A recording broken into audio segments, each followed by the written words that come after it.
After the hero defeated the Demon King, peace returned and dangerous adventures became unnecessary. As a result, the shop in the starting village was close to shutting down. Murabito worked endlessly until he finished a repair and collapsed in front of the customers.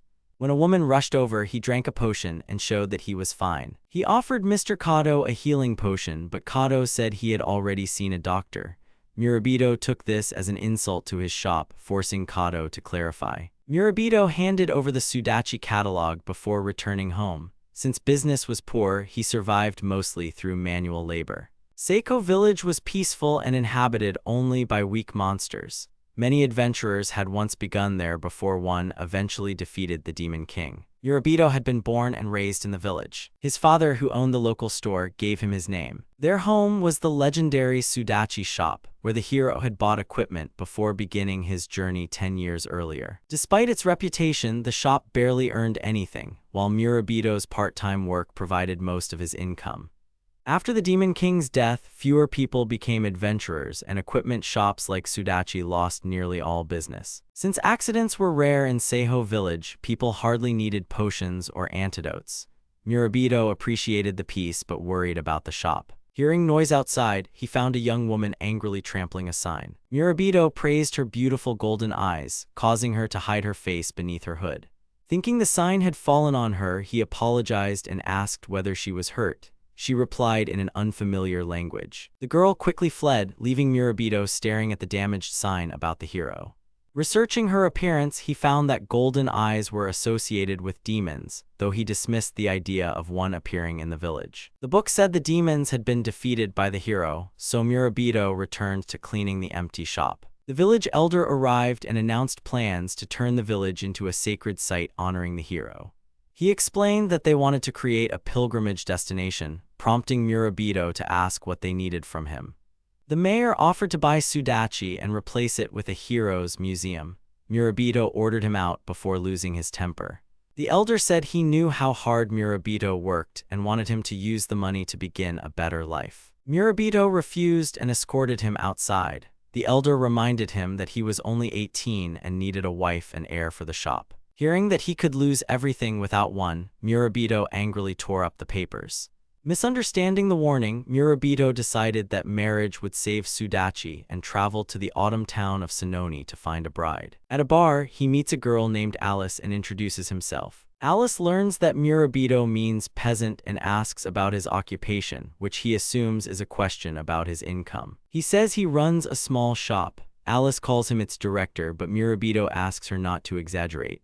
When he reveals that the hero once visited Sudachi, every girl nearby surrounds him with questions. The girls eagerly ask Murabito to tell them about the hero. He explains that the hero visited Sudachi when the shop only had a wooden stick available. The girls accuse him of lying because they believe the hero carried a sword, then beat him and throw him out. Although Murabito told the truth, they refuse to believe him, ruining his attempt to find a wife. Having spent much of his savings at the bar, Murabito walks home and worries the shop will soon go bankrupt. 12 years earlier, Sudachi prospered by selling quality goods cheaply. Even at 6 years old, Murabito criticized his father whenever sales declined. His father gave discounts to everyone and sold expensive goods at low prices, making him wonder whether his son was truly only 6. Murabito promised to charge higher prices when he inherited the shop, but his father warned him not to repeat his mistakes. 2 years later, the hero began fighting the Demon King. Murabito worried that peace would make the shop unnecessary, but his father assured him everything would be fine. His father said that if trouble came, Murabito could destroy Sudachi and rebuild it however he wished. Soon afterward, his father died when a landslide struck his cart. Murabito had no desire to abandon the family shop and start elsewhere. His father had urgently transported medicine to soldiers fighting on the northern border. Although that duty cost him his life, Murabito decided not to follow the same path and planned to preserve the family business after the Demon King's defeat. Instead, peace ruined the shop. Murabito briefly wonders whether business would have survived if the Demon King had remained alive. Looking toward a cliff, he recognizes the golden-eyed girl from the village. Murabito warns her to be careful, but she steps over the edge. He immediately drinks a speed elixir and activates his flaming bird boots. Murabito ties a rope to the fence and jumps after her. He catches the girl, but the rope begins tearing under their weight. The fence breaks, sending them both toward the ground. Believing he will die, Murabito holds her tightly and hopes to protect her. Murabito lands in a pool of blood while the unharmed girl sits beside his corpse. She only wants to know who he was. After surviving drowning, fire, lightning, freezing, and poison, she is angry that someone interrupted another suicide attempt. Kuchmager explains that Murabito mistook her human female form for an ordinary woman and tried to save her without knowing she was immortal. Learning he was not hostile, the girl regrets causing his death. She reminds Kuchmager that Murabito showed her kindness twice that day and cuts her finger. Despite her servant's concern, she lets her blood fall into Murabito's mouth to repay him. Unsure whether he will become her servant or die permanently, she leaves while his transformation begins. Murabito awakens in his room with a severe headache and assumes the fall was a drunken nightmare. The village chief then arrives with urgent news. Murabito describes nearly dying in a nightmare, but the chief orders him to open the shop immediately. Important visitors have arrived in Seiho village, including a former companion of the hero. Royal Knight Commander Juris, level 43, visits Sudachi, delighting Murabito and the village chief. Juris asks whether they sell a universal elixir, but Murabito admits they do not possess such a rare item. The knights are still impressed by Sudachi's wide selection, which rivals even shops in the capital. Juris notices a sign claiming the hero once visited the store, and Murabito proudly explains the event from 12 years earlier. The hero wanted a reserved wooden staff and tried to use his status to claim it.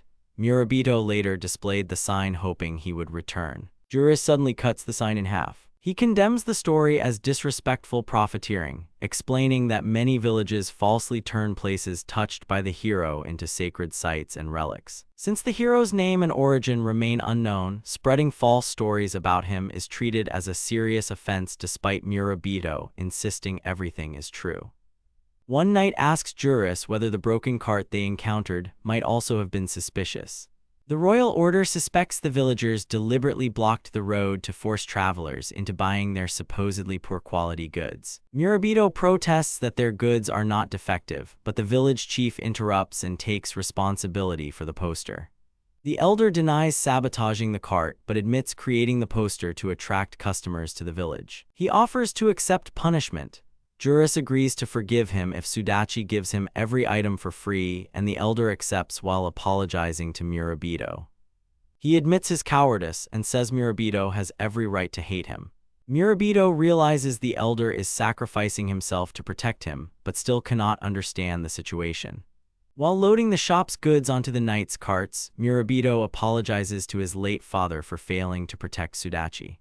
He overhears the knights complaining about broken potions and reveals that their cart wheel broke because Juris neglected its maintenance. They mock the elder for taking the blame until the lights suddenly go out.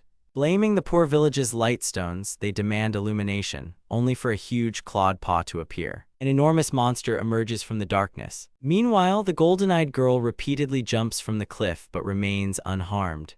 Kuchmager asks permission to rest because his duties are over. When she questions him, he explains that she no longer controls the demons. Juris collapses in terror and begs for help. He cannot understand why a monster normally found in the demon lord's castle has appeared in the starting village. Murabito arrives, calls Juris a bastard, and demands that he apologize to every villager. Murabito's enraged shout shatters the windows, forcing the terrified knight to apologize. Murabito points toward the exit and offers to personally escort Juris out with the monsters. Juris flees in tears, refusing the escort. Everyone concludes that the Demon King has returned. Murabito looks into a mirror and sees that his body has become demonic. He falls backward into a monster while another creature touches his clothes, making him scream. Trembling, Murabito wonders why he has grown a horn and fears anyone seeing him. The golden-eyed girl appears and realizes her blood revived Murabito as her servant, though he also absorbed part of her power. She mockingly asks what kind of creature he has become. Reminding him that he saved her, she knocks him down and pins him while he asks who she is. She calls him a weaker heir worthy of her blood but says he must still prove himself. The girl again asks why he saved her. She assumes he wanted money or power because nobody would rescue her without demanding something. Murabito had saved a demoness without even recognizing the significance of his actions. He explains that he only saw an ordinary, beautiful girl in danger. Embarrassed, she turns away and asks his name. He introduces himself as Murabito. Sitting beside him, she lightly bites his hand. She then orders Murabito to bite her finger, threatening him until he obeys.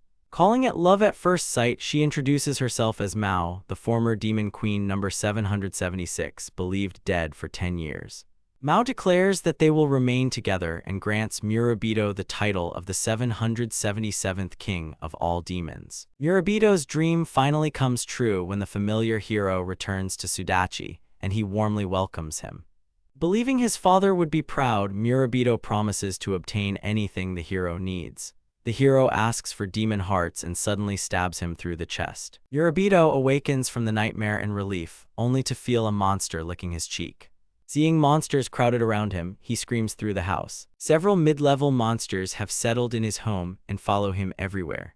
Murabito rushes into Mao's room, but she reminds him that they have not attacked because they recognize him as their master. Mao greets him and invites him to breakfast, understanding that controlling so many monsters must be exhausting. A mark on their hands confirms their connection. Mao explains that the mark is part of the ritual making Murabito the new Demon King. She plans to leave once the transformation is complete, since she still desires the death she avoided 10 years ago. She must transfer her title, power, and rights to him by giving him a drop of blood each day. Murabito immediately faints. He sleeps for an entire day while the monsters carry him to bed, and his human appearance returns. Murabito awakens furious about the chaos, but Mao tells him to appreciate the dinner they prepared. He then discovers they emptied the refrigerator. A baby kraken floods the room, a chimera breathes fire, and a snowman freezes everything around it. Murabito orders them to stop, and every monster obeys instantly. Mao explains that he inherited the hereditary power to command demons, which grants rulers their title. She reminds him that he already used this ability to drive Juris away. Mao finds him unusually suited to becoming Demon Lord, despite initially doubting an ordinary human could handle such power. Terrified, Murabito rejects the title and begs to return to his normal life. Mao's threatening smile immediately forces him into silence. She takes him into the forest to test whether her blood caused any additional changes. Murabito hides his demonic appearance from villagers. Mao explains that darkness strengthens demon blood, transforming him at night while he remains human during the day. Mao begins by asking him to strike a huge rock. When Murabito doubts himself, she shatters the stone with a snap and reminds him that demons surpass humans. Murabito punches the rock but only injures himself. Mao apologizes for expecting too much. She suggests testing magic, but Murabito admits he has none. Kuchmager asks whether Mao expected this weakness. She admits she knew he was weak, but not this weak. Mao cuts Murabito's hand and teaches him a blood-summoning ritual, explaining that he may call a legendary divine beast. Murabito names Leviathan, who immediately appears. The summoned monster looks down at him. Disgusted by his weakness, Leviathan launches Murabito into the sky with its tail. Mao explains that arrogant beasts may attack their summoner and must be subdued through strength, though Murabito can summon them repeatedly. Testing shows Murabito is F rank as a human and E rank as a demon. His senses improve slightly, but his strength and agility remain unchanged, leaving summoning as his only new ability. Murabito notices that the wound on his hand has already healed, surprising Mao. He concludes that he must avoid night work, despite beetle hunting being profitable during summer. Kuchmager tries to encourage him, while Mao explains that even one drop of blood produced results and plans to increase the dosage gradually. Murabito desperately begs her to stop. Murabito dreamed of remaining an ordinary villager. He loved his store and wanted to run it. Moreover, he didn't want the girl to die even if she was the queen. He tearfully begged for forgiveness and begged her to renounce him. Mao flew into a rage, causing the ground beneath her feet to crack and a terrifying aura to descend upon the boy's face. She aggressively declared that he was mistaken in his words. She didn't want him to resist the queen's gift, being a mere mortal. He shouldn't have to wonder whether he needed it or not. He should simply accept it with gratitude, and there should be no other options. Her overwhelming aura caused him to lose consciousness and collapse to the ground. Mao hadn't expected such a reaction, but her servant knew no mortal could withstand her power. Murabito could have helped her free herself, but right now the girl was more concerned about why Kuchmager was pursuing her. He clarified why not. Even though she wasn't really the queen, he wasn't such a heartless servant as to abandon her in her time of need. The boy missed everything, waking up to find himself unconscious again, which wasn't surprising. A little more and he wouldn't have been able to avoid the blow. Mao greeted the visitors. Murabito walked into the shop and collapsed on the floor, surrounded by a crowd of people. The boy made no attempt to hide his surprise and inquired about what was going on. The commotion was all around. The village headman met him and asked how he was feeling. He came closer and quietly said that he had a wonderful wife. He was accused of dishonesty. After all, he had managed to find such a wonderful girl. They explained to him that while he was unconscious, Mao had taken his place and she'd done a fantastic job. In no time, visitors flocked from all over the country, and he became famous. Everyone learned of the low prices for universal elixirs in their village and wanted to know the recipe. The queen replied that it was a company secret. The customers were captivated by her beauty, but Murabito noticed something. Looking back, he saw a mandrake cut with scissors. He was forced to sacrifice himself to help his master, which shocked the young man. It seemed too cruel, and he considered the girl merciless. Then she pointed to the side and asked if he needed it. He noticed the impressive amount of money, and the cashier confirmed that their register was full. However, Murabito was more concerned about why they were there together and why the village chief had called her his wife. The girl explained that she was a businessman, and the man was simply worried about him and had decided to come see him. While he was sleeping, the village chief visited him and they met in person. He asked if she was his girlfriend and whether they had met at that party. Mao responded by declaring that she was his wife. She explained it as a matter of convenience and asked him if he thought it would look natural to have a stranger by his side. She was trying to pass on her inheritance to him, and in that case, she was even prepared to cast aside her shame. Murabito had been keeping the ledger extremely carelessly. The cashier offered to teach him how to properly manage his affairs and asked if the demon queen understood the subject. She replied in the affirmative, having once studied government expenditures. The young man was stunned, unable to understand how she had become a director. Everyone admired her beautiful eyes and attractive appearance, curious to know her origins. Murabito was shocked, knowing she was the demon queen. Embarrassed, Mao instinctively twirled a lock of hair around her finger, expressing her gratitude for the flattering words. The boy watched her, his gaze fixed on her. The store finally closed, and with trembling hands he studied the report on the day's takings, discovering with amazement that the profit exceeded the total for the previous 5 years. The girl couldn't even imagine that she would be helping the store where the hunters who were pursuing her shopped. Mao asked him to convey her gratitude for not destroying it, especially since peace had just arrived. She wondered if the king's skills had been useful to the store. Years later, she had solved his problems, and he still had the audacity to refuse. Mostly insignificant individuals were thrilled by such power. Mao asked if he regretted his weakness, given his initial level and lack of abilities. The girl asked if Murabito would have any regrets if he were endowed with power, and his memory filled with memories of that fateful day. At that moment, the queen bit her finger to draw blood. This blood was destined for him, and she was certain the young man wouldn't regret it for a second, but he looked at her in amazement. Mao clarified that gaining power didn't necessarily require destroying the world. Instead, he could become a hero. Having gained strength, he could save others. After all, that was what he had always strived for. The young man agreed with her because hero sounded great. While bandaging her injured finger, he noticed that he actually wanted something completely different. Murabito revered his father who, despite his awkwardness, selflessly helped everyone in need. Knowing that the girl would hardly understand him, he nevertheless admitted that he dreamed of remaining a simple man. Like him, Mao longed to feel like an ordinary person. The young man continued to talk about his cherished dream, for a hero to visit Sudachi once again. The monsters already sensed the approaching danger. The girl, openly angry, asked if he was overstepping his bounds. Almost shouting, but with deep respect, he declared that the store would forever remain a hero's club. She reproached him for his worthlessness and overconfidence. Murabito simply asked her not to insult him, reminding her that he had a name and asking her to call him by it. He took her hand to pronounce the important words. Crouching down and with fear in his eyes, he asked her for a divorce. He didn't have to wait long for her answer. She lashed out angrily, arguing that he had no right to reject her as their union was only temporary. The young man countered that it was all because of the ritual and asked if she could consider the marriage a success without mutual feelings. He insisted that such decisions must be carefully weighed. Kuchmager, also enraged, demanded that he be punished immediately and that another successor be found. Hearing these words, Mao turned pale and froze in complete stupor. It turned out she naively believed that he was in love with her. Murabito and even her servant were speechless, stunned. Mao anxiously asked if his earlier confession had been sincere.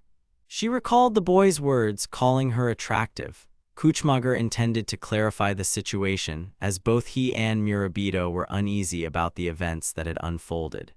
Tears flowed uncontrollably from Mao's eyes as she sincerely believed in the seriousness of their relationship. The realization of the horror that had just happened overtook them both. The boy began to apologize, and Kuchmager insisted on an even more sincere apology. The young man tried to explain that he had no intention of deceiving her or flirting, but explanations were unnecessary, as she already realized she had misinterpreted his words. The girl's desire to remain the same and ordinary faded. She longed for change and decided she had a right to fun and laughter. Her friends' attempts to reassure her were in vain. She was tormented by her sincerity, realizing she had become nothing more than a plaything in the hands of others. In a fit of rage, she summoned the powerful and terrifying spirit Yuven. Kuchmager realized that this angry outburst was a long-standing, pernicious habit of hers, ingrained since childhood. Mao possessed a genius gift for summoning divine beings without the necessary blood seal, which was usually passed down through generations. However, her fragile nature forced her to resort to summoned beings at the slightest provocation. Urabi realized with frustration that he hadn't mentioned this earlier, and now desperately tried to return the girl to a balanced state. Having escaped them and taken refuge on a large rock, the girl burst into tears.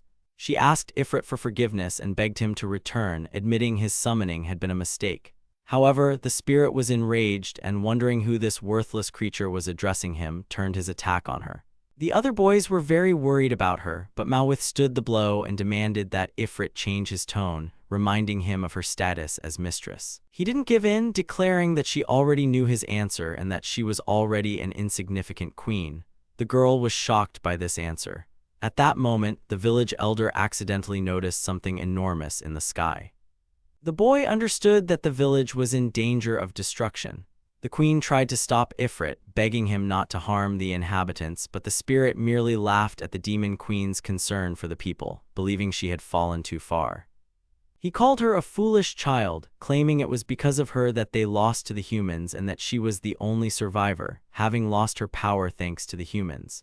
He declared Mao a disgrace to all kings and asked if she knew why she couldn't die, explaining that her servants in the afterlife refused to accept her. Kuchmager was displeased to hear this. If even the demon queen couldn't banish Ifrit, her servants were even less capable. He tried to remain calm and consider his solution. They needed to summon a legendary beast equal in power to Ifrit. His voice continued, reminding her of her former glory, now lost, and how she had become an ordinary girl. He vividly remembered how she had bullied him, and now he thirsted for retribution, wondering if she could survive. The girl felt how her actions had brought disappointment to everyone who had believed in her. After that, she chose a life in the shadows, hiding from everyone. There was no place for her in this world or any other, and she desperately tried to understand who needed her now. Murabito took up a firing position and was quickly sent straight into Ifrit. Incredible speed distorted his face, and the monsters, having received the order, retreated in amazement, watching what was happening. Mao was shocked. Having reached the spirit, Murabito heard a question about his identity. He introduced himself and called upon Leviathan for help, summoning the ancient beast. The village chief was astonished to recognize him as the very fish from the pond. The girl couldn't understand how the legendary creature had obeyed Murabito's command. Ifrit was surprised by Leviathan's origins. Murabito realized with horror that it would attack him out of hostility and realized it was a carefully planned trap for himself. As expected, the monster aimed its blow at the young man standing next to the summoned spirit of Mao. In an instant, everything became silent, and the village chief heard the boy's voice. He assumed it was the water god descending from the heavens, as the villagers had little knowledge of monsters. It started to rain, and the wet Mao worriedly asked about Murabito's well-being, to which he replied that he had not used all his strength. He hoped his aquatic legendary beast would be able to tame her Ifrit and was glad everything had ended well. It was wonderful, but the girl was angry at him for putting himself in danger without her immortality. The young man noticed the worry in the girl's eyes. His father, known for his recklessness and assertiveness, had passed these qualities on to him, which had driven him to save the girl by jumping off the cliff. He apologized, promising to be more careful in the future. Mao, feeling responsible for what had happened, sadly apologized. Murabito was shocked by her words, his eyes widening in surprise. The boy perked up and recalled their earlier conversation about strength. He explained that it was thanks to her power that the boy was able to defeat the knight and survive. Despite this, he had no desire to become a demon lord but wanted to repay her for her kindness. Mao, as if paralyzed, listened silently to his words when he offered her to jointly manage the store. Murabito suggested the possible existence of an artifact capable of curbing the demon lord's power. He suggested that such items could be found among the customers of their shop and that information from local residents might prove useful. The thought flashed through Mao's mind that he was once again escaping the throne, and she wondered if he desired the same simple life she did. Recognizing her unenviable position, she burst into a sinister laugh at his words. She hesitantly asked if he intended to entangle her again and begged him to offer something more substantial than empty promises. She knew this was likely a pipe dream, but secretly hoped that her dreams would become reality if he ascended the throne. Even in such a situation, she felt good being around them, feeling for a short moment like an ordinary girl, free from her problems. In the main city at the St. Arthur Clinic, named after the famous level 999 character, they were preparing to introduce him to the general public. One boy asked him how to overcome his fear of an upcoming surgery. Arthur replied that at such moments one should look at his smile as it has magical powers and brings good luck. Then Arthur asked permission to go to the restroom. Having received permission, he asked everyone to tell him he'd go get some flowers first. Throwing his mask to the floor, he despairingly declared that he couldn't bear this madness any longer and that he had no strength to continue. The other boy asked him to hold his complaints as he needed to pull himself together. The first was indignant at his own words about the magical smile and couldn't understand who could have come up with such nonsense. He remembered that it had been the king's idea. They had a ceremonial speech scheduled for the Royal Theatre in 10 minutes, and they had to decide who would go. They understood that even a team of heroes has its limits, and one of them decided to leave. They tried to stop him as they couldn't let anyone know the hero was gone. Murabito returned home and announced his arrival. The girl who had dozed off immediately woke up and greeted him. He immediately asked if she had been asleep, but she denied it, though he himself had seen otherwise. She immediately went on the offensive, explaining that demons were active at night and that they had to accept that. The shop was deserted and there were no customers because she was asleep. Recently, Mao used her powers to temporarily raise the shop from the ruins. The very next day, mass returns began, which was entirely predictable, given that the elixirs were unpopular in the current situation. The store reverted back to the pre-crisis period. The girl was extremely displeased that all the money had been returned to the customers, leaving them with nothing left. They were going to find a way to get rid of the king's power, but first they needed to make Sudachi a popular store. He confirmed that this was his plan. Murabito believed that by attracting buyers from all over the world, they could find unique, previously unseen artifacts or even some magical clue. The girl doubted the success of the venture and suggested that he take the throne after all. He inquired if she had any ideas. The boy reminded them that Mao had promised to cooperate and not exploit the king's influence. Kuchmager agreed, watching Murabito earn money while his mistress rested. The boy noticed the monsters cleaning up the surrounding area and thanked them for their help, promising to prepare a treat for them. Kuchmager hinted to Mao that she was the least useful among them and that they should not rely on the hero. The girl, feeling unenthusiastic, began washing the dishes, but it suddenly dawned on her that the hero was far more knowledgeable about demon slaying. She suggested writing him a letter, as the young man had dreamed of a visit from the hero and said he often wrote messages. However, the letters returned untouched, apparently due to his holiness, while Murabito was only a commoner, and his letters likely never reached their intended recipients. Perhaps, with more detailed explanations, the letters would have arrived. He thanked Mao for the offer, to which she replied that it was because they were allies. When the girl realized her immortality, she wanted to seek the hero's help, but she avoided meeting him, harboring hostility toward him. She didn't mind that he was using the power of a defeated enemy. Mao didn't consider him a saint, and she sometimes dreamed of his sinister smile. Murabito remembered the impending visit of a client, and if it turned out to be the hero, even her disguise wouldn't save her. Mr. Ash entered and was greeted by a young boy. He cordially invited him to visit more often and asked if he needed anything. Murabito explained that he had settled in their village about 6 months ago, having previously been a wanderer. The village chief had given him a modest dwelling on the outskirts, and he lived very modestly. He was the only customer in the shop, smelling strongly of alcohol, and the women were not attracted to him. Mao sensed a subtle magical presence from Ash, as if he was deliberately holding back his powers to avoid attention. She was curious about his true identity and suspected he might be an agent of the hero. A child suddenly appeared, enthusiastically playing with the Kajinawa. Murabito tried to stop him, but it was too late and the hook flew headlong toward Ash. The guy reacted quickly and was about to take up the sword, but realizing that Mao was watching her, he loosened his grip.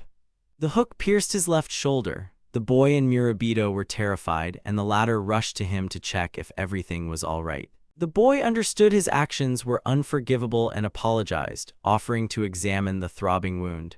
Ash merely snatched the healing potion from his hands, leaving money on the table in return. Without a word, he headed for the exit, leaving the boys speechless. The boy blamed Murabito for what had happened, but Murabito asked him not to shift the blame and advised him to apologize to Ash personally. At that moment, Mao realized she had been mistaken in her assumptions about the visitor, thinking he was an agent of the hero. Ash was in dire straits. He'd foolishly consumed a healing elixir intended for external use only, realizing his mistake too late. Now he had to deal with the aftereffects of his injury on his own. With his own hand, he used magic to heal the wound in an instant. The magic crystal began to ring, searching for Ash and inquiring about his activities. After answering the call, Ash heard from Leela the news of his double's dismissal. She acknowledged the benefits of rehabilitation but insisted on regular communication and reports on the day's events. Leela emphasized that in a critical situation, he would still have to return, but Ash ignored her and covered his magic crystal. Arthur never aspired to heroic deeds. He was drawn to wealth and fame, and it was this desire that drove his wanderings. For a man without family or roots like himself, taming a demon lord seemed like a wonderful opportunity to radically change his destiny. Around the age of 15, armed only with a wooden stick, Ash set out to conquer this world. This world had seen many valiant people called heroes. They were usually kind-hearted, persuasive, and generous. So he pretended to be a good person, even though deep down he knew he was not, all to earn the recognition of those around him as a true hero. He himself could not believe that he had managed to defeat the Demon Queen. As a reward for saving the world, Arthur received money, a high position, and a luxurious home. But along with this came a huge responsibility. He was given a mask and asked to wear it at all times in public. Now his mission was to become a symbol of peace and security for all humanity. This image, created by humans, was completely at odds with his true nature and his past, tainted by dirty deeds. Anything that didn't fit this ideal image was carefully concealed. Arthur, the former Ash, was almost gone. He practiced smiling daily, gradually losing touch with who he once was. He later presented a certificate of depression. One day, his comrades secretly stole a letter the king had hidden from him, and thanks to this, he was able to live peacefully in the village of Seiho, recovering from his experiences. 6 months passed. Arthur's idol was recently shattered. A leviathan, summoned by Murabito, appeared in the sky, and he witnessed it with his own eyes. Though the magic seemed weak, Ash was convinced it was an echo of the Demon Queen's power. He wondered what had prompted her to resurrect now. Of all the possible locations, the queen had chosen Sudachi's shop as her base, and he silently apologized for any damage that might have been caused. Watching them, Arthur noticed Mao's tear-stained face. Overwhelmed by hopelessness, the character realized his heart had been captured by her. He instantly recognized her as the Queen of Demons, but her youthful appearance seemed strange to him. Succumbing to his feelings, he revealed his vulnerability by falling in love with her. Events from 10 years ago flashed through his mind, specifically the moment of her destruction and her tearful gaze. The memory of it filled him with a wild joy. For the first time in 27 years, he experienced something more than simple attraction. He realized that love had long been lodged in his heart. Now he hoped the merchant wouldn't become an obstacle. His refusal to avoid the Kajinawa's blow was deliberate. He wanted the queen to heal his wound. Arthur believed it was preordained. The hero and the demonic ruler could form an extraordinary alliance, as they didn't have to remain forever at odds. A different path for their relationship was available, and it would be amazing. The young man decided to become the first in history to marry the Demon Queen. He no longer wanted to be the idol of the crowd. He was tired of this world and was waiting for the terrible surprise the queen would bring. Now he was preoccupied with the question of how to win the girl's heart, given his wealth and influence. Ash met the village elder and asked the purpose of his visit. The man replied that he was distributing an advertisement and that he reeked of odor. The man also inquired about his life in the village and whether he was experiencing any difficulties. Ash assured them that everything was fine and thanked them for their hospitality, despite their ignorance of his past. This was nothing new for the elder. Over 10 years ago, many travelers had visited them. Speaking of the younger generation, Murabito was the only young man in the village, and the village chief was delighted by the new arrivals. He also mentioned that a girl named Mao had moved in with them, and when Ash inquired about their connection to the merchant, the village chief was surprised by his ignorance. The man revealed that Murabito and Mao were married, which angered Ash, although he tried to hide it by piercing the board with his pen. Meanwhile, the slime approached Sudachi's shop, where the young man was worried about the boy's disappearance, hoping he would at least apologize to Ash. The slime entered the shop, and Kuchmager noticed its intense agitation, and it told him something that shocked him. The slime announced that the hero would soon arrive to them, and the boys listened to this news in a daze. Confused, Mao asked him to repeat what he'd heard. The servant recounted the words the creature had told him, that the hero lived on the outskirts of the village and that the slug had been asked to pinpoint the exact time of his arrival. After some thought, Mao concluded that he was most likely referring to their regular shopper. Murabito, through tears of joy, rejoiced that his message had finally reached its destination, and that his and his father's dream of meeting the hero was about to come true. Meanwhile, the slug continued to whisper something to Kuchmager. Suddenly, it became clear that the young man was in danger. Upon hearing this, the joy instantly vanished from Murabito's face, and his demonic nature immediately manifested. While sharpening the blade of his knife, Ash ordered Murabito to remember once and for all that he would never give up the title of husband of the demon queen to the bug, and intended to teach him a harsh lesson. The next rainy morning, Murabito and Mao, still gripped by anxiety, awaited the hero's arrival with dread. Their trembling fear continued, and they were relieved that the night attack hadn't occurred. Otherwise, the sleepless night could have been their last. Given the vigilance of the monsters outside, it was possible to rest, but they didn't. The girl suspected that Ash was not an ordinary person, but deep down she hoped that this was just a cruel joke and he could not be a hero. If his fears were confirmed, it would turn out that this boy had been regularly visiting their store for the past 6 months. The 10-year-old boy with the wish couldn't contain his excitement. Even Kuchmager didn't believe the slug's words and couldn't understand why he was seeking to destroy Murabito. Mao speculated that Ash might have learned of her true identity as a demon queen and her connection to the boy. She believed his goal was their mutual destruction and ridding the world of the demon king forever. The boy cried out in despair that he didn't want to die, but Mao reassured him, insisting it could be a lie as a hero wouldn't hide.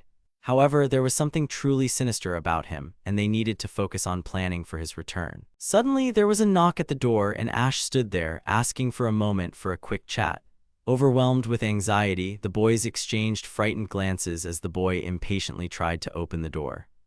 It turned out that Ash was asking to be hired at their store, which greatly surprised Murabito.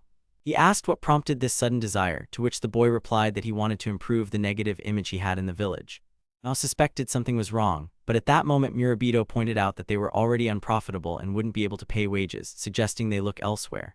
However, the hero insisted on working with them, citing special memories associated with the place. About a decade ago, he'd come here to shop. Back then, Ash had been an adventurer, embarking on a long journey to defeat the demon lord. Murabito remembered it well. The boy was extremely grateful to the shop's previous owner, as he was completely broke at the time, and his father had donated, completely free of charge, a complete set of necessary equipment to begin his mission. Mao understood how generous the previous owner had been, but she could tell from the boy's expression that he was no longer paying attention to their conversation. Ash asked if he could somehow repay them by working for free.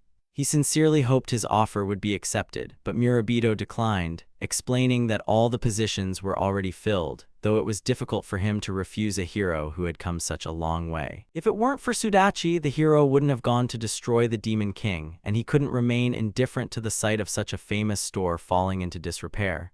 Ash insisted on being given the chance to help the store.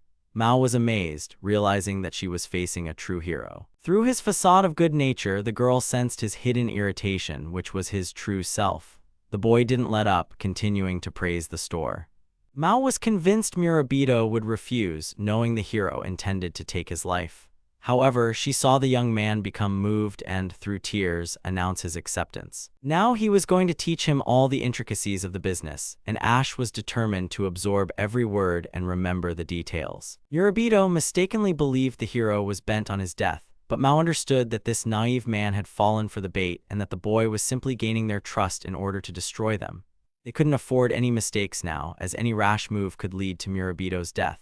She ordered the monsters to keep him under close surveillance. While the young assistant rejoiced at the prospect of working alongside his idol, the latter hatched a plan for public humiliation in front of Mao. Murabito's first step was to create a healing infusion from common medicinal plants and the citrus fruits growing behind the shop. Ash had a substantial supply of medicinal herbs he had collected during his travels, and he gave them to the boy for use. Murabito was shocked to see unfamiliar plants. The herbs from the hero's bag were not sold in the village shop, and these were rare and poisonous specimens. Ash hoped the inexperienced youth would burn his hands by carelessly touching poisonous plants. Mao, seeing this, would be outraged by his ignorance and disappointed in him. The hero silently apologized to the boy and thanked him, for now he would have a chance to become the girl's husband. Glancing at Murabito, he noticed him vigorously arranging deadly poisonous plants onto plates. He asked permission to handle the matter, claiming he was an expert in classification and had immediately identified the danger of these herbs. The young man often discovered medicinal herbs and therefore regularly consulted the reference book to learn how to properly use them. Upon hearing this, Ash exclaimed with delight that it was magnificent. Murabito was touched by the praise and expressed his gratitude, though the compliment had slipped out of the hero's mouth. The boy noticed Mao's admiration for the boy and wondered how he could tarnish his reputation. He remembered the mandrake. He knew what to do since its screams made people faint. Ash hoped the mandrake's cry would reveal Murabito's vulnerability, but she remained unmoved. Covering his ears in anticipation of the deafening scream, he was surprised to find two mandrakes, confused. He couldn't figure out where the second creature had come from since he'd only brought one.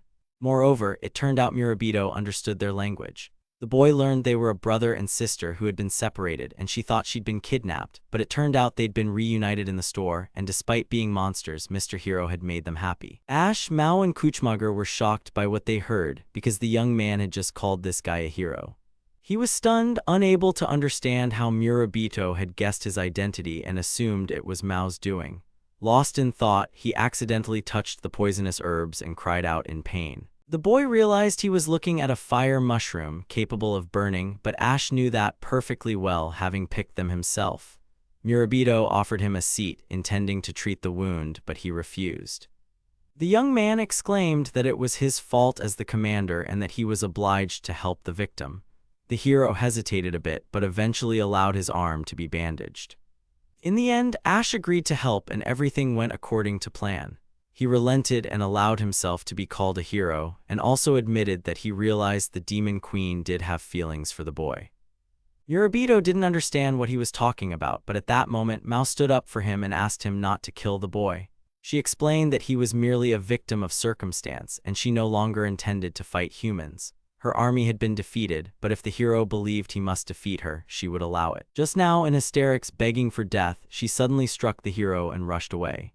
She trembled with anger in the hero's presence, but Murabito stopped her, reminding her of his promise not to get into fights or stage a final battle in her shop.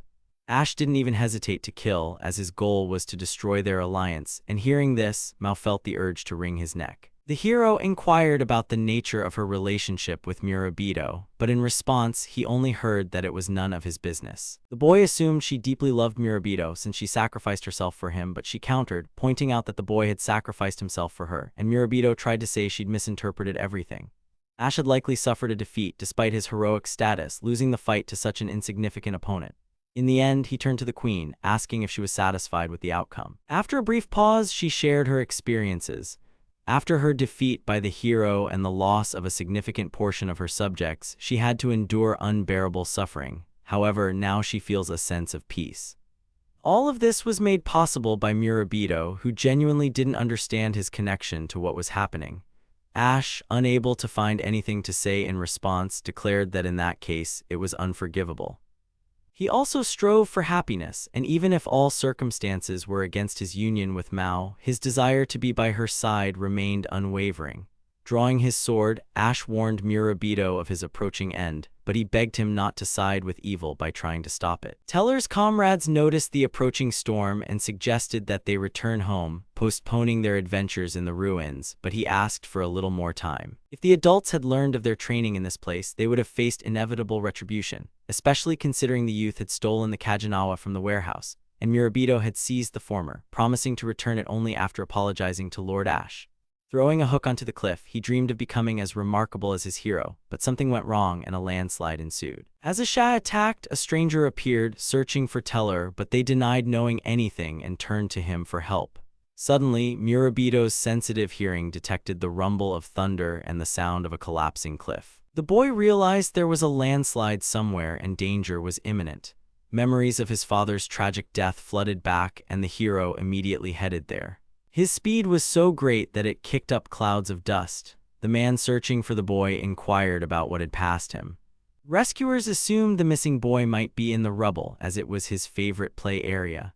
Other areas had already been thoroughly searched, and all that remained was to check the collapsed area, although the scale of the destruction left little hope of a successful outcome. Unexpectedly, Mr. Ash risked his life and descended into the rubble, much to the admiration of the rescuers. He managed to find several children beneath the rubble. The onlookers were amazed by his courage and couldn't believe he'd managed to find survivors. Miraculously, all three were saved. Ash scolded the boys for playing in a dangerous place. The children cried and begged for forgiveness, but he reassured them, assuring them everything was fine. As he was leaving with the children, another landslide occurred. The rescue team lost sight of Ash and ordered everyone to retreat. A shadow flickered in the rising dust. It turned out that Ash had managed to throw the children up to rescuers, but he himself was unable to escape from the rubble. The hero reflected on the fact that he was only 27 and realized he had done something terrible. He didn't understand why he had been playing the good guy. There were still people above, but he wished they would go away. He doubted his survival, as his foot was pinned by a rock and he would likely meet his end under this pile of rubble. Although, perhaps, with some effort, something could be achieved. In his opinion, the image of the ideal hero had been shattered, and he had disappointed everyone. A true hero would have protected everyone. Ash saved the world so that people could live in harmony, even though he himself was far from ideal. He felt that Murabito would have been a better hero and wouldn't have suffered as much as he did. At the end of his journey, he was glad of the little boy's gratitude. Suddenly, a boy appeared in front of him and said he would save him. Ash was shocked to see him. He noticed that Murabito was also a demon. He replied that now was not the time for explanations and promised to tell him everything later, asking him to remain motionless until he removed the stone. The stone golem moved the stone, and Ash remembered that it had helped the children of its own free will. The creature declared that it hated the hero, and Ash was outraged that it hadn't helped him sooner. Having healed the wound on his leg himself, the young man angrily rejected the offer of help, but something caught his attention and caused amazement. Murabito stood before him, his face wet with tears of joy. He was overwhelmed with happiness that he had managed to come to the rescue in time. Ash, unable to comprehend what was happening, angrily asked why the boy still hadn't lost faith in him, knowing that he'd hung out a flag and sent letters daily, dreaming of seeing a hero, but had only met a nonentity. Murabito suddenly realized that all his messages had reached their destination. The hero screamed, accusing the boy of knowing full well that he was dealing with a despicable individual who mocked the defenseless, idolized the demon queen, and shattered his dreams. However, Murabito objected that he could not be disappointed in him because he and his father were waiting for him. That same battered hero, penniless, a client with a simple wooden stick on his back. Mao thought about the children below crying, while Kuchmager suggested not interfering, assuming they were fine. Suddenly, the village elder appeared, rushing to Murabito's aid, though his arrival was rather untimely. The boy also heard the village chief's voice and realized he had to leave immediately. He thanked the golem for its help, but Ash realized he was hiding his true identity from the man. Murabito interrupted his thoughts, reminding him that the hero hadn't repaid a debt he owed 12 years earlier. At that moment, a crash was heard from above, and a huge boulder appeared. The stone was flying straight at the boys standing below. Everyone watched in horror, unsure how to help even Murabito himself, but Ash grabbed a wooden stick. With one powerful blow, he split the huge boulder into two parts. The hero knew his family was kind, but he didn't expect his son to be such a wonderful person. He hoped to live up to Director Murabito's expectations. Near the village of Seiho in the city of Sononi, a young girl, filled with delight, made her way through the crowd of people, wanting to see the hero who had honored them with his visit. Enchanted, she peered at his back and even at a cursory glance would have recognized his noble appearance and called out to him by name. Ash addressed the assembled group, expressing gratitude to the residents for their presence and praising the only shop in Seiho. Noticing a discrepancy between the hero's appearance and his image on the card, the girl inquired about the whereabouts of the real Arthur. The young man introduced himself as Ash, who was Arthur's official counterpart, but the girl doubted him, as this information wasn't available at the official club. He wasn't as striking in appearance, but he demonstrated decent swordsmanship. Turning to his assistant, he ordered the balls to be thrown up, and while they were hovering in the air, he cut them with lightning speed and symmetrically. Onlookers immediately realized he was every bit the hero. The young man asked them to show him favor by purchasing something from his shop and they would be grateful. Suddenly, one girl became indignant, recognizing Murabito as the same chatterbox from the party and suggesting he was using the hero's double to promote his business. Approaching the girl and calling her princess, he tenderly asked her not to look away. Ash explained that her charm could outshine even the moonlight and he was forced to loosen the blindfold to avoid being blinded. She froze in confusion, her heart pounding. She tried to reassure herself, convincing herself that this wasn't the real hero but merely a lookalike. He closed his eyes and became as real as he could be. Ash reminded her that his performance wasn't free, and the audience resigned themselves to buying something from him. Murabito beamed with happiness, his eyes sparkling with the profit he had received, and he gratefully expressed his appreciation to Mr. Ash for his support. Suddenly, the young man asked if the boy would like to bow down before him. Hearing this, Mao became indignant, calling him a depraved hero and expressing confusion as to why such a man was still in their shop. Ash retorted that he couldn't leave the Demon Queen unsupervised. Furthermore, he had never repaid a 12-year-old debt, and now he would be working as a salesman with a portion of his earnings being deducted. However, the girl was seething with anger, knowing he could pay off this paltry sum in an instant. Murabito owned a modest shop called Sudachi in the village of Seiho, dubbed the Start Village by the locals. He was proud that the hero himself had honored him with a visit before setting off to battle the demons, but after the fall of the Demon Queen, peace had come, and with it hard times for the shop. No one could have imagined that the Demon Lord and the hero would join forces at Sudachi's shop. When Ash appeared before the people, no one recognized his true identity. He assumed this had to do with the perception of the powerful by the residents of Sononi and Seiho. They likely didn't see him as a hero because they didn't sense his power. The paradox was that the once renowned hero was now merely playing a role, useful in the shop, and his true nature was very different from the generally accepted ideal. There had recently been a landslide and Mr. Ash had used his powers to save Murabito and the children. He thought the villagers would be overjoyed to discover his true identity, but the thought hadn't resonated with him. After his words, he laughed and replied that in the village one could behave naturally and asked Mao to stop pretending to be a charming girl. She in turn asked him to be more respectful. She was irritated by his lack of ceremony. The young man asked what kind of behavior she would like to see, since it was thanks to him that they had no difficulties. All Ash valued was wealth, fame, and the opportunity to tease the Demon Lord, especially when she cried. The boy didn't know how to free himself from the demonic power, but he was certain the two wouldn't be able to find him on their own. He wondered what would happen if someone else learned the Demon King was alive, and worse, that there were now two of them. Mao replied that she was no longer queen and Murabito was the acting ruler, though he, too, had no desire for that role. If such information reaches the king, he will undoubtedly gather an army and possibly set the village on fire. And if he learns of Mao's immortality, he will unleash unbearable torment upon her, sealing her with a magical seal. The young heroes have already made two mistakes. Moreover, it was the hero who insisted on the absence of demonic forces in the village, so Lord Ash's presence at their side would be most welcome. The irritated girl declared his help unnecessary. He responded by threatening to personally report everything to the king, as he was a hero and his highest reward would be the eternal sight of Mao's suffering. The girl suggested Murabito look at the situation from a different perspective, but he replied that his help was necessary, especially since he inspired confidence. Moreover, as an experienced traveler, he could share his knowledge of rare items and the current state of affairs in other shops. The girl was haunted by the question of what he was after this time, since he had already defeated her once and gotten what he wanted. The young man, leaning back without much desire to go into explanations, declared that he liked it better this way. Their conversation was interrupted by Kuchmager, who was driving the cart. He called out to Murabito several times, and when he was noticed, he reported the difficulties that had arisen. Looking out, the young man noticed a group of horsemen surrounding their cart, and their intentions were clearly not friendly. One of the robbers identified Murabito as a merchant from the same shop where the cheap elixirs were sold. Kuchmager realized they were definitely not customers, and his guess was confirmed by one of the attackers, who identified himself as the thief. Their leader had planned to profit from their elixirs and now wanted them for free. The boy panicked, unsure what to do, as this was his first encounter with real bandits. He remembered the demon lord and the hero riding in the carriage with him, and when he glanced at them, he saw their hands raised. They simultaneously declared their priority to survive, and then the command was given to seize them. The robbers discovered the universal potion and were unsure about its authenticity, as none of them had encountered anything like it before, especially since it was a rare item. At that point, the boys were already subdued, and Murabito was in a panic, unable to comprehend how this could have happened. He wept over their uncontested submission, even though they could have easily prevailed, but Mao dismissed his words as nonsense.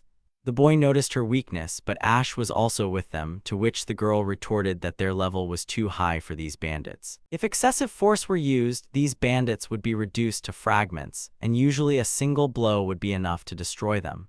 Therefore, Murabito should have used her abilities as a monster commander. She believed they could have avoided capture if he had summoned nearby monsters to create a distraction. The young man realized he'd wasted this opportunity, and even Kuchmager had overlooked it. Mao was curious why Murabito was so useless, despite being her successor. In any case, they would have been captured on the road, and if they'd fought there, passers-by would have witnessed a horrific scene which would have negatively affected the store's reputation.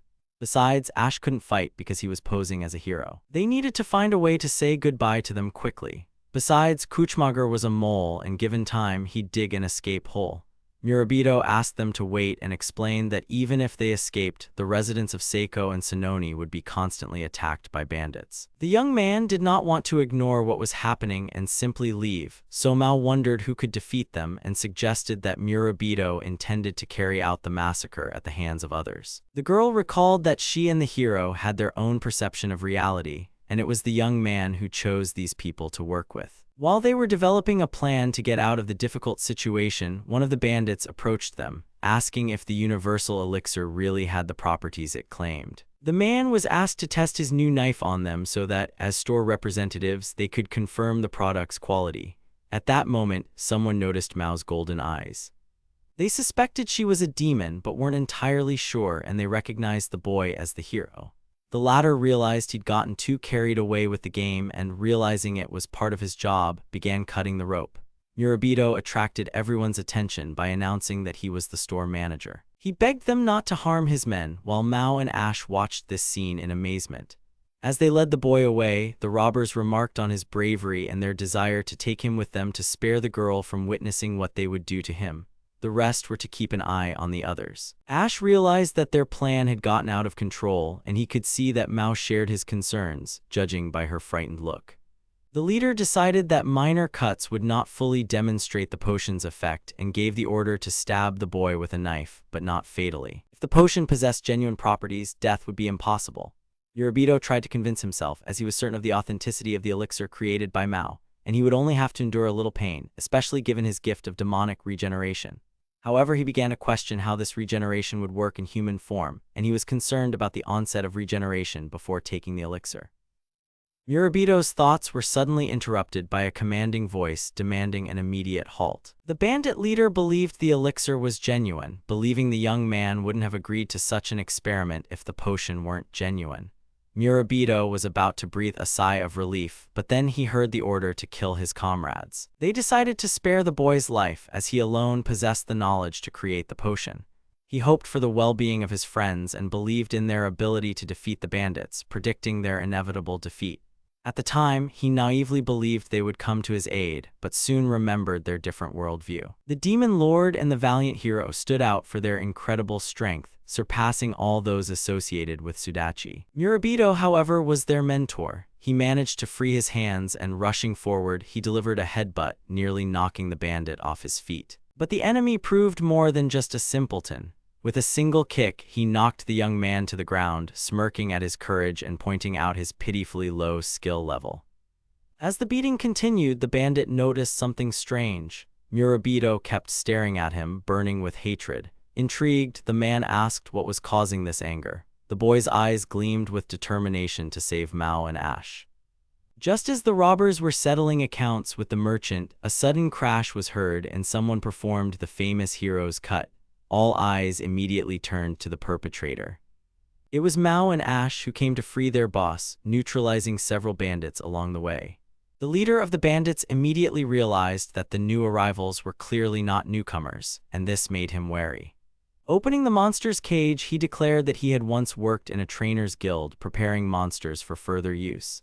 Ash, feigning admiration, asked if he had considered applying his skills elsewhere, but the villain, oblivious, commanded the boar to attack. The wild boar intended to attack Mao and Ash, but noticing their fierce looks, he panicked, imagining his fate of being turned into food and his skin for sale. He abruptly changed direction, lunging at Murabito, who lay prostrate on the ground, while his master cried out in despair about his poor targeting.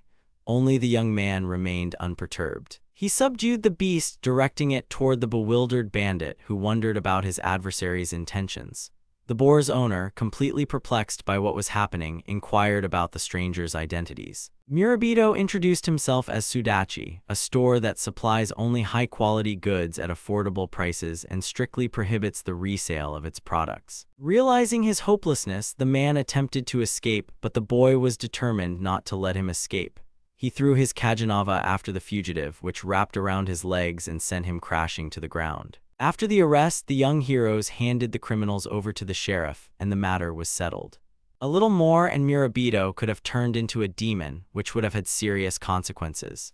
Ash expressed gratitude to his boss for his courage, as he risked his own life to protect them and single-handedly neutralized the attackers. This act gave the young man food for thought. Now their store is thriving, and he is determined to protect his colleagues in times of danger, as well as count on their strength and support. A leader whose activities are limited to talking and shifting responsibilities onto subordinates is unworthy of their position. Today, he drew decisiveness from these two, even though they themselves were plagued by guilt for their deliberate inaction. Murabito expressed gratitude for the opportunity but was met with silence as they were unsure what to say. Kuchmager intervened, suggesting they confess that they had deliberately allowed themselves to be captured by the bandits. Ash countered, claiming he could have easily captured the criminals but wanted to track down their hideout. Mao chided him for his weakness, adding that they could be trusted to fight and stop acting recklessly. It was thanks to them that their director had matured and become more mature. Murabito got angry at them and, dropping them off on the road with their things, left, adding that they should return only when they had sold everything. The hero realized that next time he could not be angered. Ash purchased a pass for the third-ranked Shadow Wolf number 10 to the amazement of those around him with his large investment. The race's leader, a shining bicorn, was introduced to the crowd, after which the participants took their positions in the pens. Soon, the signal sounded to begin the race and the creatures were released onto the track. Murabito watched the proceedings, fascinated and open-mouthed, while Mao expressed displeasure. The races were the calling card of Yanbante. An impressive variety of animals was on display here, as they were trained daily to be docile. Unlike other forms of competition, jockeys were not required, eliminating the risk to humans. A variety of monsters took part in this competition. Mr. Great, the owner of the city's racetrack and a former adventurer, founded the business single-handedly after the dawn of the new era. To this day, he remains a respected client of Sudachi. 10 years ago, this city was in decline, but now Yongbin is known as an entertainment hub. Adventurers and mercenaries, affected by the changing world, found themselves out of work here. Unsure what to do with the tamed monsters, they decided to organize betting races for fun. The spectacle suddenly attracted spectators and instantly became the city's main attraction. Murabito noticed that Mao was displeased and uncomfortable with the human-monster show. Unable to restrain herself, the girl commanded the monsters to act on their instincts and demonstrate their abilities. Upon seeing the Demon Queen, they were confused. The decisive moment arrived and monsters number 10 and 2 surged ahead, overtaking the other competitors. Below, the women loudly cheered for monster number 10, and Murabito noticed. Ash also spoke up, urging the Shadow Wolf to speed up, having staked $500,000 on his victory, which left Murabito stunned. With only moments left until the finish line, everyone froze in anticipation of the finale. Suddenly, as if out of nowhere, the giant tree number 4 surged forward and crossed the finish line first. The woman and the hero were stunned, realizing their defeat. The sensational victory went to Zelenich, number 4, who had only ranked 10th in popularity, the village monster Ent. Ash approached his boss with a request to use his influence to rig the results, but he refused, reminding him of the work-related purpose of their visit. The racetrack owner burst into laughter. After all, the whole point of these races was unpredictability and chaos, and offered to support the aggrieved participant. It was a magnificent Pegasus, a mythical creature with snow-white fur and wings rarely seen by humans. Its recovery was initially expected to take a month, but thanks to a healing potion, it was instantaneous. Great was extremely grateful and asked how he could repay Murabito for his help, to which he replied that monetary compensation would be sufficient. Mao was astonished to see such a rare striped Pegasus. This colt had been his owner's favorite since they shared many adventures together, and he was also a true star on the racetrack. Shortly before today's race, with a hefty prize at stake, this handsome fellow suffered a serious injury, but he's now ready for more runs. Suddenly, for no apparent reason, Shimape began acting up and stopped obeying commands. Murabito yelled at him to stop kicking, reminding him that the wound wasn't completely healed, and the Pegasus obeyed. The assembled group were puzzled by why the Pegasus had obeyed the boy and asked how he had accomplished this. Ash replied that he was simply a natural tamer. Great was glad the boy had saved them, as Shimape had been acting disobediently lately. The hero, however, thought it would be wrong to let the Pegasus race in such a state. It turned out that the Pegasus's injury was caused by cruel treatment from its owner, something it had never experienced before. He was haunted by the question of how Murabito had managed to do this. The director was asked to become Shimape's trainer, as it would calm him down and allow him to return to running, especially since the boy himself was interested. The boy was worried about his shop, but Great assured him that the average annual income for a trainer working for him was quite substantial and offered him a contract for regular elixir deliveries. Ash and Mao, watching this, realized the situation was dire, as the young man was obsessed with money. Suddenly, a woman appeared and inquired about the Pegasus's well-being. Murabito immediately recognized her as the same customer who had been so worried about the shadow wolf. Great introduced the young man as his new tamer, but the woman was more interested in Murabito's primary profession. Picking up the potion vial and reading the shop's name, she was surprised that Sudachi was still in business. Ash, Mao, and Murabito himself couldn't figure out who this woman was or how she knew about their store. She even knew about his father's long-ago death. It turned out she was a representative of the International Equipment Store Organization and an expert on Madame Symmetria's Equipment Store Evaluation Committee. She wanted to discuss something with Murabito. The young man admitted that he hadn't yet started a family, as he was completely immersed in work, and apologized for any imperfections in his manners. He again mentioned Madame Symmetria, who had held a position on the commission and overseen his store since his father's time, emphasizing the existence of a system by which all retail outlets were subordinated to the association. The certification committee regularly inspects stores. The evaluation criteria include product quality, product awareness, and customer service, as well as the assortment and its relevance to the needs of the region. They sometimes take customer feedback into account. Furthermore, they analyze not only sales volumes but also the store's overall capabilities. Ash was interested in Sudachi's rating. Unfurling her scroll, she announced that the establishment's rating barely reached half a star, not even a full 10 out of 10. This rating directly impacted the selection. For example, healing elixirs in shops with ratings below 1 star were only 30% effective, and more powerful potions were available only to trusted shops with high ratings. This was all done to protect consumers.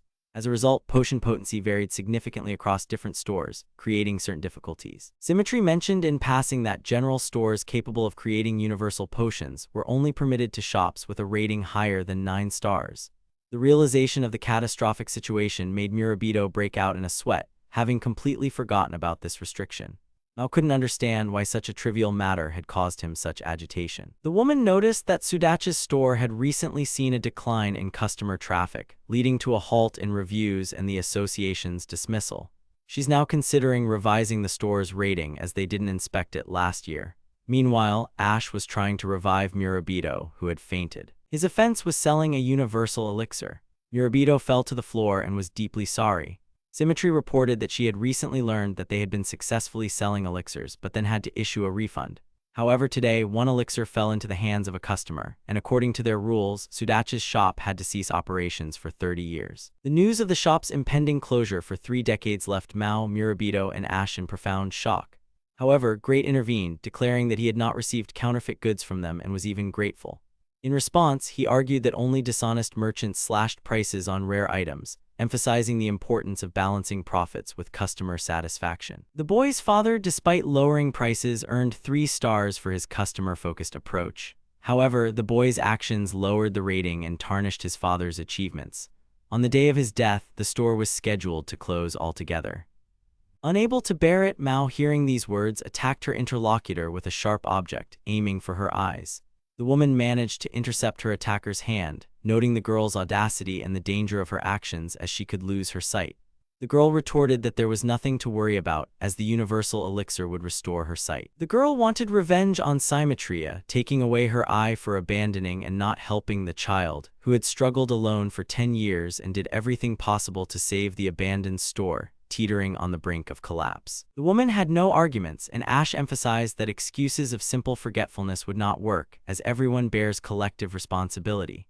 He noted that either the commission had been negligent, neglecting to regularly inspect the store, especially regarding the elixirs it sold, or in other words, Sudachi's store was no longer what it once was. So they were expecting a recheck from this woman, and the guy was determined to convince her that the current store was quite worthy of selling universal elixirs. Murabito was touched by the hero's support and burst into tears. Symmetria claimed that their elixir was fully comparable to the original in quality and effectiveness, but the very fact of its production raised suspicions. Symmetry relented, promising to rescind her order and admit the commission's negligence if they could prove their competence by the end of the day. The boy was delighted and expressed his gratitude, but she warned that if they failed, their activities would be suspended for 30 years. Murabita had no choice but to agree to her conditions, and she began to explain the task. They needed to satisfy all the customers at the racetrack without using elixirs. Mao, Ash, and Murabito were stunned, unable to understand how this was possible. A few hours later, number 8, Yusha, won. The main race was about to begin, and all they had to do was wait. The boy was hysterical, realizing her task was simply impossible, but the hero asked her to calm down and replied that if it had come to that, he would show what he was capable of. The boys needed money, but the hero advised them not to despair. Ash suggested starting over and opening a new store as it wasn't illegal. He decided to call it Murabito's, even though he was obsessed with racing and lost his bet again, and the boy asked him to stop. Mao wondered if he had always been like this. She knew he was eloquent and inspiring, but he didn't usually use that gift. The girl indignantly asked who this old woman was, whose strength had long since faded, yet who had still managed to repel her attack. The equipment shop evaluation committee sounded clerical, and they must have fallen on hard times. A committee headed by Madame Symmetry personally inspects equipment stores in the harsh winter lands. Even in the face of the Demon King's army, they carry out their assessment duties.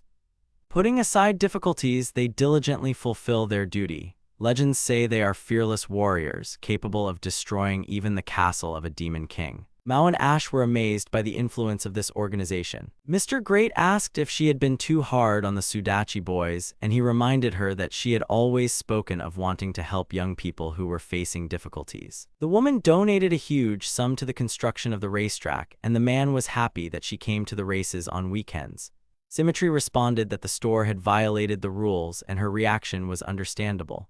She asked him what he would do if he saw someone running toward the cliff, surprising him with the question. After defeating the Demon Lord, the woman set out on a global tour inspecting stores. She witnessed owners dismantling their signs, acknowledging the need for early closure and the futility of their lives. She believed it was necessary to support all those who decided to continue their business. However, despite warnings of impending disaster, the store owners stubbornly pressed forward, hoping to overcome it. She came to the conclusion that it was better to prevent their suffering by destroying them before they regretted their decision. Great sensed that she was initially hostile to them and assumed she was motivated by personal animosity. Symmetria refuted his claims, claiming that the resentment stemmed specifically from these people.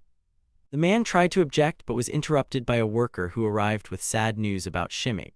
Murabito had just bought back the clothes Ash had pawned, having exhausted all his funds. The boy begged him not to lose any more clothes as he had no more money to buy them back, and considering the risk of losing the store, he was also worried about Mao's sudden disappearance. Suddenly, something unusual appeared in the sky which caught the guy's attention. Pegasus had escaped and the race had already begun, while the racetrack owner was inquiring about the injured and the well-being of his customers, completely perplexed. Great gathered his courage and set out to search on his own, but was reminded that he couldn't leave the racetrack. He burst into tears, unsure what to do, until a boy came to them and, seeing their fuss, was surprised. Realizing what had happened, he offered his help. Murabito was confident of success, as he was going to personally talk to the Pegasus and ask to entrust this matter to him. He had no choice but to agree to the young man's help. This year's main competition was of immense importance and had a substantial prize fund, so canceling it was impossible. The only thing he could do was delay the start. The man asked for this delay, but at the same time, he was worried that Shippame might not want to return. Murabito tried to calm him down, assuring him that he would definitely be returned, and then left the room. Ash asked how things were going with his problems at Greats. At this point, the racetrack's director ordered preparations for the Pegasus's delay, and if he truly didn't return soon, the race would have to begin without him. However, the problem arose of how to entertain the crowd without the main character, as the star's absence could cause serious damage and undermine the reputation. Symmetria secretly learned of all this. The hero believed the success of Sudachi's store depended on him, and he found it difficult to be a hero. Mao didn't support him, claiming they didn't need him and could handle it themselves. The girl urged everyone to rejoice as she was about to surprise them. She announced the registration of a new member and asked everyone to keep their eyes on the long-awaited favorite, Mao Destroyer.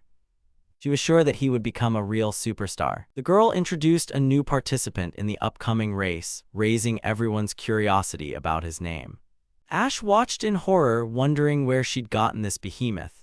Mar was trembling with excitement, feeling the same feeling she'd had before the war. She intended to help Murabito find the money and rid herself of the king's power. She finished her preparations and donned the appropriate attire, confident of her victory and the prize.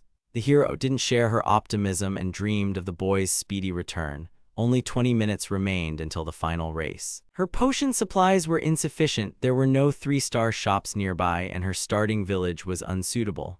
Other supply lines were blocked, and now this village was her only hope. She knew the risk, but she turned to them for help anyway.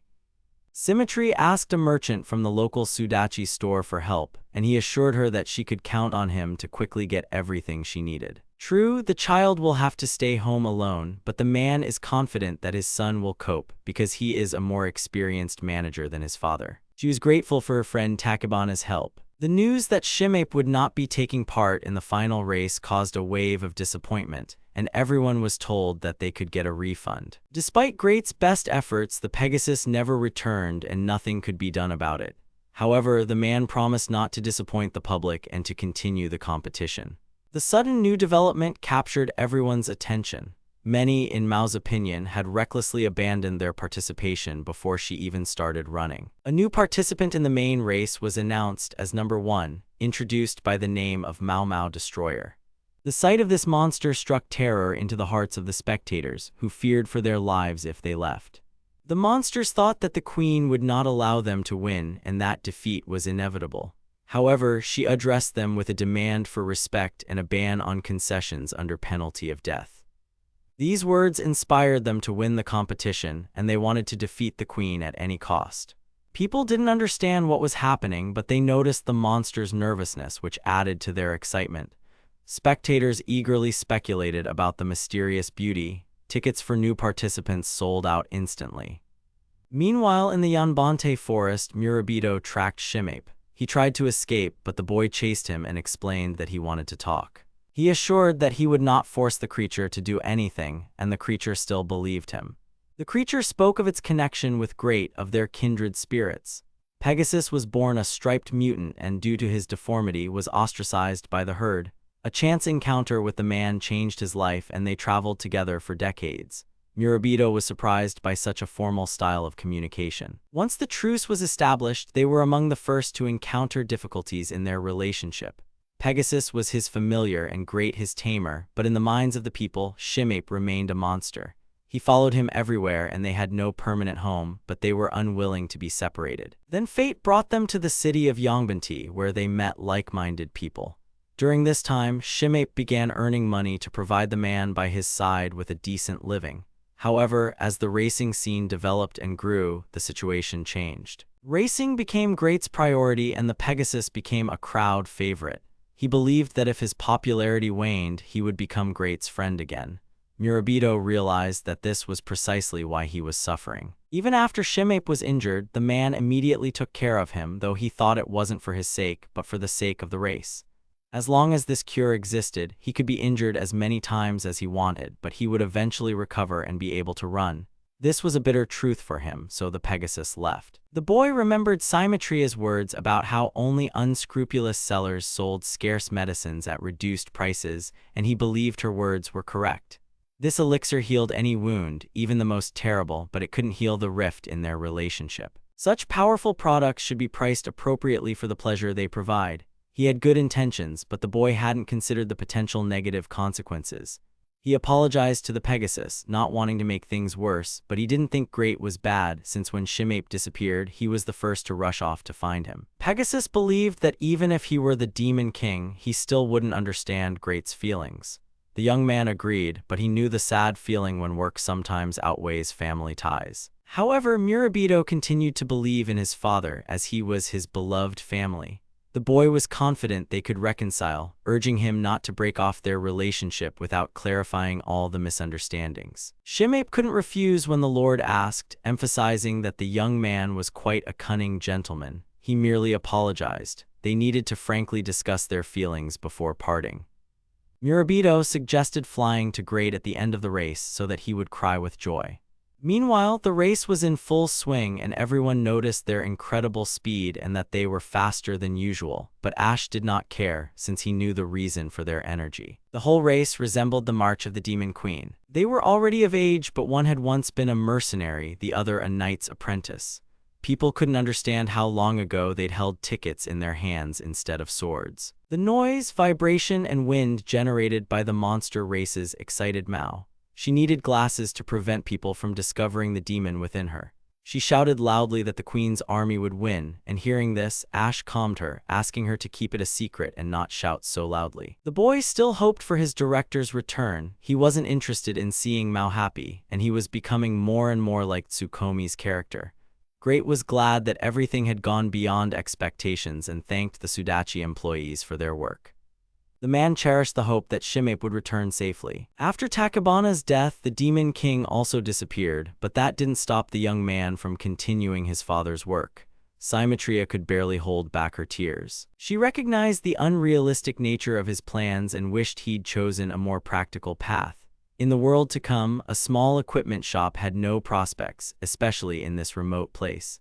As the person in charge of the shop, she felt guilty for taking his father away from him. The woman wanted to finish off the survivor and wanted to spare him from future difficulties and announced the closure of Sudachi's store. She promised that from that day on she would take charge of his future on behalf of her father. Symmetry couldn't do anything and left the house and finally saw his expression. It resembled a demon king, as if he was ready to destroy the world if she took everything from him.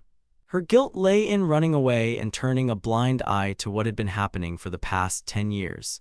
Now she felt she had no right to interfere in Murabito's life. Even if he was angry now, she still had a chance to fix his future. Her thoughts were interrupted by a scream, causing her to look up to the sky. The third turn of the race was approaching and the group of pursuers was gaining on the leader. Mao called for a sprint and victory seemed within reach, but suddenly something unusual caught her attention. It was the Pegasus Shimape who had returned to them, and many didn't immediately recognize him.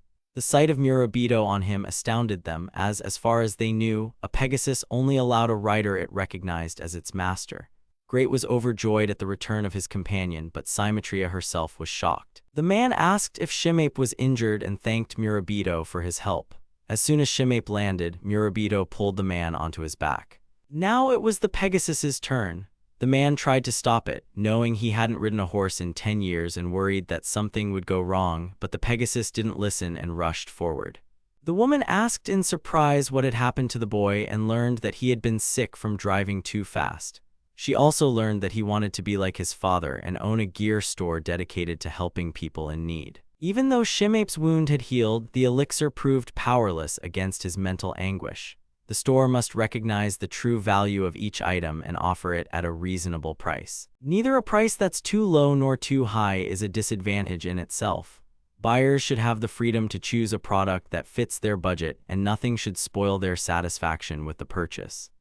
The young man's father always said that the main goal was a satisfied customer, meaning getting maximum pleasure from the purchasing process and not just making a deal for profit. Murabito expressed regret for his forgetfulness and sincerely apologized, eager to rectify the situation.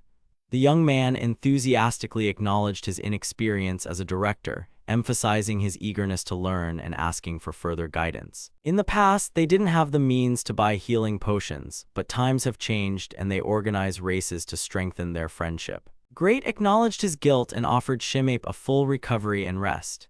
He assured her he wouldn't force the Pegasus to run against its will, but asked her to enjoy the speed and the wind once again. Mao watched in amazement while Murabito, voting for Shimape, recalled that his father had been the best director. Symmetria, meanwhile, conceded defeat to Tachibana. It turned out that Mao and Great were in a competition, each confident of their superiority and right to win, and neither of them was going to give in. In the end, Destroyer won and Mao and his companion, the man, exhausted, were resting after the race. He was sad because they hadn't lost like that in a long time. The owner and the crowd favorite, individually excellent, were turning into a disastrous team together. Even if that was indeed true, Great felt delighted that he and Shimape were still comrades, a feeling he shared with him. Mao, however, was dissatisfied, believing she had lost even though she had actually won the race. A prize was announced for the winner, but the girl didn't need it at all. Murabito received his trading license and remembered he only had 0.5 stars. The guys looking at the card froze in amazement, not saying a word. Symmetry was tasked with satisfying all the racecourse's customers and could not refuse to qualify after this race, as the task had been completed and she had concluded that they could continue their business. However, she warned that the violation did indeed occur, and if it is confirmed next time, the store will be closed and supervision will be tightened in the future. This meant Symmetria would resume her duties. The woman confirmed this but thought the boy probably didn't like it. But the woman was mistaken. He, joyful and in tears, rushed to embrace her. Symmetria asked him to stop as it was inappropriate.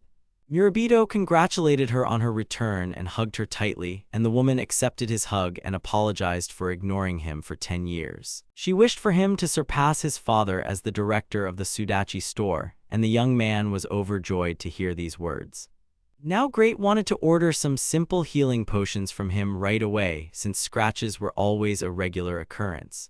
Symmetria turned to Mao and said that her words had hurt him and that she would be keeping a close eye on her from now on. The woman was curious about why Murabito was friends with the demons, and upon hearing this, Mao and Ash realized that the woman knew about their shared secret. The boy thanked Symmetria for everything she had done. After all this, they stopped producing the universal elixir and their shop, Sudachi, began a new life.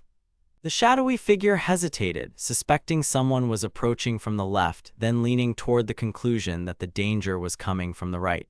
He was eager to know where his opponent would come from and doubted his ability to defeat the hero if he didn't return to the surface. Suddenly, the rain counter changed from 776 to 777, which could mean the birth of a new ruler. The shadow was filled with anger and perplexed by how this could have happened. He wondered why he, of all people, hadn't received the royal title. His anger was directed at some upstart who had usurped his rightful throne. Meanwhile, Murabito was serenely enjoying life, sipping his drink. Mao approached him and asked what he was reading.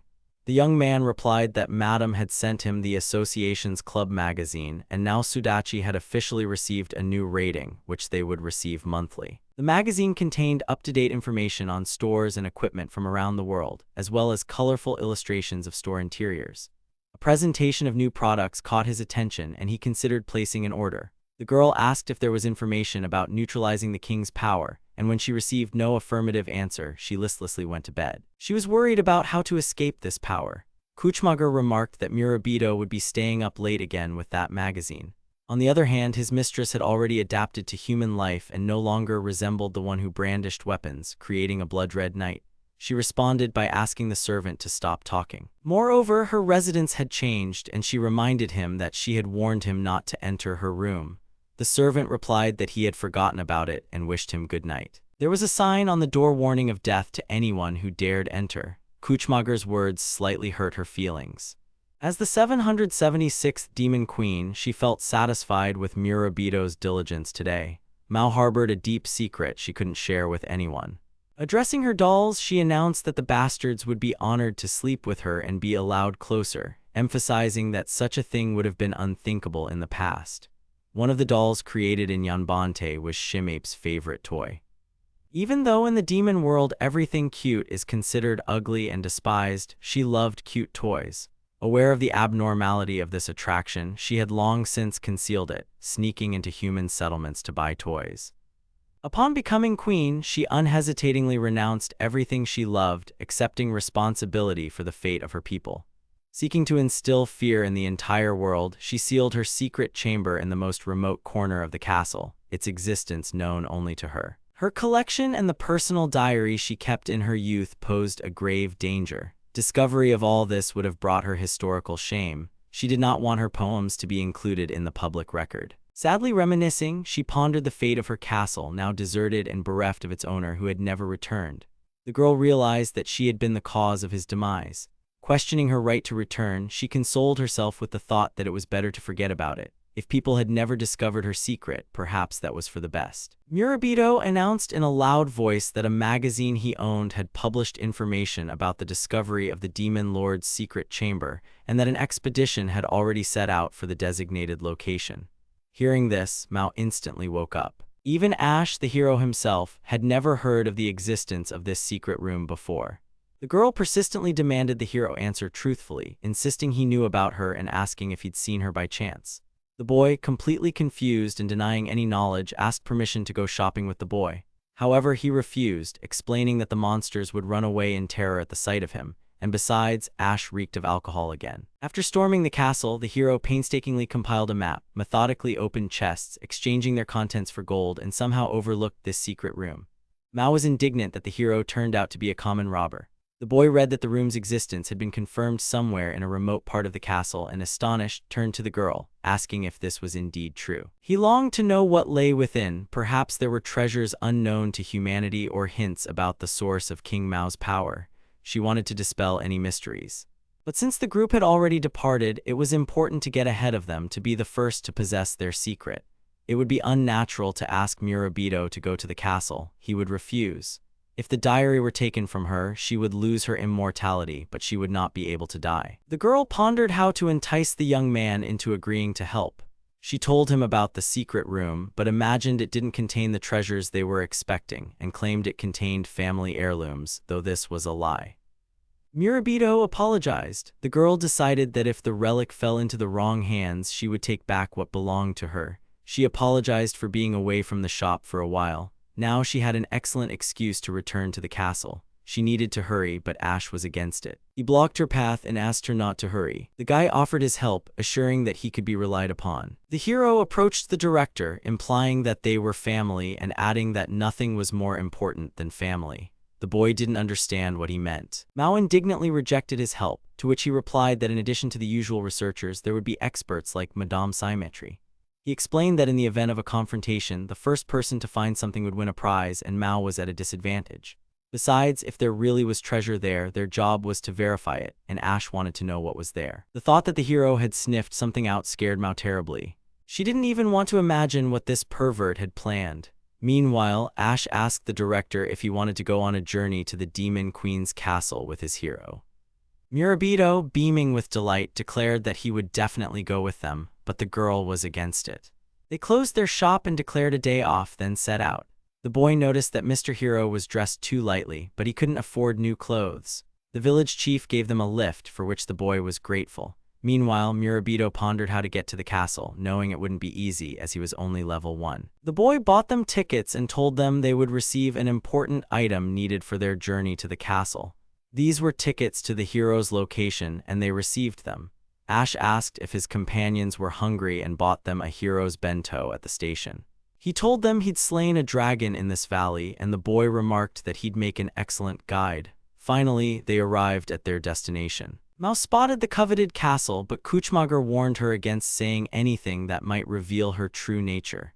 Murabito was excited by adventure, and the hero had taken a liking to the locomotive, and it was all thanks to him. The stranger approached them, asking if they were new here.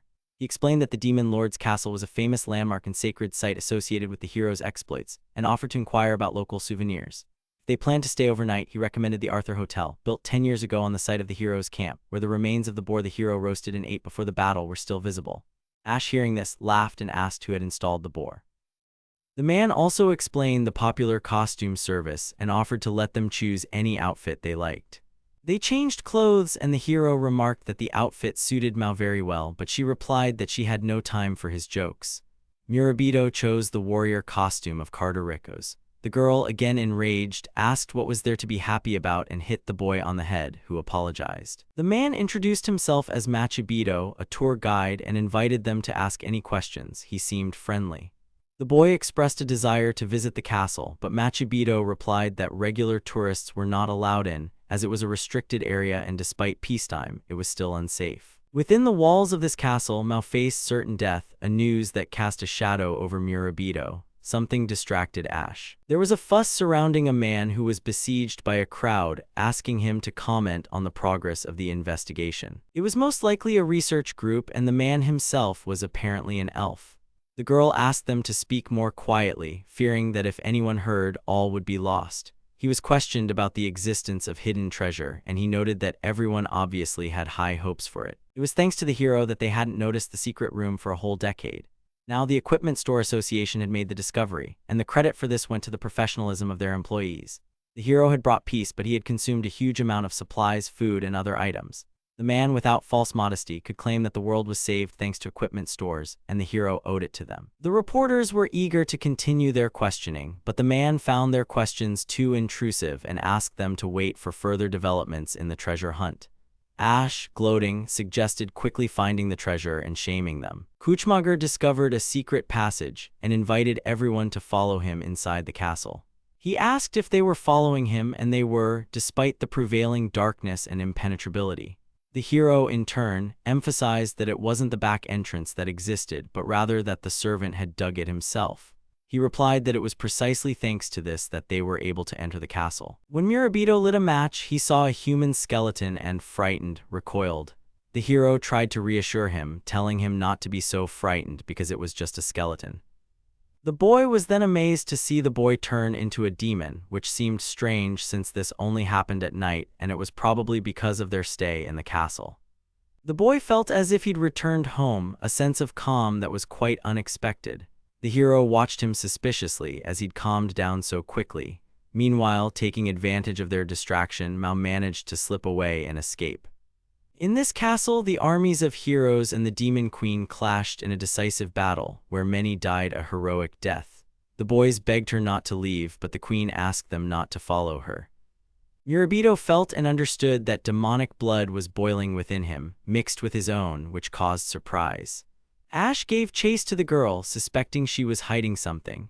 At the same time, the boy inquired if anyone else lived in the castle, to which the girl replied that the pervert had destroyed everyone and there was no one left. However, the boy sensed the presence of monsters below. Suddenly, the boy was grabbed by the neck, not even giving him time to react. The boys turned around sharply, worried for him, but they began dragging him down, and the hero tried in vain to help. Mao felt that same force.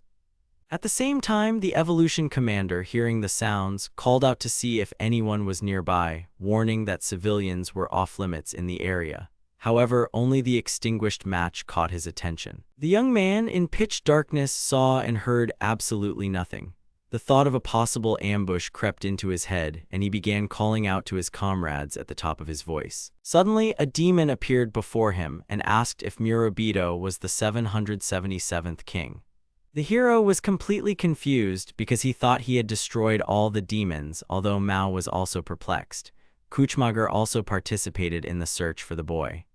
It turned out that one of her family's demons had survived, and she couldn't understand how she'd missed it, even though it no longer mattered. She knew he shouldn't get near Murabito and was determined to act decisively. The demon dug his long claws into the boy's stomach and added that the title now passed to him. The abode of the Demon Lord once served as a common home for all members of the dark race. However, the forces of good proved stronger and evil weaker. Mao comforted Jabara, asking him not to cry and convincing him that he would become a great king. The dream of every born demon was to ascend to the throne of the demon house. The demon tasted Murabito's blood, hoping that his long-held desires would soon be fulfilled. Upon tasting it, he felt disgusted as the blood proved unfit for consumption, as the boy was neither a monster nor a beast, and therefore unfit for consumption. It soon dawned on the demon that he was a despicable human being. The hero struck Jabara with a blow that caused a sharp pain and a loud scream. The girl warned of caution, knowing about the skill of stealth killing of the demon, and ordered the demon to freeze in place, who, seeing the girl, asked in surprise why Queen Mao of the Mao clan was still alive. Kuchmager mentioned something about Murabito, but she already knew his body wasn't recovering fast enough. Ash saw himself pierced through, and even regeneration magic couldn't help. The servant frantically rummaged through his bags, cursing himself for throwing away the universal elixir. Mao couldn't bear to look at the wounded and dying boy. With a single movement of her hand, she inflicted a wound on herself, leaving the hero stunned. The girl asked Murabito for forgiveness and, seeing no other choice, gave him her blood. The boy's wound healed instantly. Ash and Jabara were shocked by what they saw. The boy woke up, jumped up, and screamed in intense pain. He had no idea where he was, but it felt like he was surrounded by something dark and something large was nearby. When he turned around, he saw a demon. Murabito, terrified, screamed in fear. Everyone was glad he'd woken up, but the hero asked if he'd noticed his senses faltering.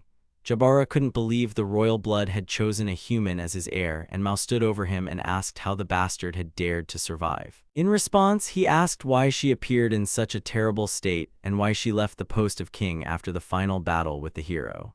The boys didn't understand who stood before them, and Kuchmager explained that it was Jabara, a member of the 9th noble family, which had once rivaled his mistress for the title of king and who was also her cousin. He addressed the demon and spoke of the great 10-year war that had occurred 10 years earlier, explaining that they had been defeated and the war had ended. Suddenly, Jabbar felt ill and fell backward. This was likely because he hadn't been bothered by hunger for 10 years, and now this hunger had knocked him down, and realizing it, he began to die. He tried to explain that his stomach was empty, but Ash believed they didn't need food and Mao said otherwise. Meanwhile, Murabito was rummaging through his bag, searching for an item he'd bought at the souvenir shop. It was the hero's cookie, and he gave it to the demon so that he could eat it and not die helping him. The girl did not understand what he was doing and screamed that he could try to kill him and that this demon only cared about becoming king and could attack him again, but the boy replied that he was her family. Her family, whom she mourned, turned out to be alive, and Murabito realized they had much unspoken and needed to figure out a future path together. It was this realization that motivated him to help the demon. Jabara was stunned by the help he'd received from the man and now thirsted for water. The boy handed him a drink while Kuchmager, Ash, and Mao watched in shock. The demon, having come to his senses, said that he had been close to death, but the girl reminded him that he had saved him. The servant approached him, explaining that he hadn't found his body during the assault on the castle, so he concluded the hero had destroyed it without leaving a trace. Kuchmager inquired about what had really happened to him. It was a long story rooted in the past. 10 years ago, the hero Arthur arrived at this castle, heralding the final point of their journey and calling for utmost concentration. The beautiful sorceress Leela de Gisman waited for this moment to arrive. The snow-white Holy Virgin Charité Whitecross knew that the castle's dungeons were a tangled labyrinth, requiring special caution. The beastman Mimi awaited the moment of destruction. The warrior Cardaricos begged for a stop, admitting that he was already terrified as he acted as a shield and could be the first to perish. Jabbar was then trying to get ahead of the hero and kill him first in order to earn his military exploits and become the next demon king, when the guy accidentally stepped on a slab. This action accidentally triggered a trap into which the demon fell, and the hero and his comrades didn't even notice. But nothing came of it, as in his opinion, the hero had used a vile sealing technique. Ash himself had no memory of it or the encounter itself. Mao was surprised and perplexed that he hadn't been able to escape their family trap in the house for 10 years. Jabara, however, was perplexed to hear about the family trap and asked not to be considered a fool, considering his ability to navigate the entire castle, yet despite all his efforts, he somehow continually failed. It was a heartbreaking story. Mao and Jabara got into a heated argument, and Ash approached the director about the demon's fate, but the director had no clear plan. The demon expressed confusion at how the girl could have survived her defeat and why she supported the one who defeated him. He called her a traitor to the demon race, but she said he was mistaken. Jabara pointed at Murabito and asked who he was, but in response he heard Mao's angry cry to stop asking questions while covering his ears. After a pause, she confessed that Murabito, her husband, had plunged the demon into a state of stupor, and even the boy was shocked. He was devastated and confused by the girl's sudden revelation. It turned out she had been immortal for 10 years, wandering the world in search of death until she met him. By chance, her demonic blood was compatible with his, and Mao, believing her race to be extinct, decided to pass the title of Demon King to Murabito. She then planned to shed her immortality and reunite with her people. She explained that to officially pass on the title, she needed to be related by blood to the heir, and as proof of their relationship, she pointed to the mark on her finger. Jabara tried to understand what this had to do with their enemy, and the queen replied that in the current situation, she intended to use the hero's power to find a way to rid herself of her own demonic essence. The demon didn't understand what method she was referring to. Mao explained that she was looking for a way to destroy the power to completely rid herself of the Demon King. This news left him stunned. Enraged, he demanded confirmation that she truly wanted to kill the Demon King and asked her not to joke like that. Kuchmager and Murabito embraced in fear, and suddenly a bright flash blinded him. The hero explained that this ability allowed him to transform into a living shadow and wield it as a weapon. While convenient, the power was limited. When first encountering enemies, he could defeat them while they were confused. Now that the hero had studied them thoroughly, he was confident of his superiority. He emphasized that Jabara was insignificant in a fair fight, but praised his talent as a shadow assassin, considering him the most insignificant of the demons he had slain. Suddenly, the demon began vomiting and spurting blood, surprising even the hero himself. Murabito, thinking it was his doing, turned to ash even though he hadn't laid a finger on him. Mao explained that the pervert wasn't to blame for what had happened. It was a bloody sin, and Jabara looked terrible. His actions were senseless. He was unfit to be king, for he had drunk blood without permission and would inevitably have died. The boy was shocked by the news of the death, and the girl could not believe that the former pretender to the throne did not know about the bloody sin and assumed that he deliberately tasted Murabito's blood. He couldn't accept the fact that he hadn't been elected and refused to acknowledge it. The demon craved the title of king more than anyone, even more than Mao. Here the name of the 776th king would be determined, as well as the one who would research the Mao clan, and a royal duel would take place. The descendant must drink from this cup the blood of the 775th generation and prove his right to the throne by force, but one of them will suffer a bloody sin. The first candidate was Jabara of the Nines Mazar family, and the second was Mao of the Seven Mazar family. Finally, the time came, and he sacrificed everything for this duel. His words before the crack of lightning were heard were about how he absolutely wanted to win the girl, but he didn't have time to finish and fell unconscious. It turned out that Mao had hit him even though he hadn't yet drunk his blood, and she explained that there was no rule requiring one to wait for an opponent. The judges noticed that none of the contenders had even tasted the royal blood of the ruler, and declared Mao the winner. An enraged Jabara tried to stop her and demanded a fair fight, refusing to accept such a humiliating outcome. From the start, it was clear that Ms. Mao was head and shoulders above the others, and the underdog Jabara only drew laughter. He desperately pleaded with the girl to wait, calling her dear, but she haughtily demanded he address her as mistress. She had publicly humiliated him, dashing all hope, and now Mao wanted to kill herself to shed this burden.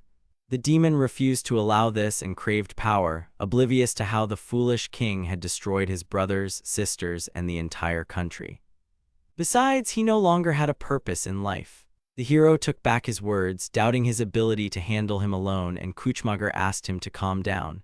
Meanwhile, the research team, located on the floor above, felt a tremor. They assumed it was an earthquake, but one of them suspected magic. The demon asked if Mao was surprised to see his new form, which he had been honing to crush her that day. If the blood rejected him, he will prove that only he is worthy of the kingdom and will resume the duel. The hero reflected on the idea that bloody sin was a painful ritual. Jabara was one of the 9th noble family and challenged him to a duel. The girl asked him to grant him a glorious death in battle. Ash prepared himself, apologizing for the 10-year wait, and released 25% of the power of the holy sword Excalibur, preparing to deliver a crushing blow, when Murabito suddenly stopped the hero. Just a little more and it would have hit the young man. The blade flew right over the top of his head. Ash couldn't contain himself and angrily demanded what nonsense he was doing and demanded that the boy leave, pointing out his low level. The response was a firm refusal to leave. He claimed that Mao hadn't humiliated him back then, but rather defended Jabara and that he had done the same. The girl was shocked by these words. Suddenly, visions of Mao and Jabara from an era unknown to him, images he shouldn't have known, appeared before him. he saw them together in the past. They were in the castle like best friends. The demon, unwilling to listen, ordered the boy to be quiet and attacked him. He grabbed it with his hands, and everyone thought that this was the end and were scared, but the demon rejoiced, smiling broadly. Murabito did not understand why he was chosen to become the Demon King, even though he did not want to. However, this demonic blood was causing Jabbar's loved ones to suffer. He dreamed of saving them. Even if he became the Demon King for a moment, he still accepted the challenge to the king's duel for the sake of salvation. The transfer of inheritance was completed, and he acquired the royal armor, which was the second skill. Mao looked at him in bewilderment, while Ash and Kuchmager realized his appearance had changed. Everyone was curious about this skill.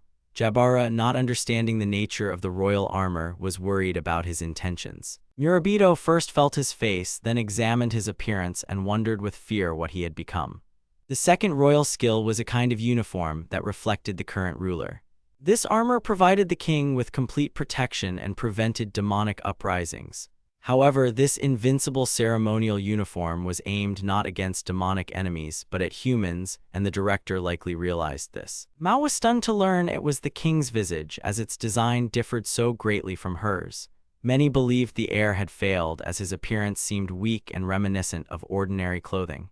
His abilities, they believed, should have matched those of the girl herself. Confident in his own invulnerability, even to Jabbara, Murabito launched an attack.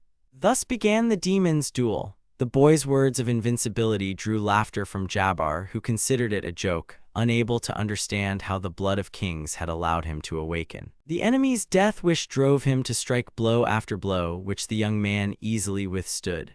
Jabbara was perplexed by what was happening, while his comrades worried about the boy.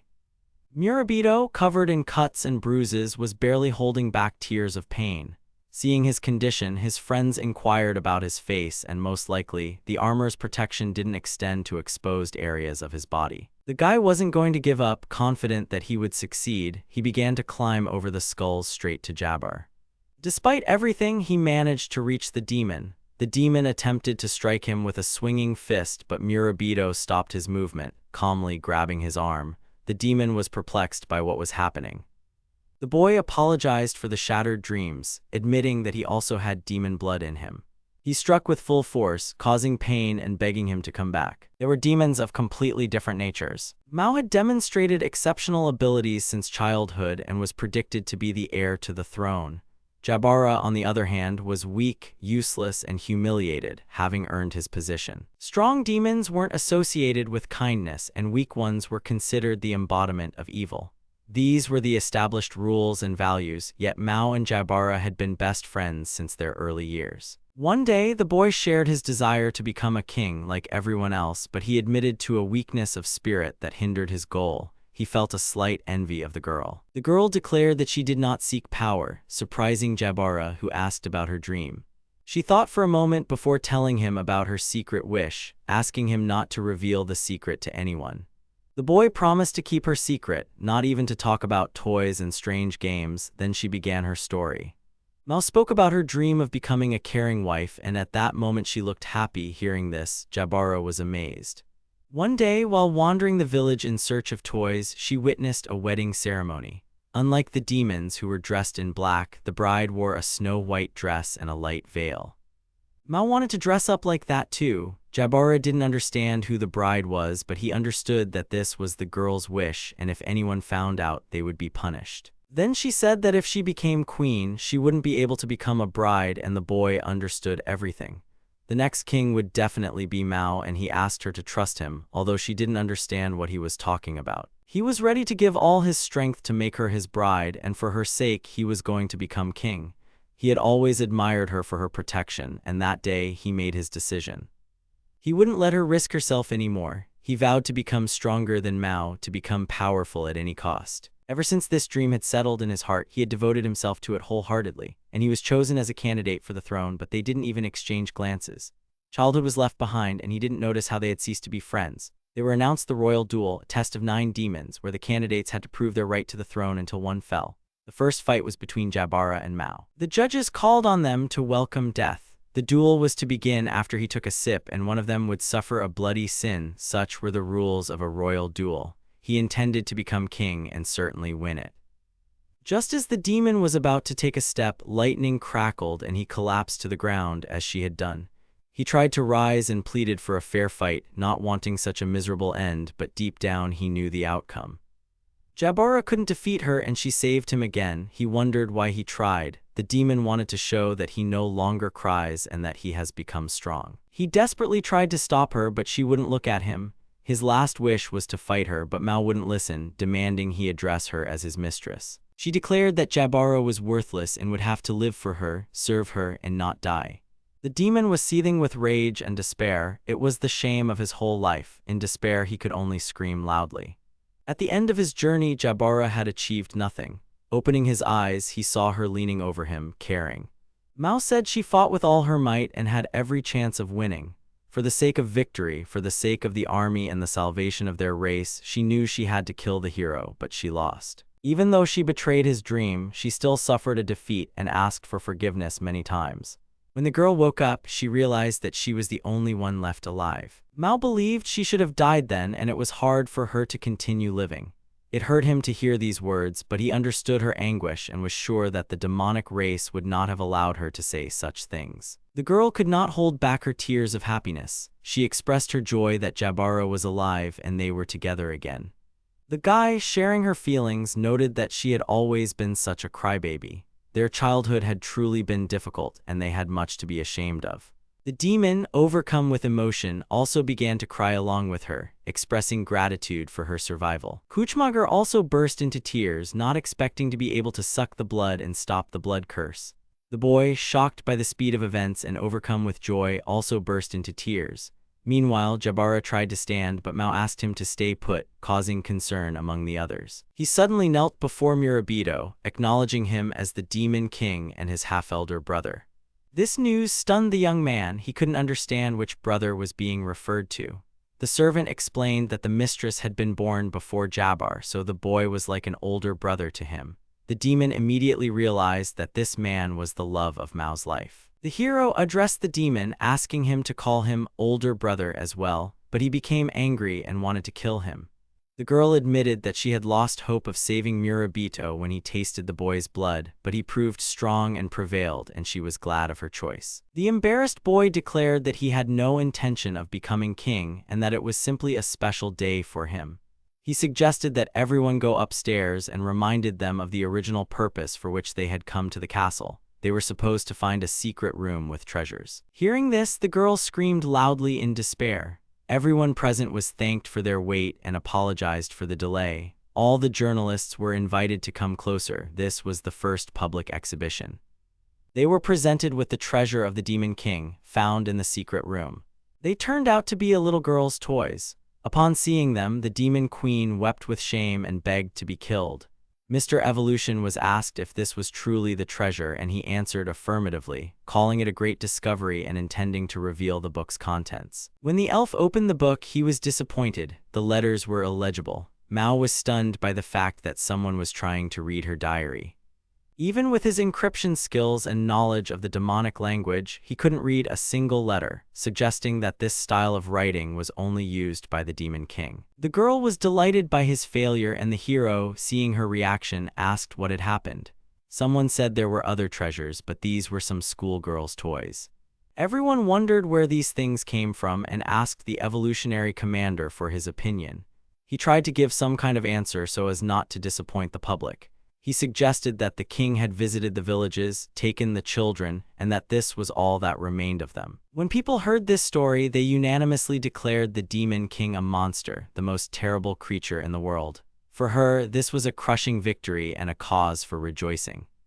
However, the hero remained indifferent and enraged, prepared to leave.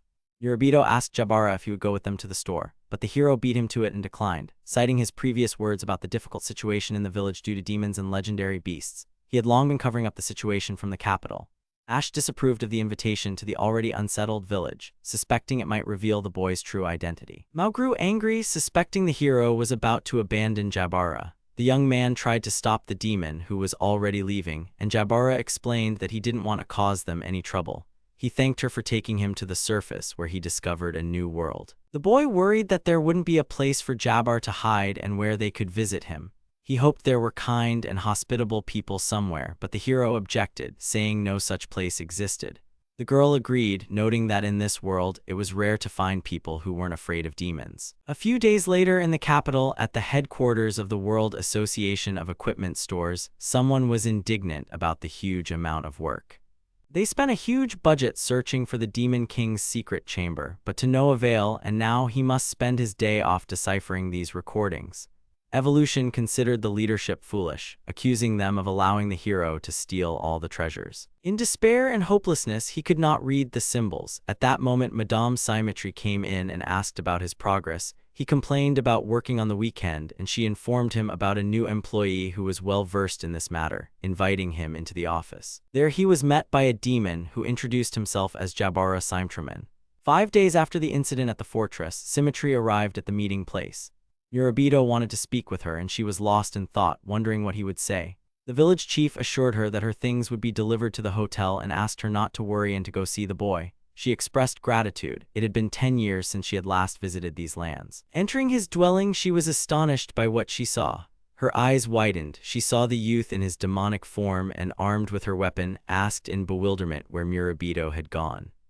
She was annoyed and hostile, believing that the person in front of her was a demon, but the boy hastened to stop her, explaining that he was Murabito. She demanded an explanation, and they revealed that Mao had saved his life and that he was now turning into a demon every night. To top it all off, he had entered into a marriage with her. The boy hesitated a bit before confirming all this, but they didn't reveal their kingship, believing it was inappropriate. He explained that their marriage was necessary for the resurrection, but Symmetria wondered if that was truly the case. The woman found it hard to believe, and after all this, she realized how Shimape had allowed him to control her. But the boy explained that it was his idea, and he himself said that if he didn't want to scold, then he should have sat down. He decided to tell her the whole truth, as he had a request for her. Murabito asked to take Jabara, Mao's cousin, under his guardianship. He explained that Jabara and Mao didn't want to conflict with humans and had stayed with the boy to find a place where they could fit in and be themselves. Madame Symmetry asked if they were trying to convince her to harbor the demon. The demon, who had suddenly appeared, assured everyone that he didn't want to be simply hidden. He was determined to work and start anew. Previously, he lacked experience and was forced to play a certain role, but now he had stepped away from it. The demon expressed his willingness to become her right hand, assisting Symmetry and assisting in matters concerning his family. Bowing his head to the madam, he asked to be accepted as her apprentice. Stunned by what was happening, she confessed that the root of the problem lay in her own negligence, as she had neglected the boy for the past 10 years and that this was her fault before Takebana. She clarified whether she had truly saved his life. She thought the demons were merely seeking cover so they could later exploit him for their own selfish ends, but Jabara and Murabito simultaneously assured her otherwise. Mao shared her intention to find a way to restore the boy's human form. It was because of her that he had become this way, but she promised to get his shop back on its feet and find a way back to his former self. However, the girl lacked the maturity and strength to manage the shop. Realizing that she was difficult to trust, she nevertheless asked him to share her wisdom with them. The woman recalled the girl's words about abandoning her child to his fate, where he struggled alone for 10 years. In response, she said she saw in the girl's eyes a sincere desire to help the young man and asked if that was true. The girl declared with unwavering confidence that everything was exactly as she said. She would not allow the disaster to happen when her beloved demon was mistaken for a monster and an attempt was made to destroy him. Symmetria swore to Takebana to protect his child. The woman explained that she was a strict mentor and expected their consent. Jabara immediately expressed his willingness, and the other boys beamed with joy and expressed their gratitude. She warned that if anything happened to the boy due to Mao's fault, she would be held responsible. The thought flashed through her mind that the girl was planning to use her cousin as a valuable resource. The hero was struck by her willingness to take the demon under her wing, and she then explained that the organization's charter contained no restrictions on race or origin. The association's members include various creatures, including half-breeds, such as her half-elf colleague. Their goal was to create a world where every customer could find the perfect product. This would reduce conflict in the world, so the association's current goal was to research and develop equipment for all races, eliminating the need to rely on a single idol of peace and security. Whether it was a demon or not was irrelevant. What mattered was its contribution to maintaining global balance. However, this was truly an unprecedented case since he was a demon. First, they needed to do something about his appearance and concoct a legend about his kinship with symmetry. The girl's eyes lit up and she volunteered to solve this problem herself. She cut Jabbar's hair and changed his clothes. After her manipulations, he even looked younger. Murabito noticed that his horns had disappeared, and the girl explained that it was magic that was passed down among demons from generation to generation so that they could hide among people, and Jabara did it perfectly. He liked this convenient magic and he was interested in why Mao rarely used it, to which the demon asked her not to remind her about it.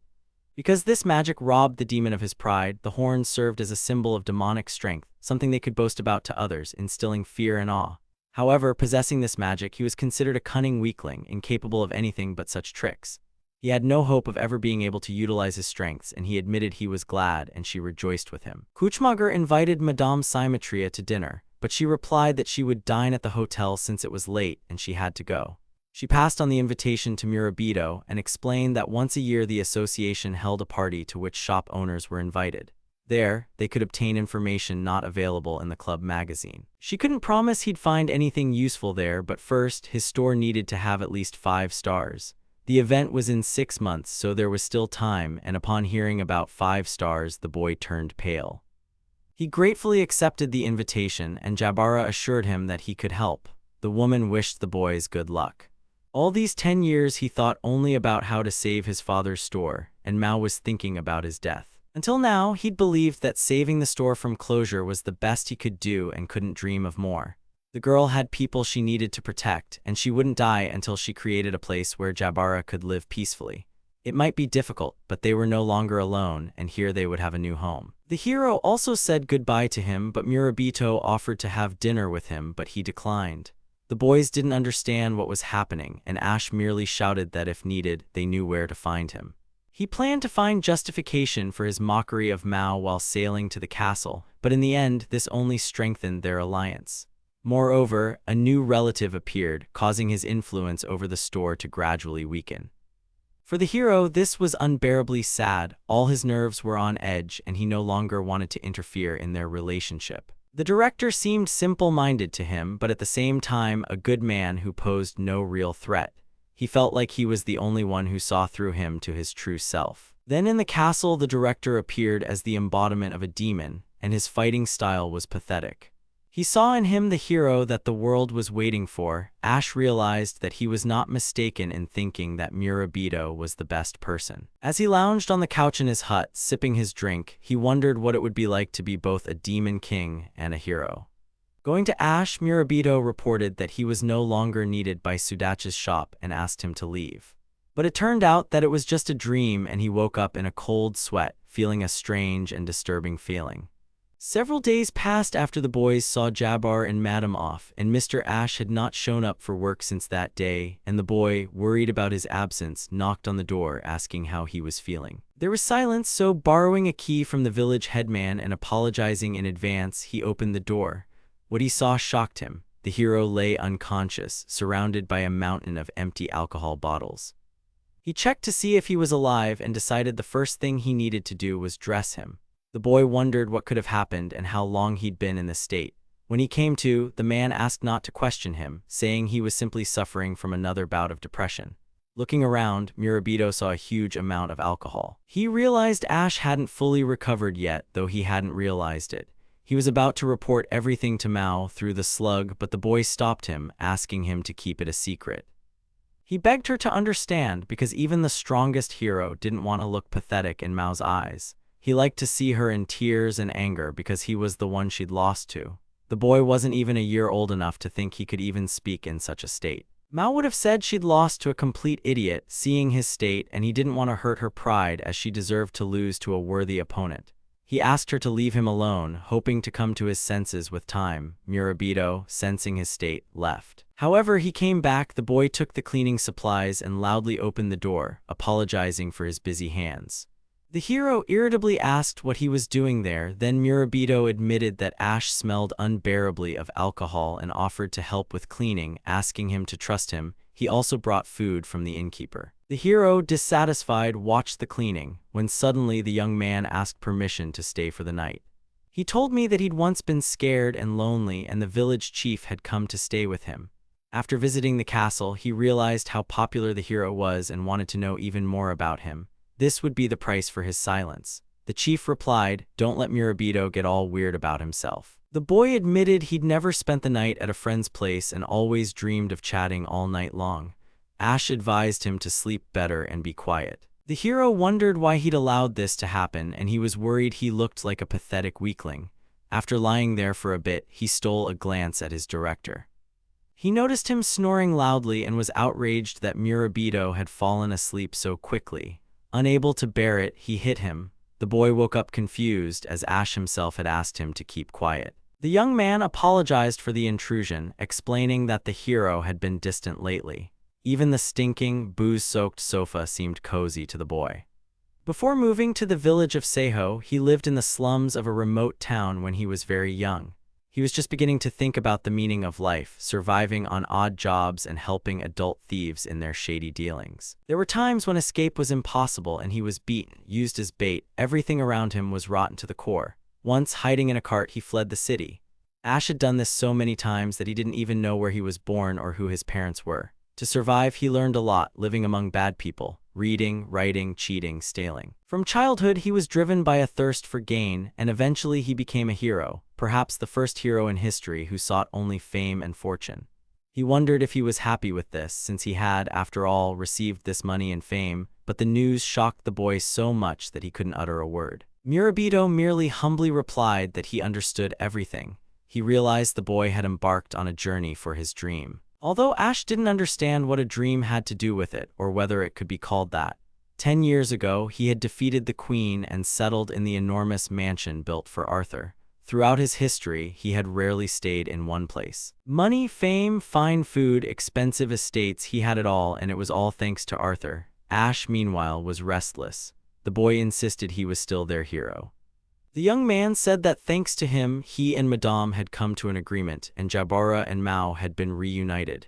It was thanks to him that all of this had happened. The boy explained that he'd begun to see him in a different light. He smelled of alcohol, his debts were still unpaid, and he thought the boy was a shy man for his age, but to them, he was still the hero of Sudachi's store. Murabito asked him to return to work when he felt better and thanked him for telling his story, wishing him sweet dreams. The sun was already rising and Ash woke up surprised. He asked if he'd fallen asleep without alcohol, and the boy replied that he'd fallen asleep without it.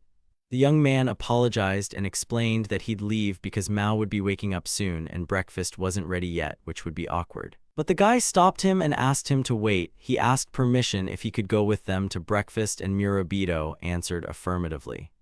Mao had already woken up and saw him, and this meeting did not cause her delight. The boy expressed surprise at her early awakening, to which she replied that such things happen. Breakfast was ready and there were 3 servings. He hoped the girl had prepared it. The hero froze, looking at her, and Mao, noticing this, remarked that he looked like he was about to cry, and she reminded him of their shared family, the Sudachi.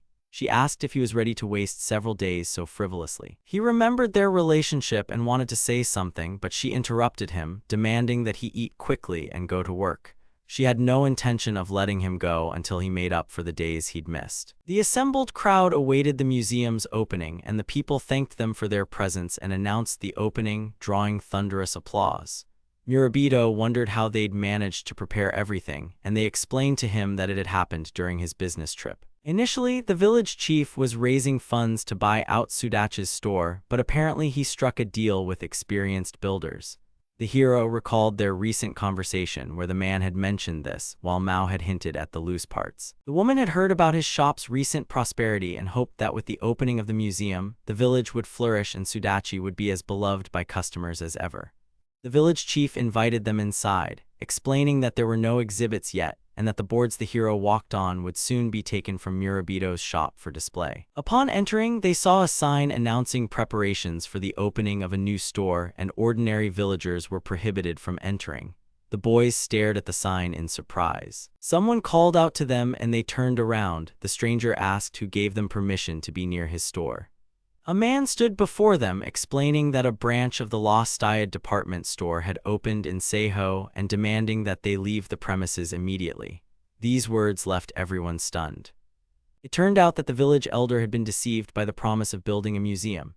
He trusted them, believing he was dealing with honest people. Mao asked if he'd read the contract and explained that the document clearly stated that ownership would transfer to Lost Diet upon completion, which technically wasn't fraud. The hero realized he'd signed the contract without reading it, trusting the promises. Ashu was reminded of the capital's Lost Diet store, renowned for its high quality. Yorobito knew about them too. He'd read about them in the catalog Symmetria had given him. The store was the largest of all the equipment stores in the capital, and over the past decade it had expanded its offerings to include furniture, clothing, accessories, food, art, and toys. It was called a 10-star department store for its wide selection. Mao wondered why they needed it in the village. Ash assumed the real store had nothing to do with it and that they likely weren't involved in construction. They'd simply been given their tools. The village chief asked why he thought so, and Murabito realized it was probably a fake. The boy remarked that if that were true, the contract was invalid, but the village headman objected.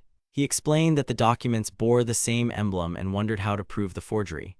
Mao knew they were supposed to have first-class service and needed to find out if the store was genuine, and Murabito would do that. They came to the store and Mao was amazed by the huge number of customers, and the boy was speechless. The headman was surprised by the lack of visitors, and Kuchmager decided that they had a chance to learn something new. Upon entering, they heard a child crying and a little boy sitting on the floor in tears. The man wanted to take the wallet as compensation. The boy stood up for him, asking what he'd done to the child. Teller explained that he'd been sold a fake floating robe that didn't fly.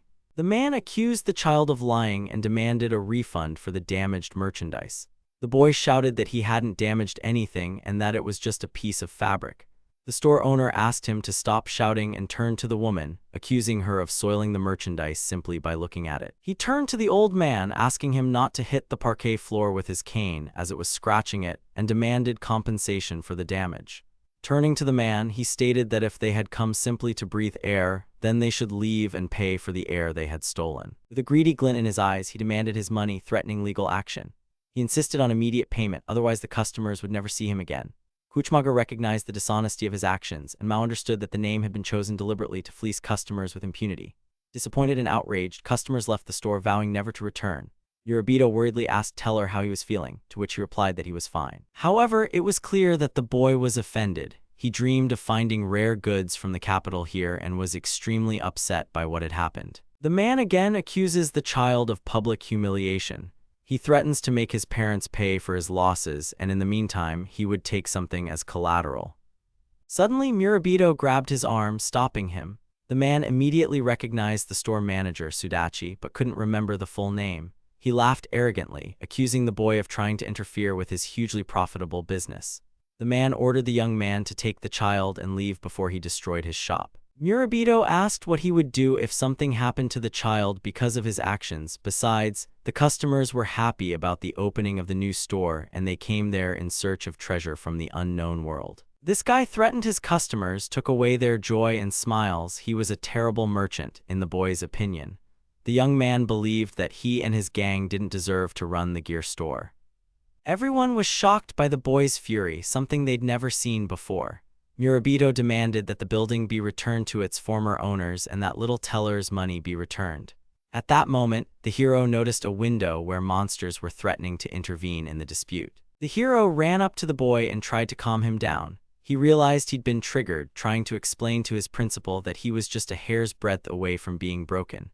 The man looked at them in bewilderment, dismissing him as a blockhead. He wasn't afraid of him because he was only level 1 and that wasn't a problem. The shop owner produced a document bearing the village elder's signature, confirming his agreement with the terms of the deal.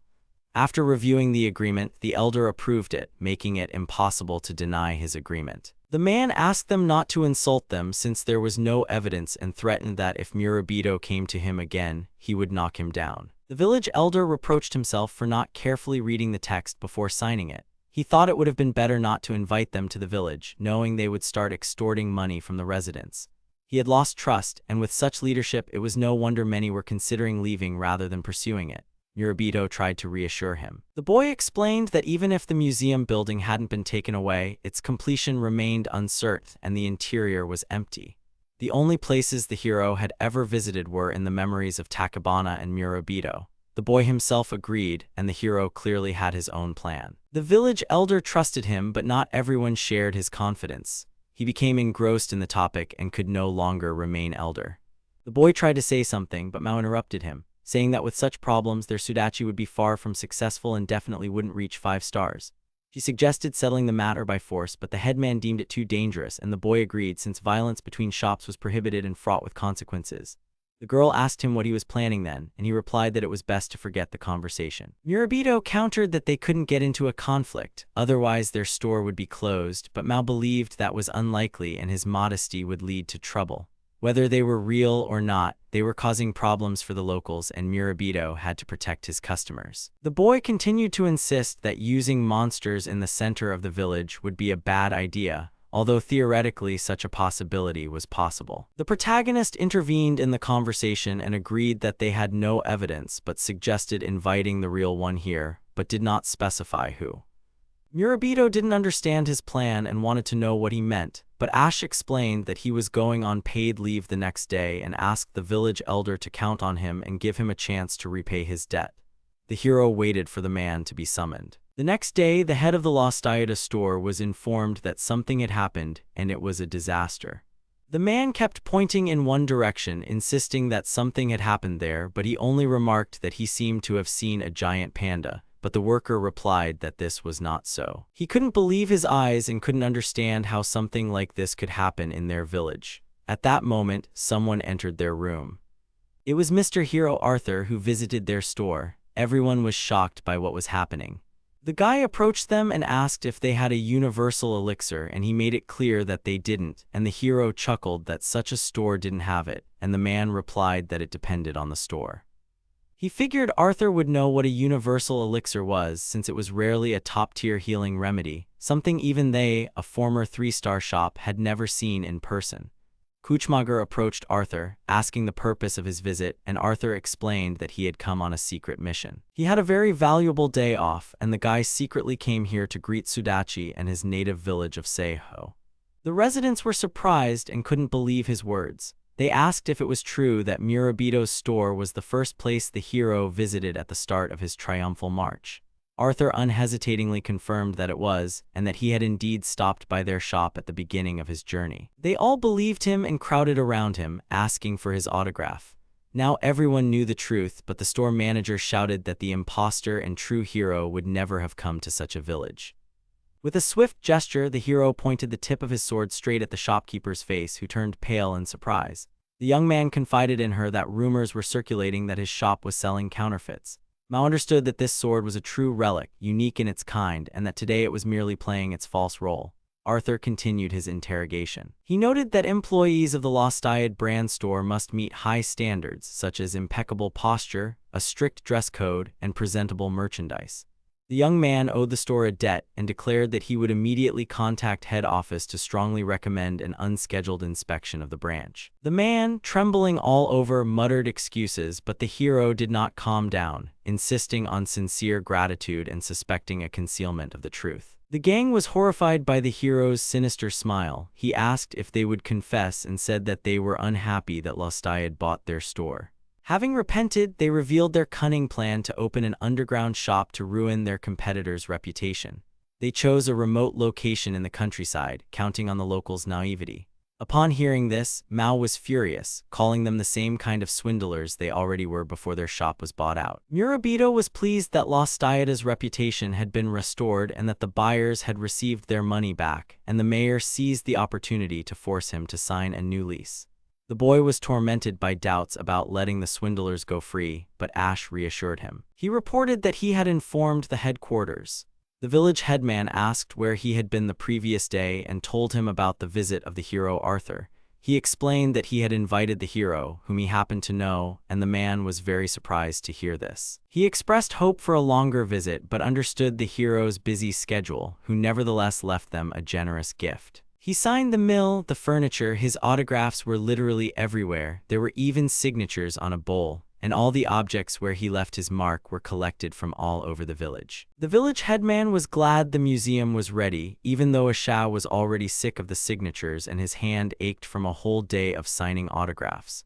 Now the village had to live. Murabito held up a poster with the hero's signature and nearly cried with joy. He remarked that from now on, everyone would know the hero loved the boy. He thanked him but asked if his reputation as a hero would be damaged. The man explained that later they could ask the lookalikes to represent his shop as an official partner of the Equipment Store Association. The boy was already imagining how furious the king would be upon learning of his plan, as Ash was plotting a rebellion for the first time in his 10-year career. He enjoyed signing autographs on Arthur's behalf, and it was his first time doing so. Murabito was very surprised to hear this. When the boy looked at his posters, he saw Mao's signature there, and he couldn't understand when she'd managed to do it. Kuchmager asked what was wrong and why he'd been shouting, and he clarified whether that wouldn't be considered treason. They decided to sign the director's name there too. The boy suddenly fell silent, and the girl noticed, asking what was wrong with him. The young man thought about what these people had done, and it was unforgivable, but he felt sorry for them, realizing they had lost their store. He was interested in what kind of director this Lost Diad store was. At the elite 10-star outfitter Lost Diada, the boss was called and told that a carriage was ready. They didn't have time, as his next business meeting was about to begin and he was in a hurry. The man asked if it would be okay if he was a little late. They always arrived on time and waited for everyone, but he was eager to try the sweets, anticipating how delicious they were. He understood that they had no choice but to visit their client, the most spoiled king. Murabito prepared to initiate the monster into the secret of preparing a healing infusion. First, he had to obtain a Hamafusigi root, rinse it thoroughly with clean water, and let it dry in the sun. Then he grated the medicinal herbs and placed them in a cotton bag, which was then boiled in a pot. After boiling, the bag soaked in the infusion was removed and dried again. Since the infusion initially had a distinctive odor, a pinch of dried sudachi peel was added. The boy presented a new, ready-made product, a bath infusion from Sudachi's store. It had preventative properties against various ailments, including colds, restored strength, helped cope with sensitivity to cold and muscle pain, and all you had to do was add it to your bath. The woman, delighted after trying the infusion, asked the boy for a week's supply. He then warned her to store it in a dry place and thanked her for her purchase. As a compliment, he offered her a new line of healing potions to try, and she received it for free. Over time, they modified the composition, significantly improving its effectiveness, and also changed the shape of the container, making it more compact. The amount of infusion in the package was reduced, but taking it before bed helped relieve the fatigue accumulated during the day. The young man kept the remaining portions of the old potion in reserve, waiting for them to expire. The customer was delighted that this was exactly what she needed, and said that if she liked it, she would buy more.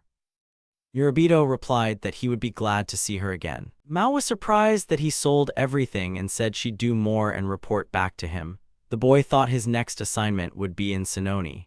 Thanks to the peace, Sudachi was on the verge of closing, but recently business has been improving. Racecourse began regularly purchasing potions, which allowed them to increase their budget for research and acquisition of the necessary ingredients. They successfully adapted products previously intended for adventurers to meet the needs of ordinary citizens, attracting new customers. Murabito also helped children by developing special products for them. Mandragora was sorry she couldn't be of use to him, but the boy reassured her that she was always ready to help him. The young man continued to reassure her, explaining that she still had time to do everything. Mao felt like there was some kind of drama going on in the store, since sales hadn't really grown that much, and at that rate they definitely wouldn't have gotten 5 stars in 6 months. She didn't understand why the criteria for 5 stars were so vague, but Madame hadn't told them anything. Sudachi had a new goal, to earn 5 stars to participate in the annual event that would take place in 6 months. The heads of other stores would gather there, and perhaps Murabito could get some clue to become human again, but he'd have to work hard for that, and he had no ideas, even though the test was scheduled for a month later. The hero suggested postponing all this until next year. He emphasized that nothing terrible would happen if the director got rid of the royal blood, especially if he carefully considered how necessary it really was. The girl was indignant, calling him a pervert, but admitted that he had managed to motivate the young man. The boy explained that another attempt at the end of the world could occur, and suggested they simply go with the flow. She tried to silence him, asking Murabito not to listen to him, but he, on the contrary, agreed, although he had one caveat. He couldn't give up what he'd decided to do, or the boy would give up easily. Murabito wasn't about to give up on his hopes and wanted to be a part of this event. In recent days, the young man had been experiencing a strange agitation.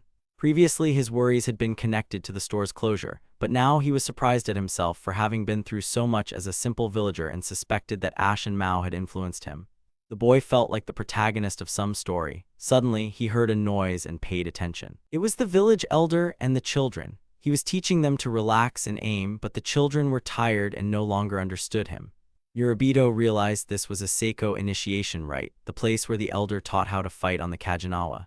The man noticed him and remarked that the young man had arrived just in time. The boy demonstrated his skill by accurately throwing a hook right on target and explained that to achieve a precise hit, he needed to say certain words. The village chief was amazed at his quick mastery and recalled that this was typical of Murabito. The others still didn't understand. The young man said he wasn't suited to being a teacher, but the headman replied that he was good at it and explained that children needed to be shown a good example, not just explained with words. Tellerus no longer intended to rely on adults and was disappointed. He came to the guys and proposed a great idea for getting 5 stars, telling them they needed to study and follow good examples. So they should go to the world's only 10-star gear store, located in the capital.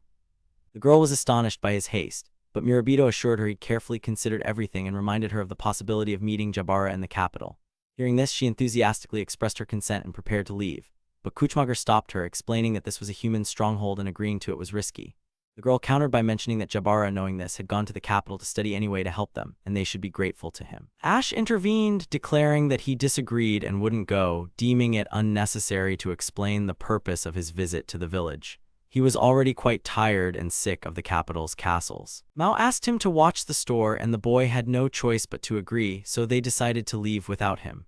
Murabito explained that he would fulfill any request and added that the hero had been acting strangely lately. Suddenly, the hero remembered he had run out of medicine and needed to return to the capital for more. Yesterday, he received a message on the orb from the capital. The voice belonged to Carterox, and it was strange. He didn't want to return to the capital and would rather guard the store. Meanwhile, the girl teased Murabito, realizing that the example was just an excuse to go there. The boy admitted that deep down, he wanted to go to the capital himself. Ash, meanwhile, was weighing and choosing between loneliness and fatigue. The guy excitedly asked for 3 family tickets to the capital, and they went there by train.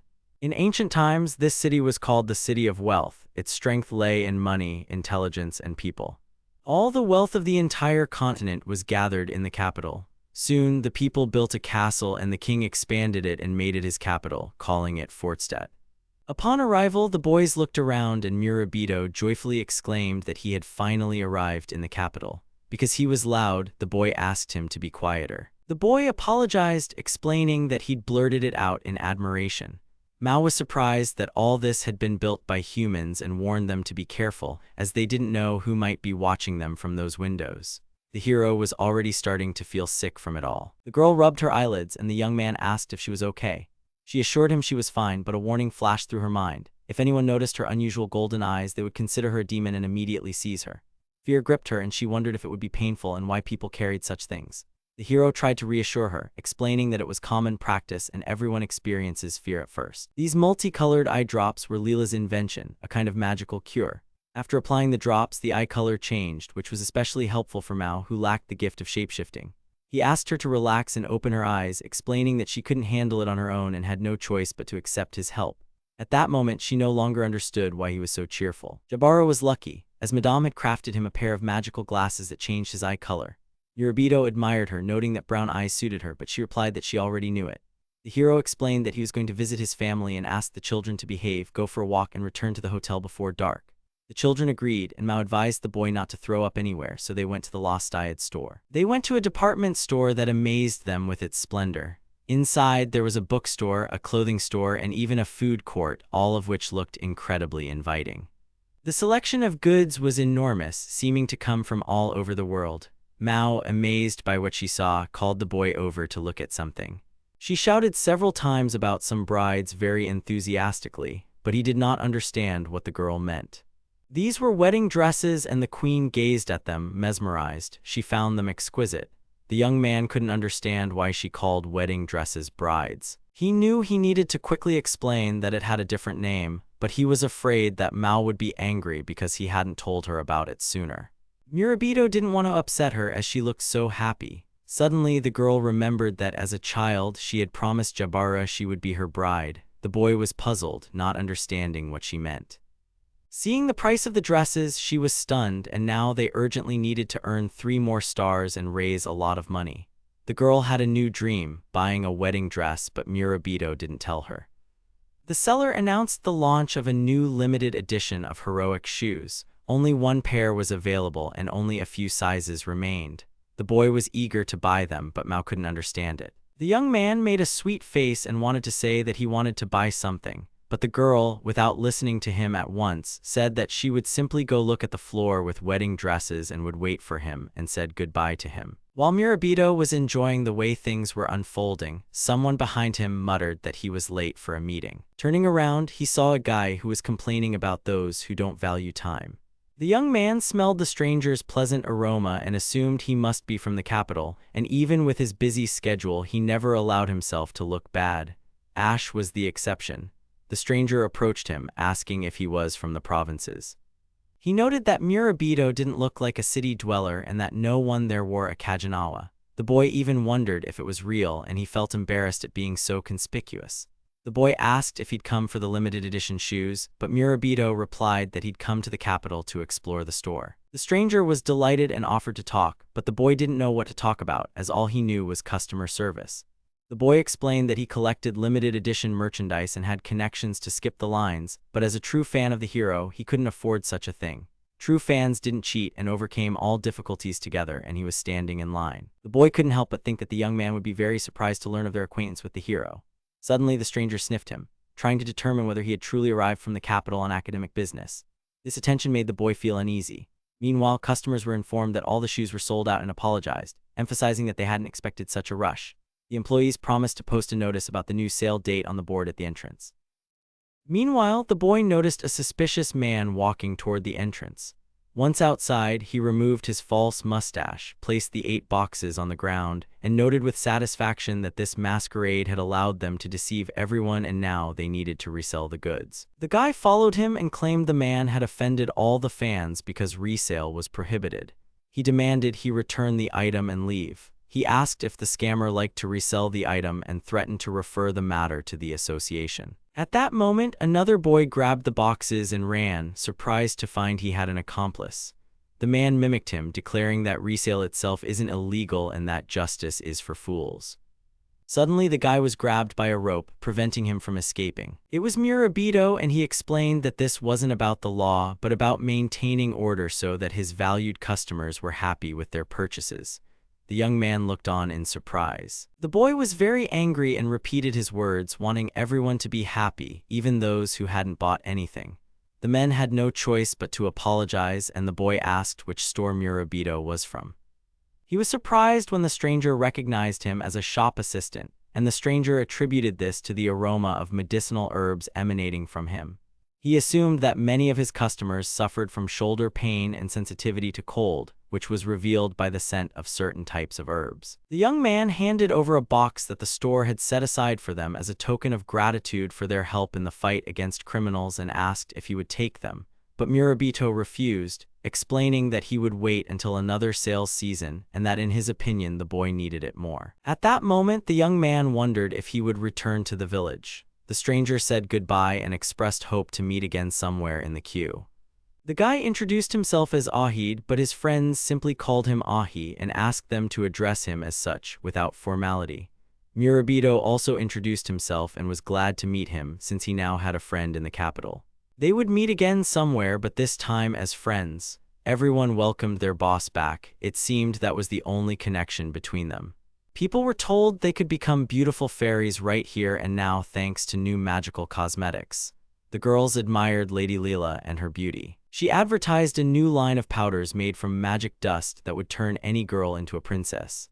The girl posed for the camera, trying out various poses. She was asked to look into the camera, and people were sure she would win the Best Calendar Award of the year. She thanked everyone and asked them to leave, adding that she would clear away all the decorations herself, but they needed to remove the film from the camera, and the staff asked if they would be doing anything other than taking photos. She worked her magic, attracting everyone's attention. Noticing their interest, she would slightly adjust her blouse and offer to take more photos, embarrassing them. Lilu was flattered by the attention and dreamed of spending the night with them, revealing her secrets. Then a voice called out to her, telling her what she was doing was vulgar. It was Charité, and she said she'd been to a bookstore and bought Leela's magazine and asked her for an autograph. The girl was surprised by her outfit and said she'd have given it to her if she'd asked. People couldn't figure out if she was real. These girls were part of the hero's rear guard who defeated the Demon King, the Snow-White Holy Virgin Charité, and the beautiful sorceress Leela. The assembled crowd admired and adored them, delighted to be collaborating with Charité. The young woman reported that Lilu was among the top 5 sellers, and this was expected. She was confident she was in first place and that Mr. Arthur's magazine would likely take second place. The camera suddenly exploded, interrupting their conversation, and everyone rushed to their aid, worried about the film. The girl was concerned about preserving the film, and Charité reminded her that she couldn't get angry. She apologized to everyone for forcing them to take her photo, explaining that she didn't want to lose to the hero. Lilu promised that next time she would be even more beautiful and the photos would be even better.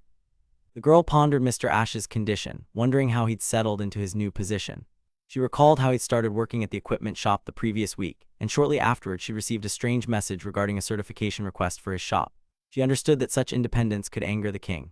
Charité was also worried, as he'd long since run out of medications and felt she should have delivered them herself. The girl objected that this was unacceptable, as if the king were to learn of the hero's escape, the consequences would be unpredictable. Surveillance on the hero had been intensified a year earlier, making it difficult for him to leave the castle. The girl reassured her that everything was fine and that he would contact them himself if necessary. She believed he was doing well and that when he returned, people's hearts would be filled with her, the beautiful sorceress. Charité, however, saw that not everything was going perfectly. Leela noticed something and shared it with the girl. It turned out that there were rats in the house. The girl, without thinking twice, burst into the room and asked who had broken into the hero's room, demanding that the thief show himself, believing that he could not hide from the twin wands. Ash was waiting for them, full of surprise from the meeting. He only said hello and asked for help with medicine, causing confusion among the girls. She was surprised by the absence of new wounds and even noted the improvement in his condition. He inquired about the whereabouts of Mimi and Cartericos and learned that the girl was playing the role of a double today and the guy was skipping class. It turns out his girlfriend dumped him because he spent so much time at work working long shifts, as he was the same sex as Ash. Recalling the message where Leela screamed that she would kill him, Ash understood its meaning. Angrily, she asked the reason for his sudden return, noting that he should have warned them. She asked if he knew how much effort they had to put into hiding him and what they would do if the king found out. Ash advised her to shut up, insulting her as an ugly sorceress. Leela countered, calling herself a beautiful sorceress and a symbol of beauty, a beautiful and charismatic girl, while calling the hero mysterious and poor. The guy replied that he didn't look so mysterious. While Charité was touched by the guys, she saw them in this state again, remembering their fun times. The girl hinted that they were making too much noise. Ash explained that his director had come to the capital and he'd accompanied him. Not wanting to be alone, he'd stopped by to pick up some medicine. The girl realized he worked at Sudache's and recalled how he'd received letters from the salesman, reminding him that it was at this store that he'd begun his journey. The hero agreed, adding that the store had been on the verge of closing but was recovering thanks to him. Charité wanted to meet Murabito, but the hero replied that they were there for school and suggested they do it another time. She declined the introduction because she didn't want to keep them waiting. Leela was about to leave, but not before declaring that Cartericos was tired of being his backup and that she intended to cover for him during his absences. She also wanted Charité to get some rest after a long time. The girl believed that no emergencies would arise in the near future and that he would be able to recover. As she was saying goodbye, she was suddenly grabbed by the face and her eyes filled with surprise. Ash noted that Leela had become even more disgusting. His actions even caused sweat to appear on her face. He laughingly suggested she cover up the dark circles under her eyes with makeup. She became concerned and replied that her makeup was flawless.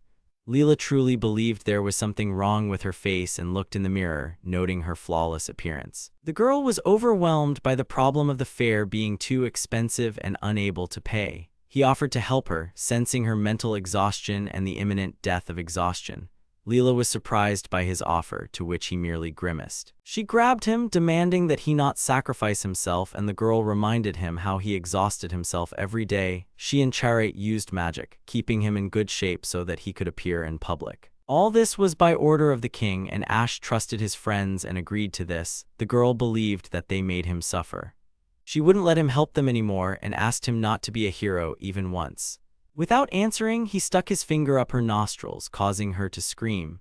The girl declared her nose a national treasure, but the hero replied that it didn't excite him at all. Charité was outraged by his fantasies and terrified to imagine what he'd done in Seiho. The guy asked how long ago Leela had taken command, reminding him that she was just a member of the team and that only he, as the leader, gave orders. She had been by his side the longest, like a bosom friend, and he asked if she had forgotten the cardinal rule.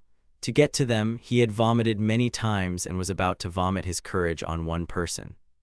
Mr. Ash took on a quest with the highest level of difficulty. The king said that he had done as the hero wished and everyone dispersed. The guy was on his knees before the king and called him Panorgus and asked permission to talk about their deal. The man got angry and shouted at them to call him prod. Ash didn't understand what it was, and the king explained that the young men referred to producers as prod.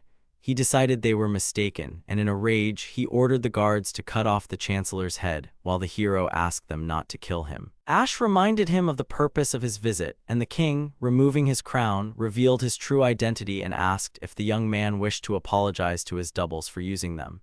His gaze encompassed the entire capital, and he knew of his friend's aid in the escape and knew everything from the very beginning. The boy was shocked to realize the man had a magical artifact in his head.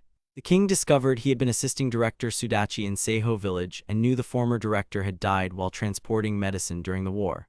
A landslide had occurred and he hadn't escaped, and then Ash had arrived on the battlefield late. Had the war ended sooner, he would have escaped death. The king asked him what it was like working for the family of someone he had killed. An image of a happy Murabito flashed through the boy's mind, and he replied that he hadn't even known about it. Panorgus approached Ash with a question why he let him go for a whole year. The man knew that he ran away due to excessive exploitation and regretted it. Even if the citizens had been deceived by the sorceress Leela's magic, he should have been grateful to his generosity for the respite. The king asked what the boy wanted from him and heard that Ash had asked for a well-deserved rest. It had been 11 years since he had defeated the Demon King, and all this time he had been loyal to Panorgus and had given all his strength for the good of the kingdom. Now it could be said with confidence that the hero was no longer needed, and the idols that brought peace and security had passed into history, and people had entered a new era. The boy begged the king to allow the hero to retire, hoping he would realize how he had ruined him through overuse. He wished Panorgus would give them the opportunity to move on. Ash immediately clarified that he wasn't saying he was giving up his heroic role, but was insisting on improved conditions so they could better perform their work in emergency situations. The young man, like the hero Arthur, demanded an indefinite leave. The king, having listened to him, became furious and refused, considering him too insolent. The man declared that he would decide when the hero would sleep and wake up. The king reminded him that the boy had proposed the deal himself. Ash, having promised to become a hero, wished for Panorgus to become his patron. Then the boy said he would obey the king for the rest of his life until peace came. That was their deal. The man insulted the boy, pointing out that he'd forgotten who had given him the halo, who had erased his past, and who had given him platinum armor. Without him, he would have been nothing. Panorgus shouted in rage that the boy should repay not with gratitude, but with atonement. The king hoped he would return to the castle, but he still had a place to which he was tied, and that was the village of Seiho. The boy tried to stop him, realizing he was up to something terrible, and asked what he intended to do. In the hero's secret hideout, Mao, trying on outfits, asked Murabito if they suited her, and he replied that they suited her very well and was glad she forgave him for being late for the meeting. They were both worried that Ash hadn't returned, suspecting he was talking with old friends. Suddenly, a knock was heard, and the boy immediately noticed it while the girl was trying on outfits. He ran to the door, thinking that the guy had returned, but Mao grabbed him and asked if he was sure that Ash was there. The girl replied that there was someone strong behind the door, and Murabito immediately felt uneasy. The girl approached the door and, eavesdropping, asked who was there. They answered that it was Mr. Arthur's messenger, and upon hearing this, the boy offered to open the door, and that is what they did. Charité Whitecross appeared before them, apologized for her visit, and handed them a letter from the hero. He began to read the message with fear, and Mao noticed that it contained money for travel for 2 and 500 yahello. The young man didn't understand the meaning of the letter, which stated that Ash was resigning. He thanked them and asked them to leave without him. After reading it, he asked where their Mr. Ash was. The young man wanted to find out why the guy had left so suddenly. but the girl replied that they had little time to talk and insistently suggested that he immediately pack his things and return to Seo. She asked them to hurry and offered to help them get to the station. Murabito tried to find out what had happened, but something caught Mao's attention. Suddenly, like a bolt from the blue, an armed man burst into the room through the wall, knocking him down as if nothing had happened. The boys were terrified and didn't understand who it was. The stranger announced that his target had been found. He tried to attack the boy and Mao, but Sharita instantly used an angelic shield to protect them. She stood up for the children, and the killer was amazed by her speed and recognized her as the very same Snow-White Holy Virgin of Charité. She asked if everything was all right, to which Murabito replied affirmatively. She asked the boys to step aside and promised to protect them, as no one could penetrate her defenses. Suddenly, a fist landed in the bandit's face. It was Mao who hit him with all her strength, throwing him against the wall. Murabito and Charité were shocked by what they saw. The girl wondered how he knew about their hideout and tried to figure out who this scoundrel was. The killer was barely coming to his senses, and the girl began to think about how strong she had been, and her suspicions began to creep in. She wasn't going to stand by while they tried to kill them. She wasn't that kind. The queen was about to finish him off, but the girl used an angel's lullaby, preventing his life from being taken. They had already caused a lot of noise. Mao noticed that the girl had a kind soul and did not understand why she left him alive. Murabito asked the girl to calm down as she was giving herself away. Charité explained that killing him was pointless, as whoever sent him would not let it go unpunished. This assassin was sent by King Panorgus himself to wipe from the face of the earth those who had discovered the true nature of the hero Arthur.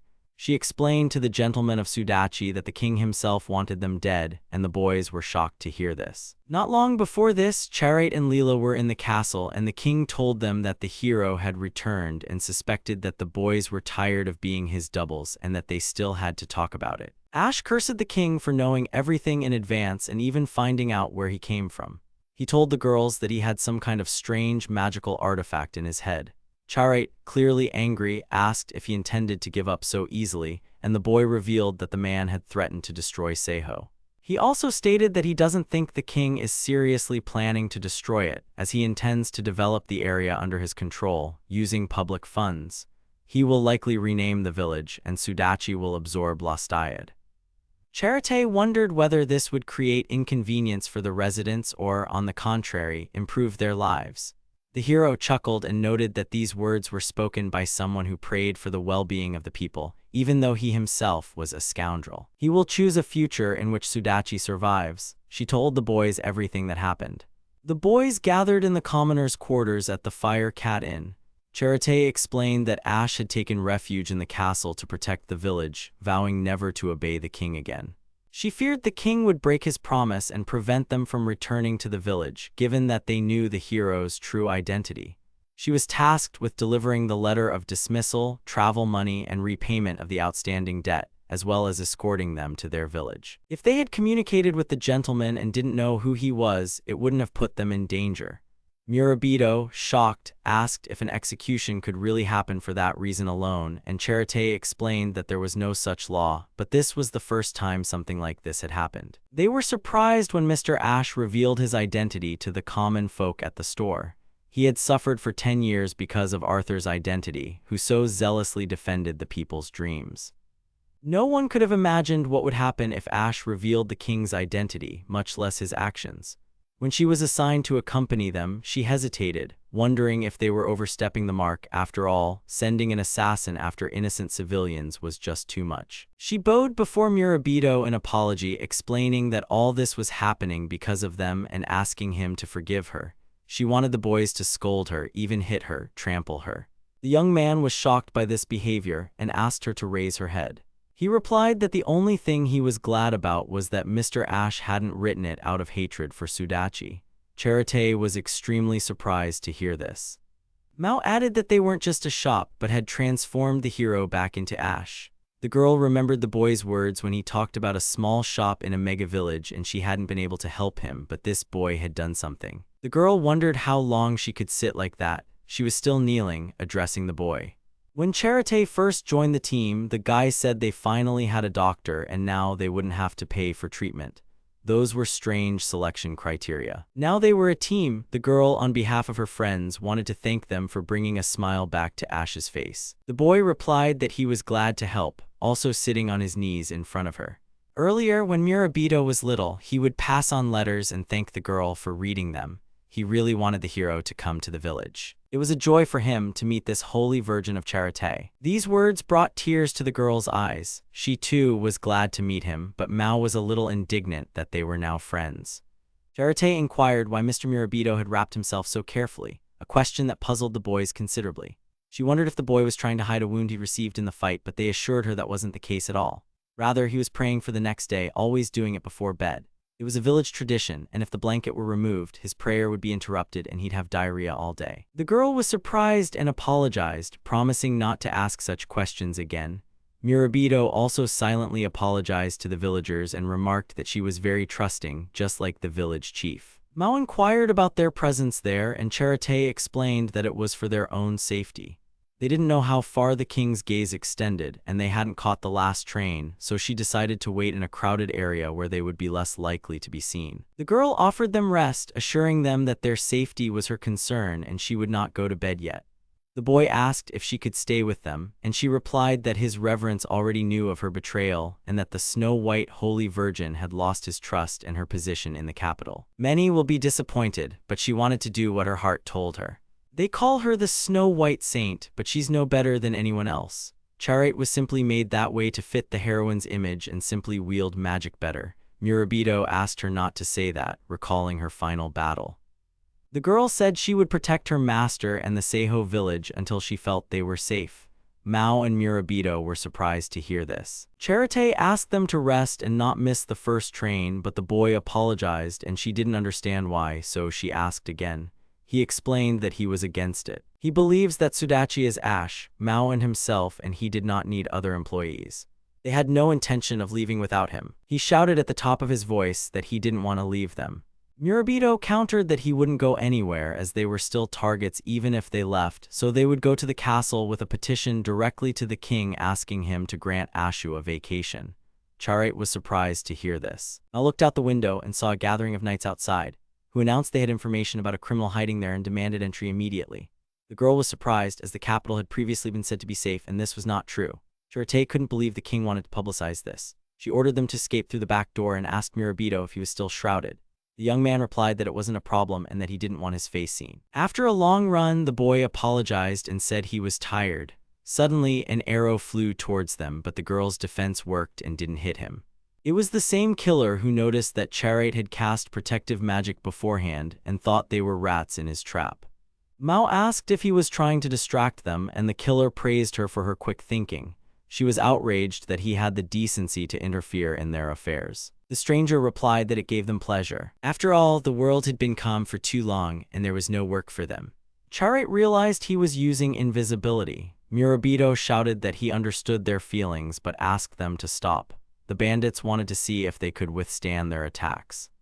Mao understood that eventually her magic would run out if she relied solely on defense, and while there were multiple enemies, she needed to be prepared for counterattacks and prevent danger.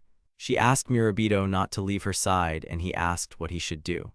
Everything had been fine while she was shopping and eating delicious pies, but now these problems had arisen, and the girl was thinking about burning them all, even though she couldn't leave traces in the capital. After all, Charité was familiar with the king's power, and if Mao had used her magic, she would have immediately exposed herself. She blamed the hero for simply not staying in the store. The assassin spoke of a certain bloody band of assassins, the most brutal in the kingdom, whose bloodlust knew no bounds. They sought to combat those who walked the light of day. Suddenly, voices began to demand their identification, while others begged them not to approach, repeating the ghost of a murderer. The commander, confused and unsure of what was happening, listened attentively to the pleas for help. He noticed one of his comrades running away in panic, screaming about the nightmare that was happening. The voice said that a teacher had once warned him about the night alleys where dangerous individuals prowled. The killer turned his attention from the boys to the stranger and asked about his identity. Suddenly, he was gripped by an unknown force, the nature of which remained a mystery. The echo of his scream rang out suddenly. Afterwards, the boys saw lifeless bodies on the ground. Charité ordered the boys to retreat, and the stranger reminded them to be careful in dark alleys. He admitted that he often got lost as a lost child. A stranger emerged from the darkness. It was Jabara, who smiled and remarked that being a lost child had led him to help people. In gratitude, he asked for directions. Mao and Murabito were overjoyed at the sight of their old friend. The demon, in turn, was surprised by the boy's appearance and inquired about the girl standing next to them. The boys told Jabara about how Ash had become a hero again, as well as about the king's intention to deal with him and his family for knowing the hero's true form. The girl thanked him for his help, admitting they were causing her problems. Charité asked if he was an old friend of the boys. They were lucky not only with a place to sleep but also with dinner, and the girl was sincerely grateful. Although he was reluctant to help the hero's friends, Charité was still their ally, and he allowed her to stay with them. The girl continued to thank him for his hospitality. He realized that everyone who knew the hero was doomed to a painful execution, and that Jabara himself was likely in danger as well. Since Evolutionary had overheard their conversation and was now in the same boat, he asked them to speak without unnecessary jokes. Ash jumped out of the bathroom and immediately started calling Panorgus an old fool, which startled him. Panorgus tried to explain that the boy had misunderstood, begging him to wrap himself in a towel. His habit of wrapping himself in a towel was also mentioned in the Holy Scriptures. The king, after listening to him, asked who had told him about it. Ash's attractive appearance put weaklings in a difficult position, and they were willing to lose trust for the sake of gain. The king immediately had a counter-question. He asked the guy if he was sure that Sudachi's employees were first level, a question that put the guy in an awkward position. A loud noise broke the silence, and it turned out someone was shouting, demanding the lights be turned on because of the darkness, claiming there was a ghost. The king explained that someone had attacked his mercenary and he had returned like that, alarming him. These were assassins from the shadow of spilled blood, and Panorgus didn't know what had happened to them. He assumed it was because their blades had become dulled by the world. However, the king still suspected this was more than just a supply shop. The king repeated the question about the Sudachi. The man asked if Ash understood that lying was pointless since he had seen everything with his own eyes. He knew someone had sent Sharite to them and had seen the girl slay the shadow single-handedly. The hero removed his mask and explained that he could not disclose personal information, asking not to worry and assuring that this was a good store. He threatened the man that if he interfered again, he could become the next demon king. They exchanged a long glance, after which the king exhaled, asking them not to frighten the old man. He assured them he had no intention of killing them. If Panorgus had wanted it, he would have grabbed them and locked them up long ago. Ash noticed that the shadow seemed pleased, as if he'd received a task for the first time in a long time and he could add a chatterbox to it. The guy asked what the king would have done after he had captured the boys, and he in response asked whether Ash would have been happy if those bastards from Sudachi had been nearby. He stood up and explained that he had to go. The man asked Arthur to hurry with his clothes, reminding him of the rules of etiquette at the table. This was the hero's first job since returning. The boy asked the king why they were taking so long and clarified whether they had dressed the hero up or not. Ahid added that for the sake of the hero, he would wait even 1,000 years. Ash didn't know who he was, but he replied that he hadn't heard from the hero in a while and introduced himself as the second boss of the Lost Dyad store. The young man was delighted with the invitation to the dinner party and even asked if Arthur liked the perfume he'd given him. This evening was special for Akka. He suggested starting negotiations as soon as possible. The magical artifact that His Reverence wore could be called an eye. It was a high-end magical artifact that allowed one to monitor the movements of everyone within a certain radius and was attached to the head. However, its use placed a heavy strain on the brain and could lead to health problems. Evolutionary stated that the sale of this product was prohibited, as it was an extremely dangerous artifact which was kept under the association's control. There were records of the artifact being in the possession of a shop in Lost Dyad. The Charité assumed the king was a regular customer. The commander considered that if the shop had sold the artifact to a commoner, they would simply have been fined, but if the buyer was a powerful person, it would become royal property and the purchase history would be lost. The man grew tired of this and believed that everything was lost. Murabito asked if they could stay there, and Mao asked if the king could see them now. However, given the strain on his brain, constant monitoring was impossible, so he only saw them in the place where they had escaped. Evolution ordered them to get out of here and not drag him into trouble. He was not interested in the hero's secret, but Jabara reminded them of their work and that they needed to help the stores, especially since they were his relatives. He explained that he had an important mission and needed to decipher the Demon King's diary. Evolution reminded the demon that he claimed to be a master of the demonic language, yet he couldn't decipher a single symbol. He replied that there was nothing he could do about it, as the hieroglyphs were truly incomprehensible. She felt relieved that her secret hadn't been revealed, but disappointed that Evolution had called her writings illegible hieroglyphs, a feeling of humiliation. The man said he didn't want to know anything more, said goodbye, and left, wondering when the old woman had left them for her business trip. Charlotte, addressing the man, apologized for disturbing him and said they would leave before dawn. While she was on the run, she couldn't repay him, but she promised that someday she would repay him for his bravery and kindness. Evolutionary, unexpectedly showing concern, asked if she needed a blanket. He reminded Jabara that she could thank her later, asked if she had purchased tickets, and offered to help her with their purchase. She asked if he was sure he could do that, to which he replied affirmatively. Evolution asked if they were still on their way to Seiho village and promising to send them there for his own money, asked only for a personal thank you. Charite was grateful, but at that moment Murabito approached him. Addressing her, he apologized and said that he wanted to stay in the capital. The man, irritated by his decision, lashed out. When the girl asked him why he refused, the young man replied that there was no guarantee the king would spare them even if they returned. He feared the king would send assassins into the village and they would be unable to return, breaking their promise to Mr. Ash, and would also cause harm to the village. He did not want to abandon it to such a terrible ruler. The girl convincingly declared that she would protect them all and asked Mr. Murabito to accept Ash's feelings. She understood that a difficult path awaited them. The boy hadn't fully recovered yet, so Murabito decided to take on the role of hero and protect Sudachi. Ash had endured too much, and the right thing to do was follow him. The young man cried and declared that even if the hero scolded him, he still wanted to return with him. The boy was still being held by Evolution, and he in turn was being held by Jabara, and Murabito begged and pleaded to be taken to the castle. The man asked if he was in his right mind, wondering if he could do anything. The young man explained that he needed to speak to the king to ask him to give Mr. Ash a rest and to leave Sudachi and the village alone.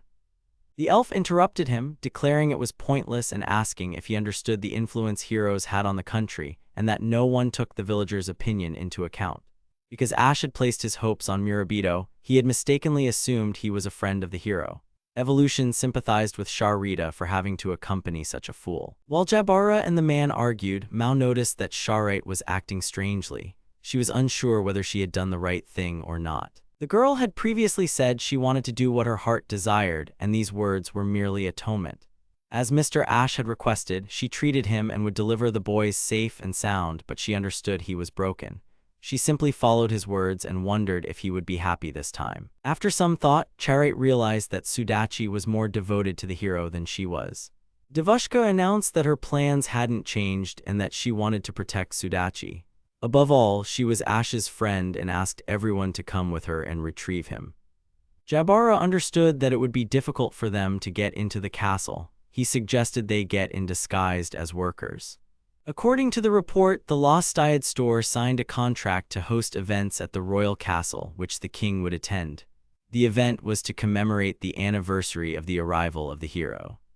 The Charite explained that this event commemorates the selection of the hero Arthur as the Holy Sword and his arrival in the capital.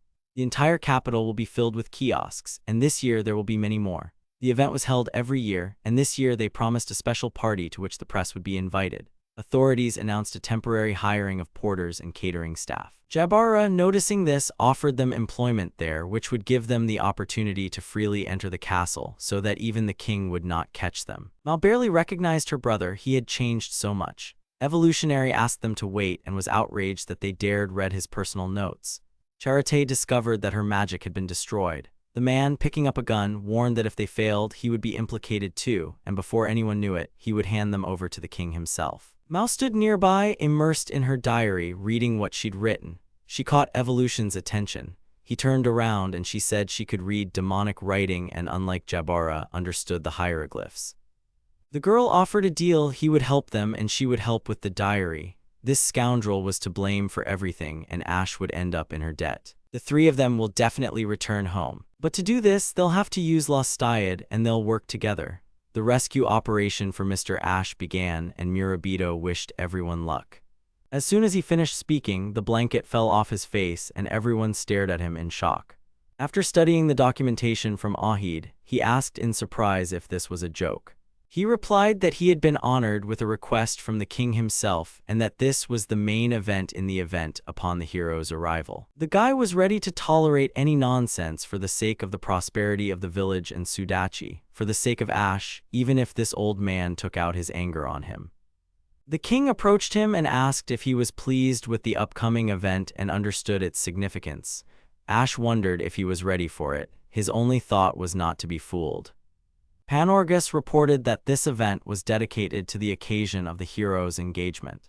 The capital was under threat of attack from the Demon King, and in the midst of this fear, a lone dragon descended from the sky. The inhabitants expected disaster when the monster began its attack. Soldiers perished at its claws, but the sacred sword Excalibur remained sheathed. Despite the disaster, the weapon remained unraised. Darkness thickened over the city. As the people fell into despair, the sword suddenly soared into the sky. It shone with a bright light, awakening hope in the crowd. Panicked cries rang out, asking if there was a hero among them who could save them. The sword's glow attracted everyone's attention. Hope flared in the darkest moment. The sacred sword reached the hand of a young man standing among the crowd. Swinging the weapon, he severed the dragon's head with a single blow. This event astonished the assembled crowd. The sword had chosen its owner, giving rise to a new legend. People couldn't believe what had happened. The event became known as the coming of Arthur the hero. The townspeople recognized it as a miracle, unprecedented in their history. The young man who lifted the sword was hailed as a messenger from heaven. The city was preparing for the annual celebration of the hero's coming. The streets were decorated and residents were busy with preparations. Fortstadt Castle became one of the main venues for the event. This year, a large number of guests were expected. It was announced that entry to the castle would be by ticket only. During the interview, a young man from the village of Seiho introduced himself as participant number 41. He was 18 years old and answered questions confidently. A commission representative asked him to tell us about himself. He asked why he had approached La STDE, a company he owned and operated, as the director of a gear shop. Murabito enthusiastically responded that he wanted to learn about La Estida's operations firsthand. Murabito was delighted by the committee's decision to allow him to proceed to the next stage of the practical exam. One of the examiners noted his high motivation. The other participants watched him with doubt. Some suggested he might be a spy, others were surprised by his absence from the blacklist. Some skeptically declared that with just 1 star he wouldn't pass anyway. In the capital, outside Evolution's building, Murabito joyfully showed off his new pass. He had been officially hired, assigned to a special event. He showed the paper with the acceptance stamp and a badge with the word staff written on it. Murabito was delighted with the news. He proudly announced that he had gotten into a special party. Evolutionary slapped Murabito sharply, calling him a fool for being so frank. He expressed outrage that he had introduced himself so frankly. Murabito still held the acceptance confirmation sheet. The slap was accompanied by a loud bang. Below were the resumes of the other accepted participants. 3 days later, the team arrived at Evolution's house. One of the team members was outraged that Lostai was collaborating with the king himself. He also couldn't understand why they would negotiate with their own executioner. Murabito stood in the corner, modestly apologizing for what had happened. Levels were marked nearby. Evolution's was 91, Murabito's was 1. Murabito, with tears in his eyes, declared that he couldn't resort to lying to meet Ash. He admitted he couldn't tarnish his honor with false information. Evolution responded by calling him an idiot. The observing character noted the boy's strange behavior with surprise. Evolution asked what position he had been hired for. The young man replied that he would be working in the castle's main hall. He was assigned to a special party as a maintenance worker. Evolution reacted with surprise to this news. He emphasized that this was the most difficult position to find. He also noted that the level of competition for this position was extremely high. During his internship, Murabito performed service tasks with extraordinary dexterity. He demonstrated skill in setting up tables and handling fabrics. The examining examiners were amazed by his speed and precision. Murabito himself was surprised at the reaction. He believed he had done nothing special. During his internship, Murabito successfully navigated the registration, table service, and customer service stages. He skillfully served even the most demanding customers and promptly repaired any stains. His performance was highly commended, and the observing actor gave him a perfect score. When asked what else he was good at, Murabito confidently stated his experience. The examiners were impressed. In Evolution's house, the participants discussed the completion of the test. Charlotte assumed they had already passed the test, despite the ambivalence surrounding the king's ties to Lost Eye. The dark-haired man remarked that if he were the ruler, he would have concealed his desire to kill the hero. Charlotte stated that Murabito was likely unaware of what was going on. Meanwhile, the young man happily thanked him for allowing him into the castle. Charlotte explained that she chose a job that didn't require disclosing personal information. She explained that her hobby helps her adapt more quickly. Because of her saintly image, no one recognizes her. Those present asked what her hobby was. Charlotte smiled, not immediately revealing the nature of it. The girl replied that she loved to read, which surprised Murabito. He thought he shouldn't have asked. Meanwhile, Charlotte's dark-haired brother reminded him to check the castle map. He noted that he might get lost. Murabito listened to the remark. The castle map showed the location of the main hall where Murabito would work. Adjacent to the hall were the fan merchandise fair, the buffet, and the exhibition areas.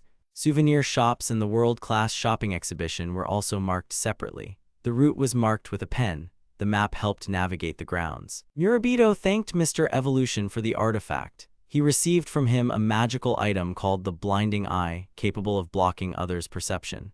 Murabito tucked the artifact into his shirt and declared it was time to act. His expression grew serious, determined to carry out his plan. Evolution explained that he gave the artifact to the hero and his companion so that they would remain in his debt. He expressed gratitude to Murabito's fiancée for deciphering the Demon King's script. The young man himself attempted to decipher the complex inscription, considering it an important step. He pondered the possible hidden meanings within the text. The name Mao surfaced in his thoughts. Murabito felt guilty for remaining in the capital, breaking his agreement with Mao. He recalled how he had promised to manage Sudachi together. The girl, upon seeing him, screamed, reproaching him for breaking his promise. She was clearly irritated. He realized he owed her an apology. Mao appeared before Murabito in a maid outfit, laughing cheerfully. Murabito froze in amazement, unsure how to react. Mao's demeanor was lively and confident. Murabito felt uneasy about the situation. The girl was in a good mood, despite their recent argument. After the unexpected scene, Murabito screamed in panic, apologizing. He was trapped under the rubble, causing a wave of commotion. Meanwhile, the hero's busy schedule, expected to appear at numerous events, was discussed. It was mentioned that knights would always be at his side. Murabito realized that catching him alone would be nearly impossible. The team discussed how the only time the hero could be alone was during a bathroom break. One of the members recalled how they'd used this method before. It was emphasized that this information mustn't be shared. Even with a double, they had to take turns. Murabito recalled this moment with irony. Mr. Evolution analyzed the information while the others discussed a plan of action. One of the participants suggested using a laxative to keep the hero in the restroom. Charlotte and Murabito discussed how they wouldn't be able to speak freely if other people were nearby. Ultimately, they decided to compare the hero's schedule with possible breaks. Evolution approved of the idea, although he called it a bit crude. Mao supported the proposed plan and stated that she would have done the same herself. Murabito was surprised by this decision. Charlotte suddenly mentioned that after the intervention of His Reverence's assassins, the attacks had ceased. She admitted that this seemed odd. Everyone began to wonder about possible hidden reasons. Murabito hypothesized that this was related to the use of the artifact. Charlotte expressed doubt, calling it a possible trap. Evolutionary suggested that the Demon King had lost his ability to act due to the eye. Furthermore, if the king hadn't noticed them, now was the perfect time to act. Murabito began to feel a sense of responsibility for taking the initiative. Murabito promised he would definitely meet with Mr. Ash. He was about to tell him the important phrase, "Let's return together." He was filled with determination. The image conveyed his serious intention. The hero was preparing for a crucial conversation. Jabara happily announced that he was now officially participating in the event and would be monitoring the hero's movements.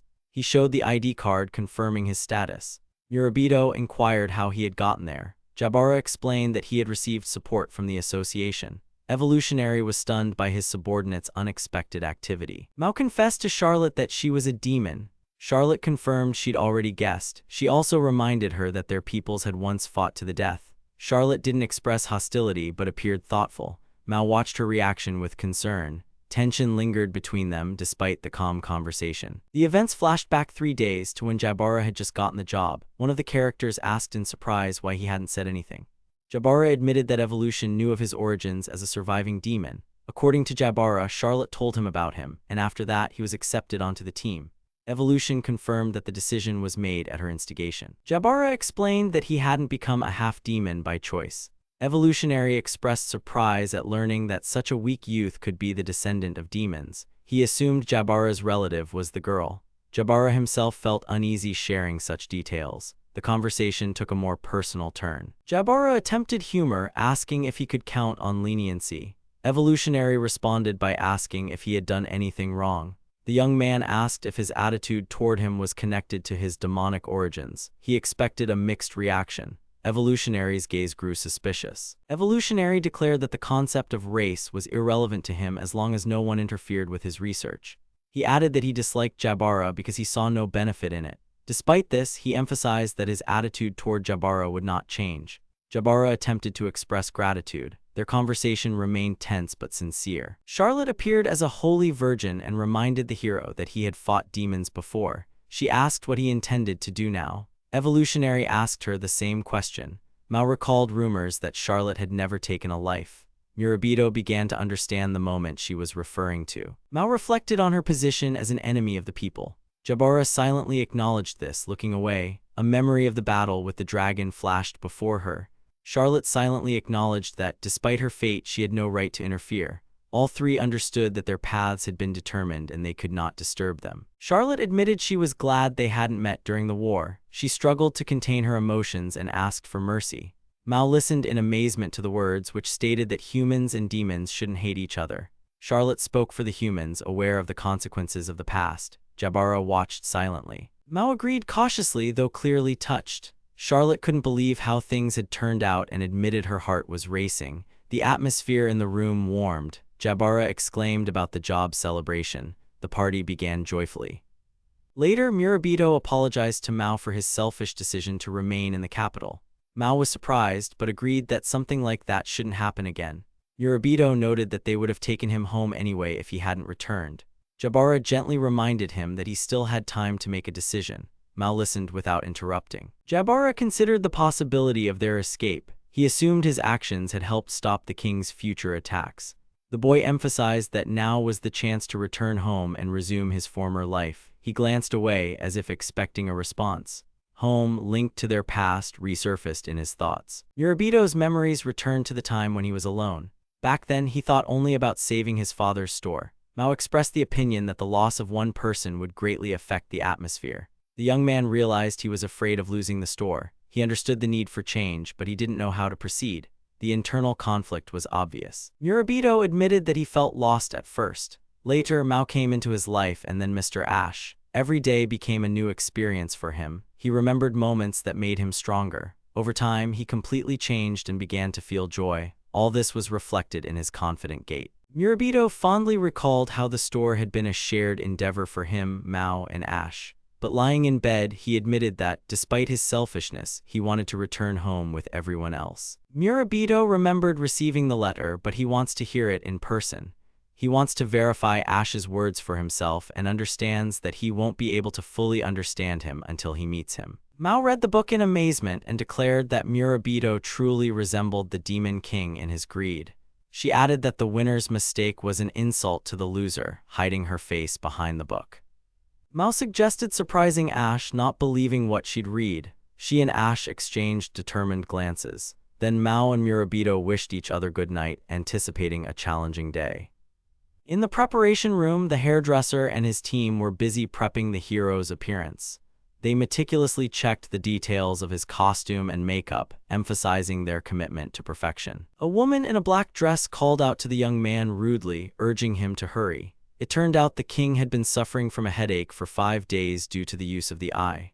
The white-haired man was surprised he hadn't seen him in a while. The woman in the black cloak sighed, looking into a pocket mirror. She thought that if Charité had been there, she would have definitely healed Ash. Before leaving, Ash wished her not to die and then received a proposition from the witch. The witch first asked if Ash wanted anything, but immediately admitted she was joking. Then she ordered him to get to work. Meanwhile, people were gathering in front of the castle. The festival was about to begin. The king had a dream in which he saw the past. A commotion erupted as a noise erupted in the arena. One of the knights tried to reassure his father, saying he was fine. Memories surfaced and he asked him to remember him, assuring him that victory would be achieved. One of his confidants called anxiously to the king, who was lying in bed. The old man opened his eyes and said that he needed to prepare as today was a day of blessing. Meanwhile, a servant called for a doctor.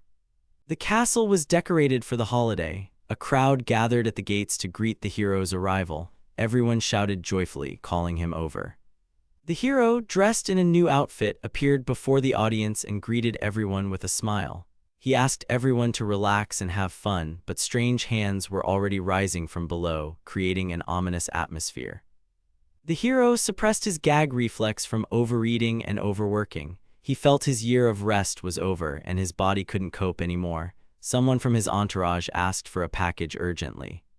One of the knights asks the hero not to overexert himself and advises him to take a break. The others debate the hero's strength and bladder. The focus shifts to his desire to meet the people. At the royal dessert buffet, the hero shows a keen interest in sweets. He eats too much, explaining that he's a hero. The servants rejoice at his appetite and he reminisces about how he ate very spicy food in the past. Overeating makes him feel ill right at the festive table. His face turns pale, he starts shaking, and someone calls for water. The tray of food almost falls from his hands. Suddenly, Mao appears before him, dressed as a maid and holding an ice cream cone. The hero is confused and at first doesn't believe his eyes, reacting with surprise to her appearance. He decides he's hallucinating from exhaustion and a desire to return home. Mao stands before him with a soft, unusual smile he doesn't remember before. Mao attempted to pass the food to the hero, but one of the knights stopped her, citing regulations requiring all food to be passed through guards.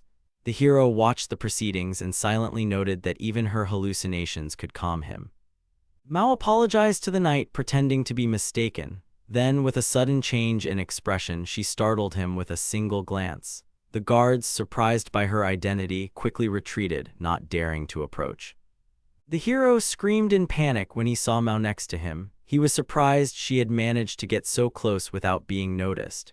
Mao, meanwhile, was calmly reflecting on how she hadn't managed to slip him a laxative. The hero, continuing to distribute the treats, suddenly began to connect the dots. He realized he'd seen a girl very similar to Mao, with the same protrusion on her head, and remembered that he'd instructed Charita to accompany them to the village. Mao transmitted a message via the calm crystal, noting that the hero was too well guarded. The girl lamented that there was no sign of a need to use the restroom, and Jabara accepted the information with a serious expression. A special party began in the main hall. The hero appeared before the crowd, delighting the guests. He hinted at an important announcement to be made at the event, intriguing the assembled crowd. Ash, still pondering his role, dreamed of how his engagement to the princess would officially make him part of the royal family. He wondered what this meant, becoming the next king. Ash suspected someone was planning to exploit his position for their own ends, but he shrugged it off and imagined himself on the throne, fantasizing about how he would transform the Sudachi store into the official hero's store. He convinced himself he could help people rid themselves of the demonic force. He tried to push aside extraneous thoughts and focus. After all, today he was a hero. While Ash was preparing his speech, he demanded a magical loudspeaker. One of the servants hurried to fetch it, apologizing for not bringing it in time. The servant turned out to be Murabito. He knelt down and handed Ash the device, but on his palm was a message, "Let's talk." Ash was deeply surprised by his appearance. The atmosphere grew tense. Ash shouted Hayabito upon seeing his old friend and exploded in rage. The waiters present were shocked by what was happening. Ash called out loudly to Murabito, drawing everyone's attention. Everyone began whispering, incredulous that the hero would use such harsh language, but Ash quickly changed his tone and, with a ridiculous excuse, urged everyone not to run for the sake of their health. One of the waiters, trying to help, found himself in an awkward situation when a colleague attacked him, yelling at him to get back to work. Meanwhile, the others assumed the waiter was simply caring and even praised his kindness. Ash noticed a girl dressed as Charite sitting at the fan merchandise stand and was shocked, thinking it was a hallucination. He was surprised to find that the entire line had ended at her stand and the merchandise was completely sold out. The hero was furious when he realized that Charite was actually there and participating in the fair. He couldn't believe she'd fallen for it, and everyone began to fear his menacing expression. Charite, still playing the role of saleswoman, was nervous inside but tried not to show her emotions. She tried to convince herself that no one would notice her embarrassment and that she could pull off the Holy Virgin look. Ash, his expression cold, left the room, escorted by security. Charité guessed he might have wanted to tell her something, but he left regardless, leaving her bewildered. At a show dedicated to his journey, the hero finishes his performance and says goodbye. After the event, he notices that there are no familiar faces among the guests and heads off with his security, planning a bathroom break. Nearby, the hero is discussing the possibility of visiting a center for lost children. Given the scale of the event, the attendants believe such a place is a must, but the hero replies he'll stop by some other time. The hero spots a group of children and decides to postpone his trip to the bathroom for a while. He wants to win the sympathy of the little ones who admiringly recognize him as a true hero. The hero turns to the children, apologizes for the inconvenience, and assures them that they are fine. He says that someone will come for them soon and they can return home. Ash watches the scene unfold, sitting dejectedly in the children's room. The hero calls him a scumbag, clearly not hiding his irritation, and then, hearing the noise, heads toward the fair. Mao and the guy accompanying her are shocked to learn that Ash has fled.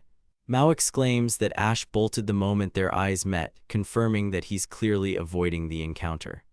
Jabara, with a worried expression, reports that Ash is deliberately avoiding them, believing contact with them to be dangerous. Meanwhile, the guards discuss the hero's disappearance and all efforts are being focused on finding him. Charette, Leela, and Jabara notice that Ash is alone.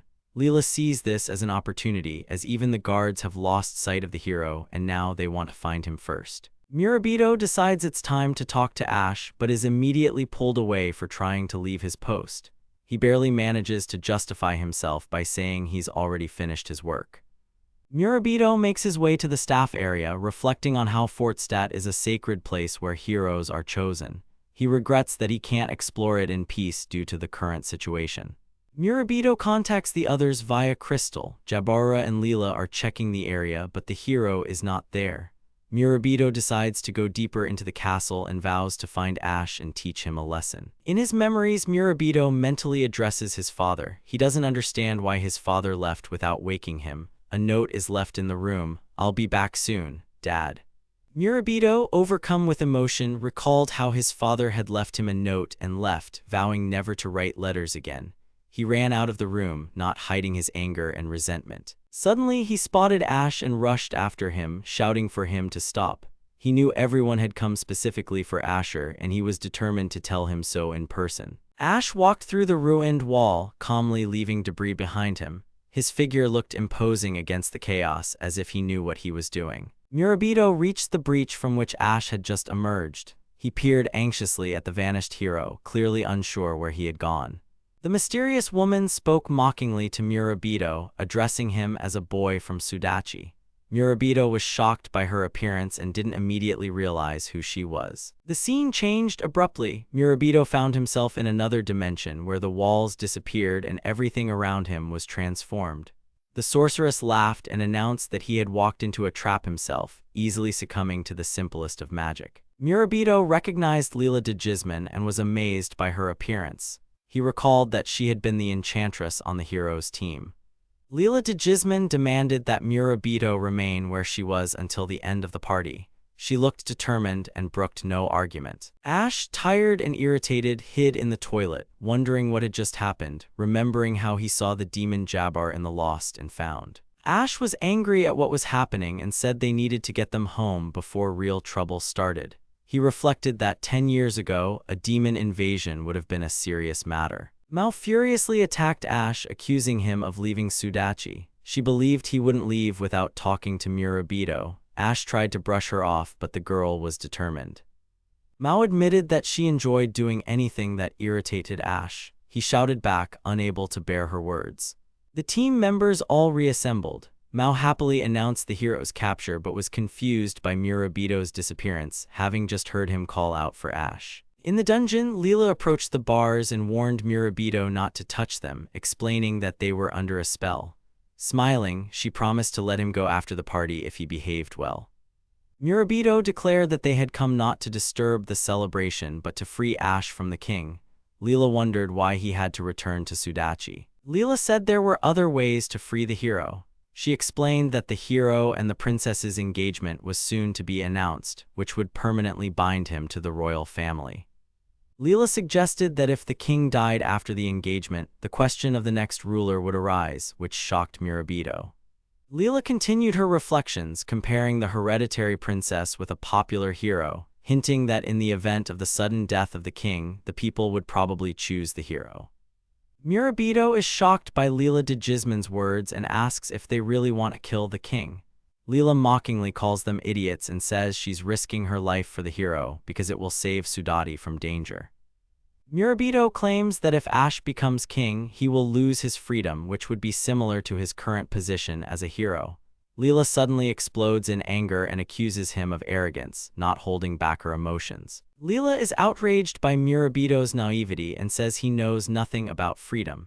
She reproaches him for wanting to deprive Ash of his glory and force him to spend the rest of his life in Sudati, remembering all he went through for his dream.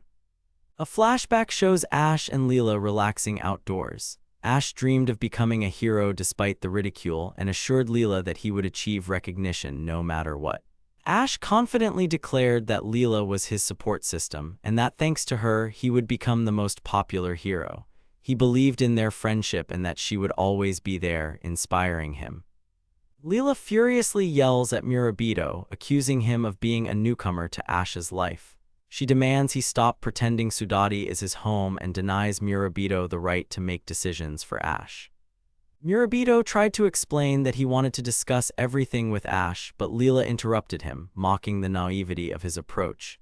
She asked what options he had other than eliminating the king if he truly wanted Ash's freedom. Leela asked him with a smirk if he'd ever wondered why the king was so obsessed with the hero. He tried to guess the reason, but Leela abruptly declared that the king hated the hero because he had become a symbol of peace and an object of admiration. It is revealed that King Panorgus had 2 children, an officially recognized princess and an illegitimate son. The latter was raised as a knight but was not recognized at court. Despite his origins, the boy trained diligently, became the perfect knight, and was chosen as a hero thanks to the sword Excalibur, which had protected the royal family for generations. 11 years ago, the king summoned the young man and said the time had come to acknowledge him as his son. He praised his high influence and knightly skills, but apologized for concealing this from the people. However, the young man refused the title of hero, declaring that a true hero should be chosen by the people, not by the sword. He asked that the truth not be revealed for now so as not to stir up unrest in difficult times. The knight demurely asked to be recognized as the king's son, but only after he was officially recognized as a hero in the battle against the Demon King's army. That, he said, would be quite sufficient. The king presented the knight with armor crafted by the finest blacksmith and promised to pray for his return. The knight thanked him and expressed his readiness to travel with his trusted companions. A messenger rushed into the throne room with news of a dragon's appearance on the horizon. Everyone was alarmed as the Demon King's army was nowhere in sight and the threat was rapidly approaching the capital. The dragon suddenly attacked the city. People hid in their homes and no one witnessed the ensuing battle despite its devastation. The battle with the dragon unfolded in the very center of the city. Artillery fired, soldiers attacked, and the knight himself confronted the monster face to face. A knight in silver armor bravely charged the dragon, sword in hand. He fought to the end, driving the enemy from the capital, but soon something unexpected happened. The hero found himself face to face with the dragon, exhausted and bloodied, unable to deliver the finishing blow. Warriors watched from the wall, calling for immediate assistance and a healer. The sacred sword left the exhausted youth's hands and moved toward another, stronger man. At that moment, a difficult choice was made, and the sword itself chose its new wielder. The sword fell into the hands of the newly chosen one, who attacked without hesitation. The dragon was defeated, and the battle was over. The boy gazed at the sacred sword in surprise and realized it had been chosen. He joyfully declared that he had defended the capital and addressed the king. The joyful young man declared himself a hero and asked to be his patron. Meanwhile, the other characters were surprised by the unexpected ending, and young Leela wondered if Ash had truly killed the enemy. Ash was suddenly stunned by the screams. His dream had come true, but the moment was inopportune. The king's cries echoed in the background. Murabito was stunned to realize that the holiday actually commemorated not a random event, but another hero. The sorceress explained that it was a memorial day for the murdered prince of the first hero. She added that few knew of this secret. Charité was supposed to accompany the first hero on his journey, and now Ash is recognized as a savior and a hero because the king kept his promise. The girl recalled the king's motivation, saying that Ash had robbed his son of his future and glory. She was certain the king had given him the armor for a reason, but with the intention of defeating the Demon King. Leela suggested that Ash wasn't resisting because he simply lacked the strength. She emphasized that there was no magical contract between him and the king, but even under the harshest orders, he didn't resist, only complained. After hearing all this, Leela began to doubt her interlocutor's intentions. She apologized for being too frank and suggested discussing everything diplomatically, hinting that it was time to go ahead with the engagement. Murabito reacted sharply to the proposal to negotiate. He said they didn't know all the king's actions and weren't sure Ash truly believed the monarch's actions were justified. The guy said that if they could talk openly and accept each other for who they were, they would find a way to improve the situation. He believed that dialogue would help. After hearing the story, the boy realized that convincing the hero to return would be difficult, but he decided not to give up until he heard an answer from Ash himself. Suddenly, anger flared as the boy lunged at the bars, trying to break them. He screamed, admitting his weakness, but he couldn't contain his emotions. The boy remembered everyone who had helped him along the way and shouted that he couldn't stop. On the other hand, Leela was irritated and surprised by his stubbornness. He said that someone he admired once asked him for help, and now he himself wants to meet him halfway and support him in return. At that moment, the wall exploded and Ash managed to break through. Everyone was stunned by his sudden appearance, and Leela, in amazement, called out his name. The warrior rushed at Leela with a scream, demanding an explanation for her actions. Mao anxiously prayed that the consequences of this incident wouldn't fall on their shoulders, and a black hole gaped in the floor. Ash angrily confronted Leela, accusing her of telling the wrong person about his past. He couldn't understand why their companion had ended up in prison and expressed dissatisfaction with her intentions. Leela was shocked that Ash had destroyed her magical disguise. She panicked and asked how he knew their location and how he got there, assuming he used teleportation. The servant tried to figure out where her comrades were. She worried about Murabito, wondered where everyone had disappeared to, and complained about losing her communication crystal. Ash, the hero, and Leela suddenly found themselves in an unfamiliar place, surrounded by mysterious figures. They were paralyzed, and Ash tried to apologize, suspecting that what had happened was his fault. The king explained that he had found the hero and Ash in the dungeon during a search. He regretted not having captured Leela de Gisman earlier, considering her a potential conspirator capable of leading a coup. Leela, smiling, asked the king to release her from her bonds if he truly found her guilty. However, Panorgus cast a spell, and Ash fell to his knees, stunned by what was happening. The king reminded him that no one in this castle dared to contradict him, as the spell had been cast by the first hero's companion. Panorgus approached Murabito and asked him point-blank if he really was the owner of the Sudachi. The boy responded silently, staring at the king in surprise, clutching the item in his hand. The king, with a serious expression, noticed his wound and suggested calling a doctor. Then, unexpectedly, he greeted Murabito warmly. Leela and Ash watched the monarch's change of mood in amazement. Panorgus was delighted by the boy's youth and surprised by his low level. The heroes sat down at a round table in the throne room. Panorgus noted that they had much to discuss and asked for help fetching a chair. He wondered how Murabito had managed to gather such reliable allies and sneak into the castle undetected. The king asked Murabito if he had any wishes. The boy was initially surprised, but then offered to compensate for the inconvenience by providing financial support to Sudachi. Panorgus promised 5,000 gold coins and also discussed the possibility of permanent funding. Leela shouted at him not to agree. Murabito declined the offer, saying it would be enough for him if the king stopped trying to kill him. He admitted that he had only one humble desire, to ask for Mr. Ash's release. Leela's legs suddenly broke. Murabito screamed her name, shocked by what had happened. The warrior prepared for further action, assessing the situation. The king sternly ordered Murabito to sit down, cutting off his emotion. He explained that he had kept him in the castle because he knew the hero's secret and was an important figure. Now he seriously offered financial assistance if the boy had no other wishes. The old man continued the conversation, proposing to move Murabito's shop to an area he could control. He warned that there would be stiff competition, but with Ash around, it would be a chance to prove himself. Meanwhile, Murabito's internal dialogue revealed he had no choice. On the one hand, there was support, on the other, there was coercion. The king demanded an explanation of Leela's plans, and Ash demanded an honest answer. The king assumed that if Leela hadn't tried to catch Murabito right away, she was hiding something. He wondered what she had told him in the dungeon. Murabito considered if he told the truth, Leela would suffer, but if he remained silent, the king might die and then Sudachi would suffer.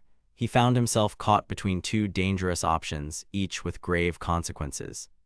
Leela defends Murabito, explaining that she used a spell to hide him from the king. She emphasizes that the young man is innocent and asks him to let him return to the village.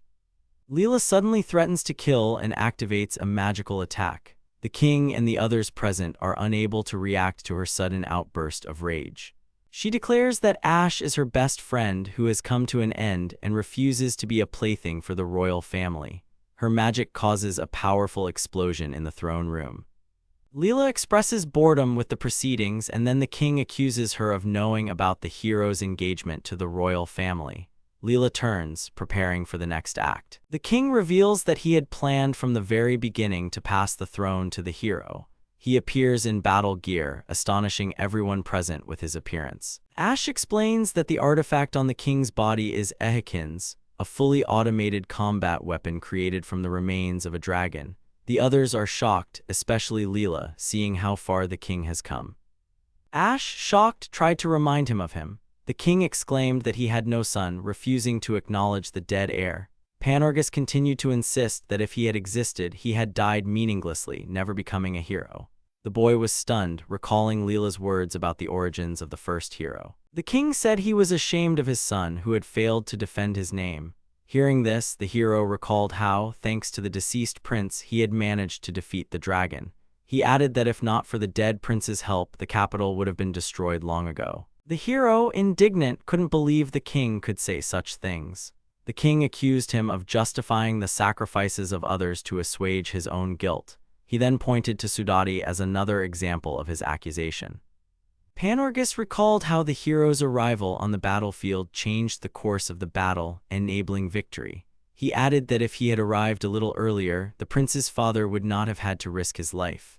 It all sounded like an indirect accusation. He furiously claimed that the prince had died in vain because of the hero.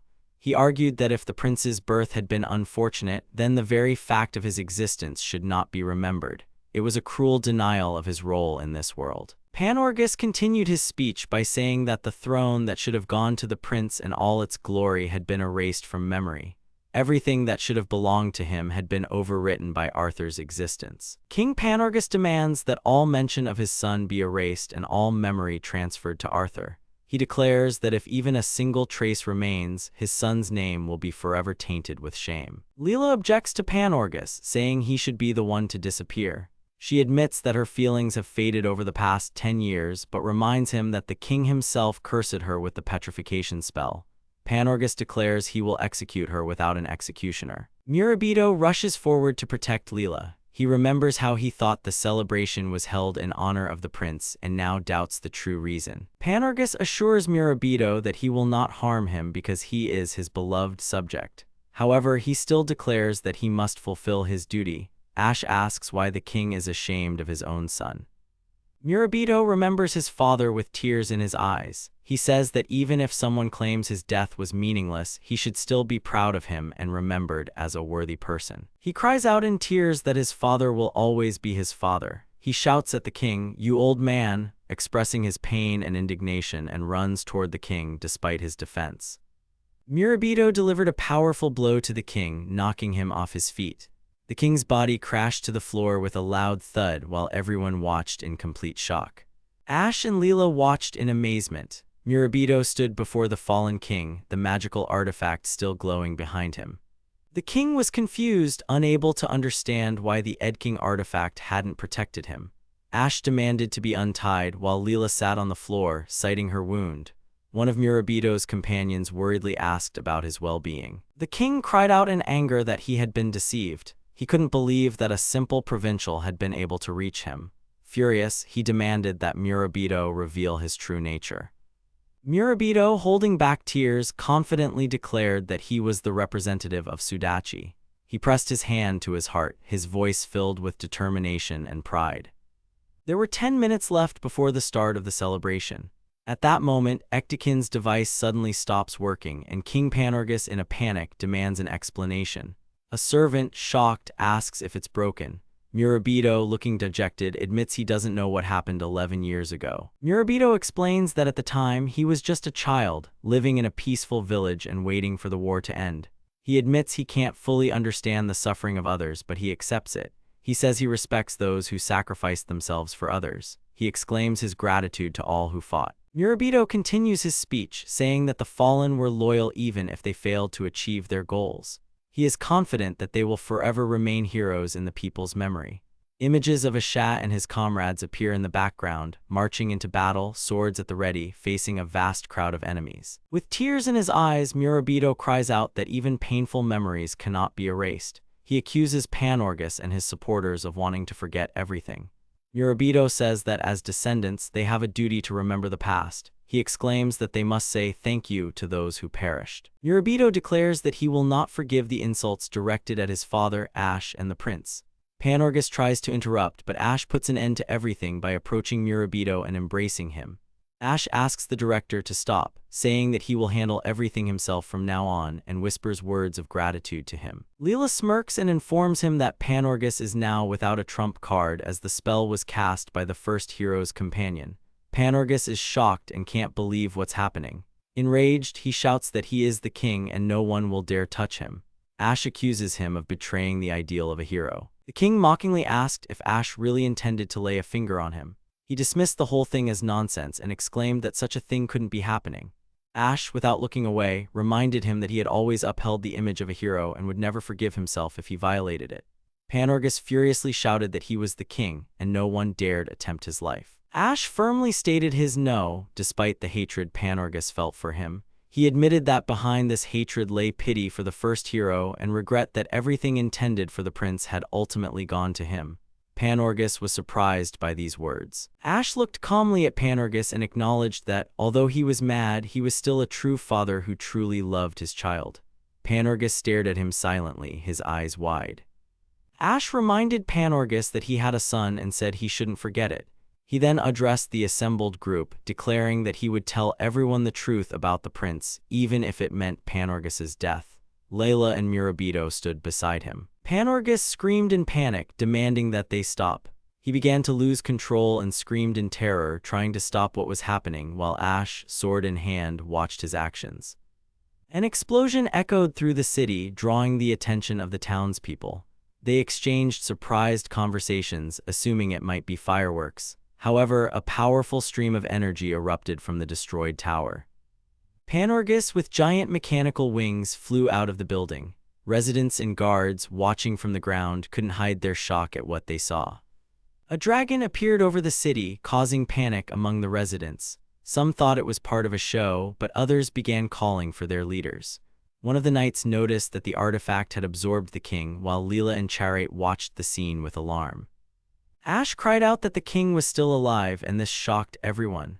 The girl with the ears noticed that the demon was still in the king's body, and the king himself began to laugh, losing control. He screamed, not understanding what was happening to his body. The creature that appeared descended upon the people with a speech of destruction and annihilation. It mocked humanity and promised to erase everything that existed. The king, having lost control, expressed gratitude for the opportunity to rest and recuperate. The creature demanded that he surrender his body and soul in exchange for relief from pain. Meanwhile, Ash watched the dragon from afar and confirmed that if the hero said he was alive, he was. Charate gives Leela the order to attack while he himself prepares to engage. He recalls how he hasn't fought a dragon in 11 years. His serious gaze betrays his determination and concentration. The king recalled the first time his son called him father, and that moment was special to him. The first hero had said with restraint that he would surely defeat the enemy, and the king acknowledged that he had always seen the obvious. He realized he simply didn't want to accept the truth. He realized that his son had understood from the very beginning that he couldn't possibly fail to return alive. The king ordered his son to go into battle, calling him a hero and demanding he protect the people. The hero accepted the order with a serious expression, responding to the king with respect and determination.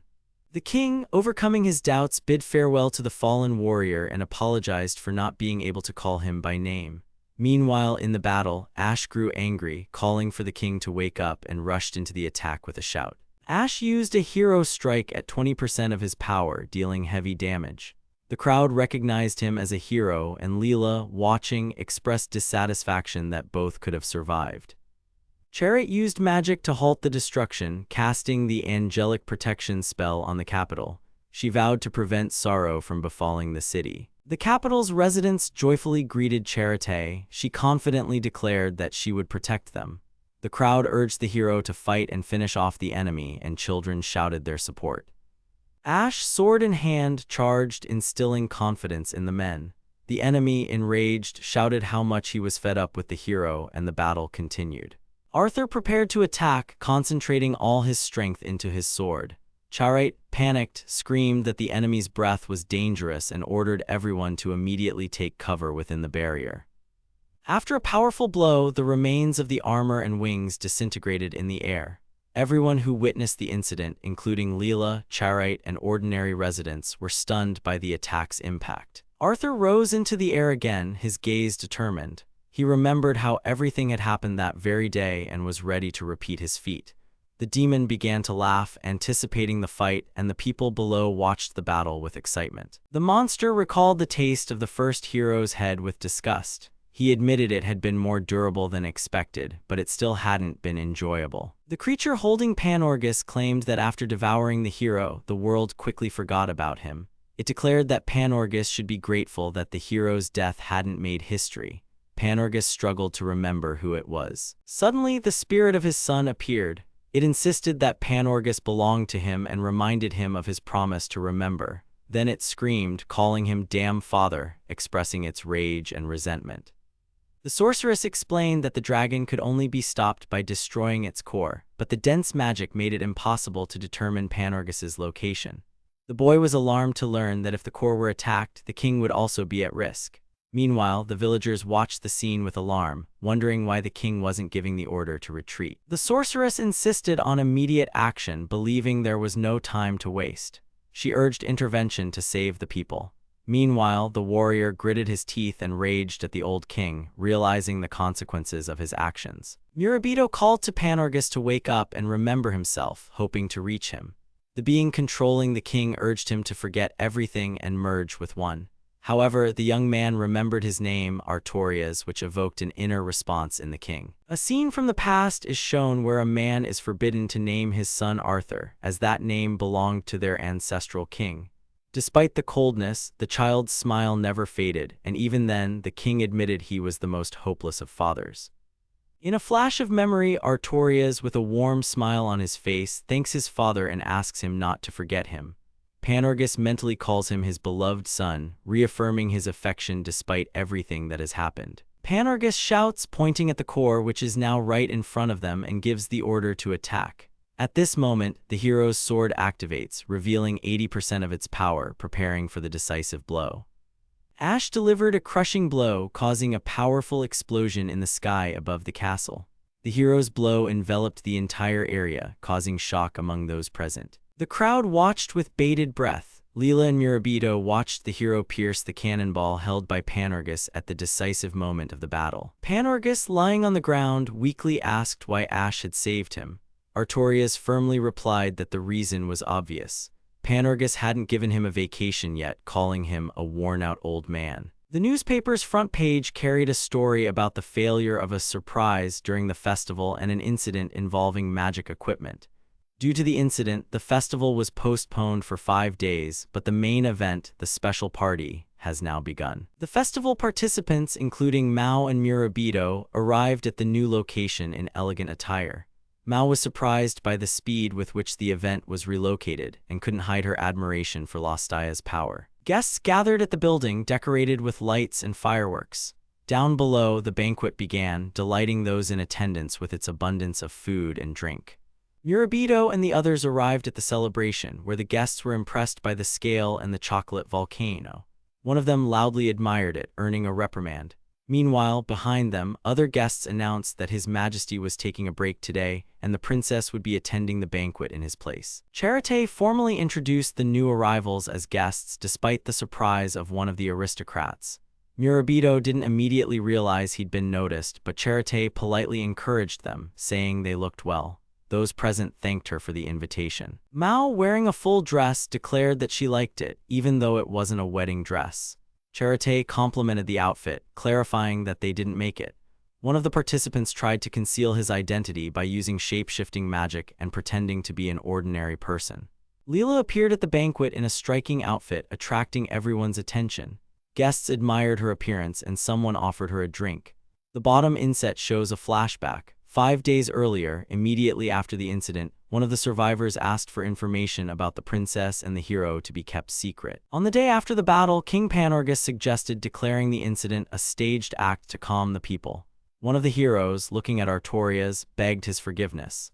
Leela checked the hero's condition and reported that he was breathing, but greatly fatigued due to the artifact and the incident. Leela asked for help, claiming she had a broken leg. Seeing Murabito's reaction, she realized something strange was going on and began to suspect the truth.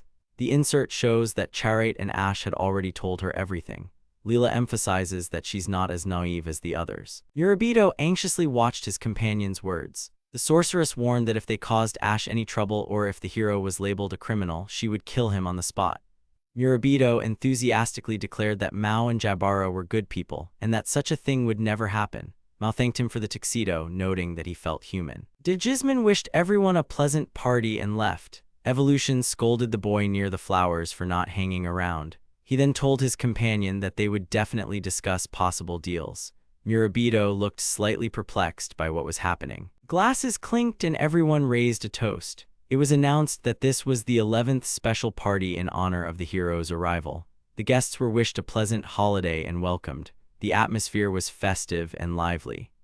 A man named Ahid La Stde introduced himself as the evening's host and a representative of the department store. He thanked everyone for their participation, despite the difficulties that had arisen.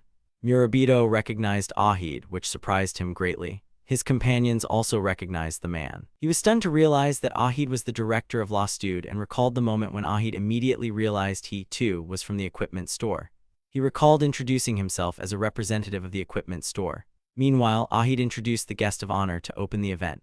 A luxurious carriage pulled up outside the palace, and a servant opened the door for it. One of the guests announced her arrival. Crown Princess Yuja appeared at the entrance.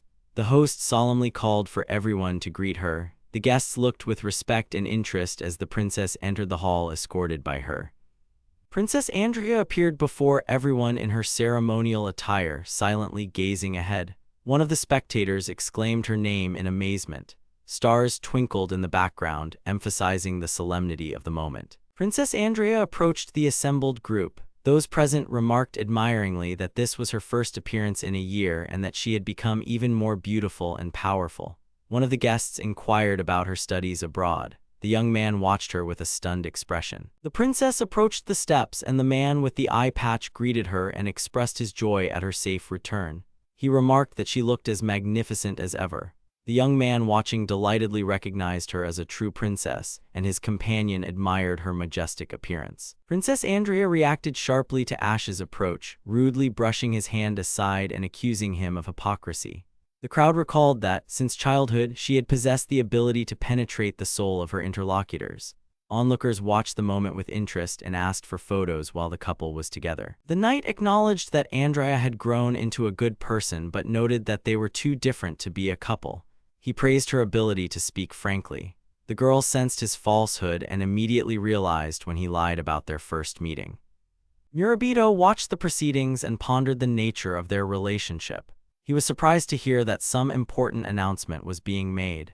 Soon, it became clear that the hero and the princess would be engaged, and the audience was already anticipating the news, despite their doubts. Realizing they might never see the hero Ash free again, as he's about to be crowned, Murabito begins to remember all the bravery Ash had shown.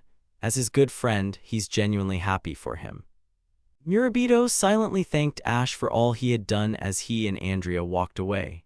Memories of the past flashed before their eyes, and Andrea prepared to read the words on behalf of her father, King Panorgus. Andrea made the official announcement on behalf of the king, announcing that Arthur would be granted unlimited leave. This provoked a surprising reaction from everyone present, including Arthur himself. The guests were shocked when Andrea announced that now that King Panorgus had relinquished his authority, power would pass to her.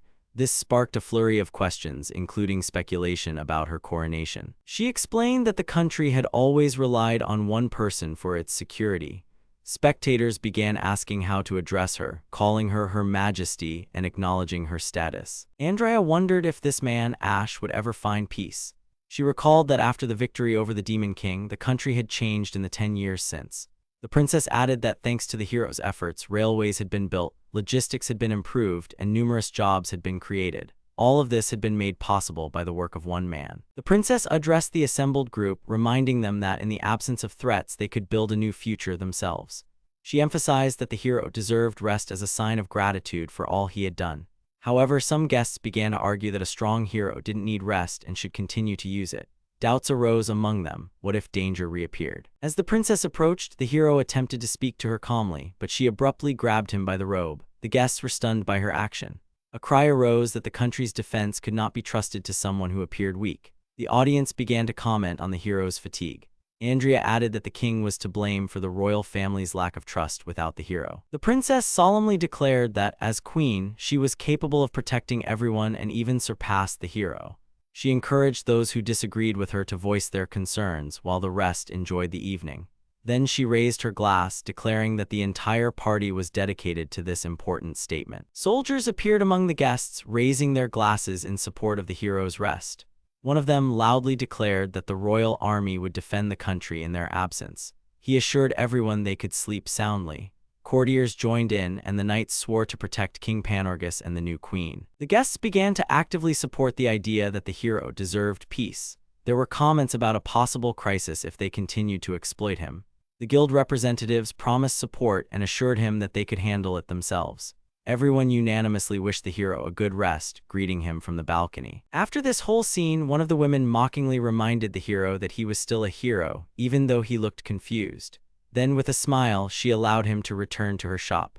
The hero, slightly stunned, watched the scene silently, while the other woman smiled calmly, watching him. Ash and Andrea stood among the guests, the hero smiling broadly and raising his glass, declaring his responsibility. He promised he would definitely return, as it was a hero's duty. The new queen, despite the cheerful atmosphere, appeared reserved. The hero silently added that one day he would certainly fulfill this promise. Ash gave a toast to the assembled group, promising to return as a normal man. The crowd cheered his speech. However, he silently admitted that perhaps things would be different and he wouldn't be able to do so. The smile on his face concealed his uncertainty. A solemn silence hung over the festive hall as petals slowly drifted onto the fountain in front of the palace. A glass of drink and flowers went unnoticed amid the general merriment. Someone sighed heavily, alone. The moonlit castle symbolized the event's conclusion. Old King Panorgus slowly awoke, surrounded by mountains of gifts and flowers. The butler brought him another bouquet, informing him that they were all gifts from the people. The king looked around the room in amazement. His presence was a reminder of the stormy night just past. Panorgus asked about the events at the party. A servant reported that the princess had conveyed his words to the people in time. The king reflected on his role and remarked that it seemed he had now become an ordinary old man. At that moment, a strange man entered the castle, immediately alarming the guards. The servant explained that he had initially wanted to drive away the suspicious stranger, mistaking him for a bandit, but Charité insisted they accept his gift. He produced a small pouch, which Panorgus immediately recognized. The tag pointed to an unknown location, but the contents were labeled as a bath infusion. The servant suggested a snack first and asked if the king was hungry. The old king, sitting on his bed, asked aloud for water to be boiled, looking tired and pensive. Daylight filtered through the window, lending a sense of anticipation to the scene. The castle with its high towers suggested the grandeur of the palace. Ash appeared on the streets of the capital, dressed in simple clothes and a cap. He strode confidently from the castle, drawing the gaze of passers-by. He adjusted his hat in the side panel, slightly covering his eyes. It was clear he had a purpose. Mao and Jabara entered the National Museum where a huge dragon skull was on display. They paused in front of the exhibit. Mao seemed thoughtful while Jabara stared at the skeleton in surprise. She started to say something but stopped mid-sentence. Mao, surprised, admitted she hadn't known about this dragon before, standing in front of the skull. The camera focused on the skeleton's mouth, creating a tense atmosphere. The scene then cut to Lostite department store where the following events unfolded. Murabito found himself in a shoe store selling boots in the style of the hero Ash for 16,800 yahello. He noticed that Ahid wasn't in line and was surprised by his absence. Mew pondered his guilt for using the support to save Ash. Thoughts of working at the festival and whether Ahi knew about it flitted through his mind. Mew looked away thoughtfully, wondering if Ak was still his friend. He thought about Ak's illness and how he wanted to convey some kind words to him before leaving. Then he noticed a familiar figure sitting on a bench. His eyes widened in surprise. Ak was sitting on the bench with a bottle of drink, looking tired. Seeing him, Murabito called out his friend's name loudly. Ak had immediately recognized Mew and joyfully exclaimed that he had bought the shoes. Mew looked stunned but delighted to see him. The hero unexpectedly encountered Ahi at a coffee shop and was surprised to find him still in the capital. Ahi announced he was leaving, and the hero confessed he was sad as they had only met once. Ahi suggested he could sell him some goods, but the hero said there was no need to rush. Meanwhile, the hero began to wonder if Ahi seemed to know about his part-time job. Ahi explained that he had inherited the store from his mother, its previous owner. The hero was surprised to learn that they were the same age, as Ahi was also 18. He invited him for coffee, and the hero thanked him and accepted.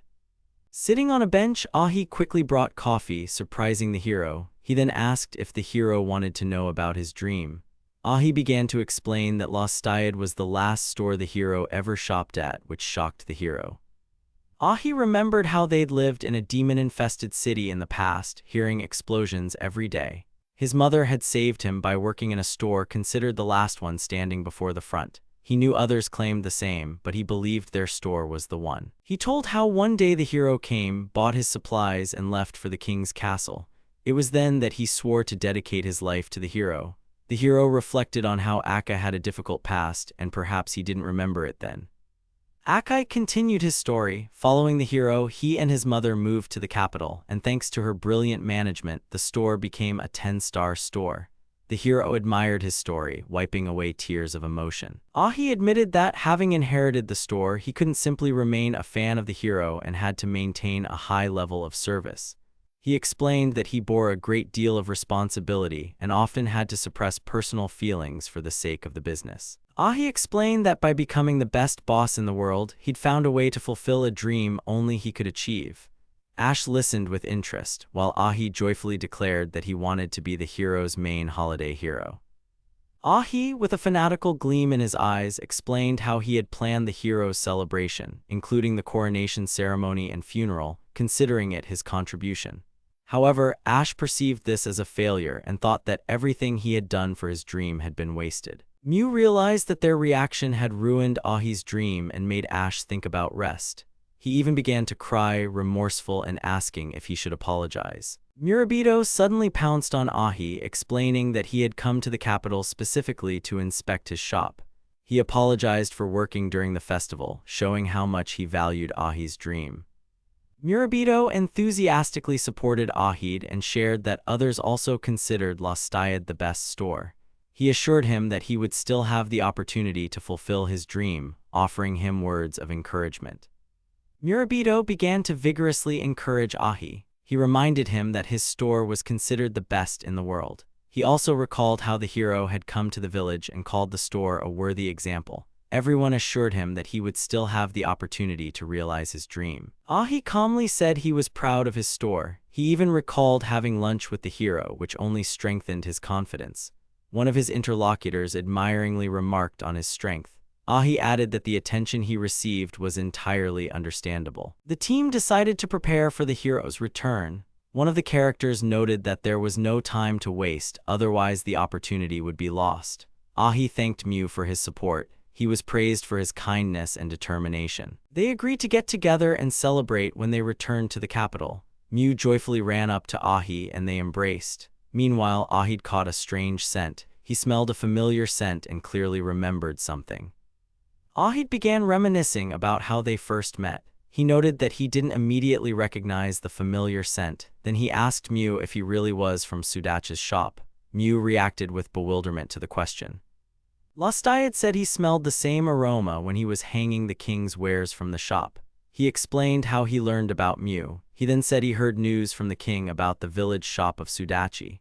According to the king, the hero had granted this shop the title of official. Ahi said the association's leadership was forced to recognize the store because of the hero's statement. Murabito was surprised, having known nothing about this. Comments on the official status came from various quarters. One of the interviewees expressed surprise at the decision. Ahi suddenly offered Mew to sell him the store since things had gotten this far. He remarked that such a status was too serious. Mew didn't immediately grasp the seriousness of the offer. The hero watched his reaction with interest. Ahi emphasized that he wanted to buy the store because of its reputation. He compared its value to other businesses, noting that reputations can vary. Murabito stood before him, unsure of what to say. Ahi handed him a document or a banknote. Then he explained there was no need to worry and assured them he was hiring the previous branch managers. He invited Mew to join Lostayed's company. Mew was surprised to hear this proposal. The document with Lostayed's signature underscored the seriousness of his intentions. Ahi suggested building a branch in the village so Mew wouldn't have to move. He added that he could keep his current staff. However, the hero noted that a poor store with a dubious reputation could damage his image. Ahi said this with a hint of cunning. He looked intently at Murabito and asked if he could harm his idol. He pointed out that if he was such a fan, he should understand this. Mew realized he couldn't act against his hero. He acknowledged that his actions could cause harm.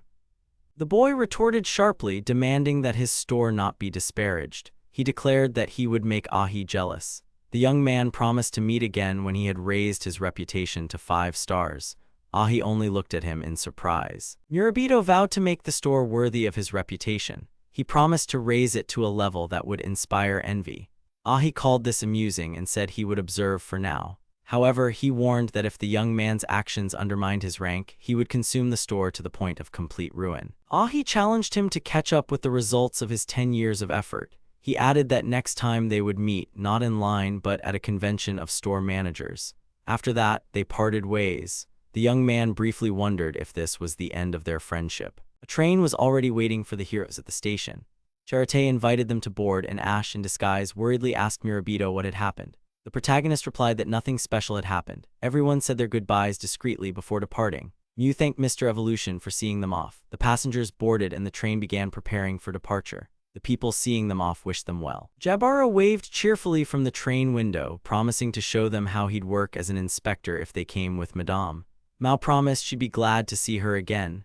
The boy joked that his companion would get lost again. Everyone smiled, staying in touch despite the farewell. Inside the train, Hiro noticed with a weary expression that Leela hadn't arrived. He gazed thoughtfully out the window, remembering that with the king gone and his vacation beginning, Charité would now assume important responsibilities. Difficult times lay ahead. Charité sternly reminded him not to think about the hero's work during his vacation and ordered him to remember to take his medication. She also promised to monitor the king's health and urged him not to worry about politics. The hero angrily declared that he didn't care about the old man, eliciting a surprised reaction. Meanwhile, the others thanked Murabito and Mao for everything. Healer Charite recalled with emotion Mew's promise to return with Ash and vowed not to make the same mistake again. Murabito, however, admitted that this had been a manifestation of selfishness. However, the Charité responded with words of gratitude that acknowledged the hero's contributions and expressed hope that the changes would lead to a brighter future. Charité asked Murabito to take care of her 2 companions and asked him to consider her a friend the next time they met. All 3 said goodbye and thanked her. The train pulled away and the heroes, looking out the window, waved. Those seeing them off remained on the platform, watching the train depart. Evolution announced the end of his vacation and a return to official duties. He explained that the investigation had revealed that Lostayed had nothing to do with the sale of the forbidden artifact I, and that the artifact itself was under strict control. It had also been confirmed that Panorgus had used the cursed Ectison's equipment, but was not involved in the trade. The association still didn't know who exactly sold the I to King Panorgus or who manufactured the Ectisons. Evolution noted that this information would remain unknown until the identities of the illegal traders were revealed. Charate, Jabara, and Evolution remained on the platform, watching the departing train. The chief announced that, at the behest of Princess Andrea, an official investigation would be launched after King Panorgus's recovery. Inside the train, Mao animatedly shared her impressions of the museum, and Murabito asked her about her favorite exhibits. The warrior in dark clothing said with relief that he was returning to the village, and the others discussed souvenirs. As the train sped along the tracks, a playful squabble broke out between the passengers. Mao suggested leaving the hero in the capital. Tired of all the bickering, Murabito asked them to stop arguing. A familiar figure appeared in another seat and asked them to be quiet. It turned out to be Lila, dressed as a witch. She loudly announced that she, too, was going on vacation. Murabito and the warrior exclaimed her name in surprise, unaware that she was coming with them. Meanwhile, the train continued on its way to Seiho. The characters arrived in Seiko and discussed how there wasn't a village ahead, only mountains. One of their companions wondered why Lila was going with them. They recalled how the village chief had driven them before, but now they had to walk. They pointed in the direction of the distant village. Lila explained that she'd never been to Seiho and had decided to take a slight detour before her vacation. She added that it also had something to do with Sudachi. The night girl was displeased at having to march in formation, but she resigned herself to it. The group continued on. The companions walked through the forest, and Lila noticed she felt as if she had returned to the beginning of her journey. The boy recalled the past and complained about Uridirim, who had defeated him back then. The others discussed the monsters and were surprised that they didn't attack. Lila assumed it was because they were afraid of her. The boy suddenly asked to stop and ran behind the fence. Lila worriedly asked what had happened. The others decided he wasn't as weak as he seemed. When he returned, they were surprised by his speed and continued on. The boy answered the question evasively, arousing the suspicions of his companions. Soon they approached the village and joyfully exclaimed that they had finally returned home. A view of houses and a store with a sign reading Sudachi opened up before them. Lila looked around the store in surprise, commenting on its meager appearance, smell, and selection. The store greeted them with an open sign, and the clerk greeted Murabito. One of the heroes became indignant, and Lila pointed to the strange man, wondering if he really was a clerk too. Lila expressed surprise upon seeing Murabito and his companions, and one of the girls inquired why they had brought the hero's comrade. The heroes noted that much had happened to them and asked not to address Lila so formally. At the store, they were immediately recognized as employees of the hero's shop. The village chief joyfully welcomed the returnees and expressed concern for them. Murabito presented a gift as an apology for their absence and thanked Mager for looking after the shop. One of the residents asked how the trip to the capital had gone, and Murabito replied with a smile that it had been a real adventure.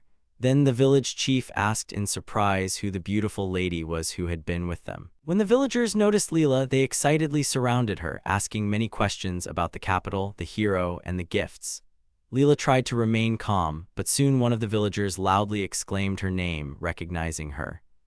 Lila introduced herself with a smile, remarking how pleased she was to meet the villagers. The women of the village were delighted with her appearance and admitted they subscribed to a magazine featuring her. Meanwhile, the other villagers watched the proceedings with admiration. Lila explained that she was accompanying her friends at Arthur's request, who was sending greetings to the master from Sudati. She added that she had decided to greet all the residents of Seiho village. One of the locals remarked with surprise that one could meet such people in the capital. The heroes discussed where Lila would stay as she was leaving in the morning. One of the locals offered her a luxury room, even though none were available. She agreed to stay for one night, causing a heated reaction from those around her. Everyone was struck by her manner of speech, and one of her companions remarked that Lila had become popular even here. The villagers began preparing for the celebration in honor of Lila's arrival. Some rushed to get alcohol, and the women discussed cooking. Everyone expressed joy at her visit. Lila jokingly entrusted a Sha with entertaining the guests, then smiled and remarked that the village was truly cheerful. One of his companions asked Murabito to show Lila the village. He happily agreed, and the village chief reminded him to remember to tell his father about his adventures. All this took place in a friendly atmosphere while the others watched. The group approached a tree with a sign reading Takebana. Lila recognized it as the Sudachi tree, used as an ingredient in the family potion. Murabito explained that the tree had been growing since he was born and was grown behind the shop. Everyone was impressed, especially the girl's companion, who immediately recognized the wine supplier. The heroes were interrupted by a tree when one of the companions tried to allay the other's concerns. He explained that their father always had extra supplies and would have been willing to pass on the medicine even if he hadn't been asked. The young man assured everyone that their father had made the decision to go himself and that it wasn't anyone else's fault. The young man stood before the grave and greeted his father. He thanked him for everything he had done, saying he was a hero because he grew up here. It was the first time he had said this out loud. The others watched his sincere confession with respect. The young man said his father's body was never found. The only thing recovered after the incident was a flag that had been washed into the river by rain after a landslide. When his companion asked if this place was connected to his father's death, the young man confirmed it and named it as the scene. He explained that this is why he has two places where he feels like he meets his father. The boy admitted that as a child, he was angry at his father for abandoning him.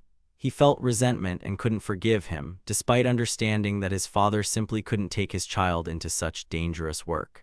Remembering someone calling his father a fool, the boy lost his temper and demanded he take it back. He felt a surge of indignation and decided he had to protect the store he'd inherited, otherwise his father's death would have been in vain.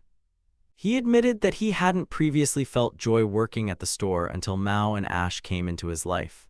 After their arrival, everything changed, and now he considered everyone from Sudachi his family, standing by his father's tree. The boy happily told his father that he'd found a friend, visited the capital, and even worked in the castle. He promised that he'd definitely meet his father again once he'd earned 5 stars for Sudachi, despite their initial argument. Leela stood before the boy and his companions, clenching her fist in inspiration. She assured her father that they would succeed, then suggested they explore the village's sights. The group smiled as they stood at the entrance, gazing at the sign. The group headed to the Heroes Museum, where Leela signed an autograph on a display board. She explored the exhibits with interest, including a building with the inscription Archer and a stone wall where the message was left. Inside the museum were photographs, objects, and other mementos. The village held a festive feast with pies, appetizers, and drinks. One of the young men in a suit carried mugs, delighting the guests. All the participants, including Leela, the warrior, and others, gathered at the tables to celebrate the occasion. The party continued cheerfully. Leela chatted with the women, handed out souvenirs, and signed brochures. Voin and the other men sat at the bar, drinking beer and laughing. Everyone was in high spirits, enjoying the evening's merriment. In the morning, Leela left the tavern, recovering from a wild night. She complained of a headache and said goodbye to the boy who ran out to see her off. Near the entrance, she left a small bag and a note of gratitude. Leela explained she was leaving on the first train and needed to cross the mountains, asking him to give her regards to the village headman. As she was walking away, the girl noticed she'd forgotten her gift and tossed her little bag. Murabito found a small bottle, a jar, and a letter in the abandoned bag. Leela explained that she'd left behind a special lotion and foundation made from the village's fruits and minerals. She added that she'd included instructions so Murabito and his friends could make them. He was surprised when they'd managed to complete the task. Leela insisted that Murabito take everything he needed and wear a tailcoat to maintain his prestige. She said he absolutely had to get 5 stars. At the same time, Leela asked him to indicate that the product was a joint development between them. Murabito was embarrassed and called it too much of an honor. Leela explained that she had already collaborated with Lostayed and now everything depended on Murabito. She said she wouldn't forgive him if he went bankrupt. The guy was visibly nervous but listened attentively. Leela added that she trusted him to her best friend. Leela wished the heroes good luck. Murabito and the girl thanked them and expressed their joy at the prospect of meeting again. Leela slowly walked away from the village. A sign by the road reminded them that they had been to Seiho. On the forest trail, Leela spotted Ash and remarked that he'd gotten up too early. Ash said he could have stayed in bed for a while longer. Ash asked why she was leaving the village so early, and the sorceress explained she was going on vacation. The hero suddenly handed her a gift and said that everyone leaving Seiko buys a starter pack, like birds leaving the nest. Ash earnestly wished Leela to take care of herself. She looked at him in surprise, then laughed. The boy standing next to her didn't understand why she reacted that way. As she flew away, Leela shouted that even if he hadn't said anything, she would still have wished him happiness and soft skin. She also loudly declared that Ash was her damn best friend, luckiest of all. Leela walked away along the forest path and the hero watched her go. As Leela flew away on her broom, she recalled the accusation of attempted murder of the king. She declared her readiness to accept any punishment. Elsewhere, the princess asked Leela for help with a task. In response, Leela coolly accepted it as a request to go on a journey. The princess, looking at Leela, expressed doubt but acknowledged her willingness to do anything. She noticed that Leela envied her but at the same time recognized her as a good person. She remembered that Leela Dijisman had been here for a long time. With a slight smile, Leela, sitting on her broom, said that it would be nice to meet new people. Late in the evening, a hooded stranger entered the city with a cargo. A woman called out to her, asking for a life-prolonging potion. She explained that her husband was suffering from an incurable disease. The merchant sat silently beside her, listening to her request. The woman, in tears, held her cloak. The next moment, the stranger pulled out the required potion and the woman thanked her. However, the woman removed her mask, revealing herself to be Madame in a monocle, who declared that darkness was gathering over the merchant. She introduced herself as a member of the World Association of Equipment Shops. She announced that he was under arrest for illegal trading, lack of a license, and inflated prices on magical goods. Madame watched in amazement, shocked by the strength of her opponent, lying wounded on the ground. As the darkness deepened, it became clear that something threatening was approaching. It tells the story of Mao, the 776th demon queen, known as Black Lightning. Among all the demon kings who threatened humanity, she was considered the most fearsome and terrifying. Mao gathered all her subjects and reminded them that despite her past, she had an important matter to discuss. However, those around her didn't take her seriously, causing her to doubt her own authority. She began to wonder why no one respected her anymore. Mao recalled how she had played the role of a weak girl, allowed others to read her diary, and even abused the peasants' help. This made her indignant and admit that she was disrespected. Despite Mao's indignation, her subjects turned away, citing mourning business. She tried to remind them that she was still their queen, but instead heard that they were happy with everything in the village and no longer needed her advice. Mao noticed that while they were in the capital, her subjects had adapted too well to rural life and work. She felt her leadership role threatened, though she thanked them and acknowledged their successes, reflecting on her own potential new role. Mao loudly declared that she would become the mascot of this place, demonstrating determination and enthusiasm. She imagined being respected again, as in the old days. The girl was determined to find meaningful work, to avoid being relegated to the same level as ordinary employees. She envisioned a status pyramid where she dreamed of rising higher than just another ordinary figure. Mao was inspired to prove to Murabito that she was a reliable and energetic girl. She fantasized about him, recognizing her as useful and worthy. At that moment, the other participants began to disperse, and she demanded that they express their opinions. That morning, Murabito read the materials and ate sandwiches, pondering how to put what he had read to good use. During breakfast, Murabito thanked Megura for the food, unaware that he had forgotten the important event of the store's opening. Suddenly, Ash found a strange set of clothes in the closet and brought it to the others. He was surprised and asked what it meant, while everyone around him was astonished by what was happening. Mao appeared in a new outfit, inspired by the style of cool entrepreneurs. She proudly announced that she should now be called Manager Mao. She explained that she realized the Sudachi store lacked a unique look and promised to make the style more appealing to younger customers. Mao showed off the uniform she'd sewn overnight, hoping it would please the clients. Everyone approved of her approach, and she offered to appoint herself brand manager. The employees enthusiastically agreed, and Mao herself expressed confidence in the company's future success. Meanwhile, one of the employees accidentally tore a piece of the uniform, causing a stir. Ash explained that the uniform was also a store's calling card and any changes must be approved by the manager. He emphasized that one shouldn't simply change one's image to attract customers, otherwise one could lose loyal customers. Mao was stunned by his words and couldn't respond. Leela rushed to the manager, screaming, clearly moved. Ash turned to her but didn't say a word. Leela apologized and cried out that she wasn't crying at all in response to his concern for Sudati. Ash remarked that he was still pleased to hear it, and Leela admitted she didn't want the extra work but remembered that Ash had spent 10 years branding heroes, so he knew exactly what he was doing. The shop was bustling with activity. Residents were coming in, choosing items and buying healing potions. Ash smiled and served customers, one of whom thanked him for his purchase. Leela noticed that people still liked their shop. Mao was surprised that even items that were once only available to the hero were now popular with regular customers. She looked at the recipes and materials for a rare healing potion, lamenting that she couldn't prepare it due to the association's rules. Monsters like the toad-like and the bulb-like handled the preparation for her. On the left, she analyzed the instructions but helplessly admitted it wasn't her role. And on the right, the monsters, including Mao, fell asleep during the meeting without offering anything useful. Leela was receiving instructions from one of the servants to stock the shelves and sheepishly agreed.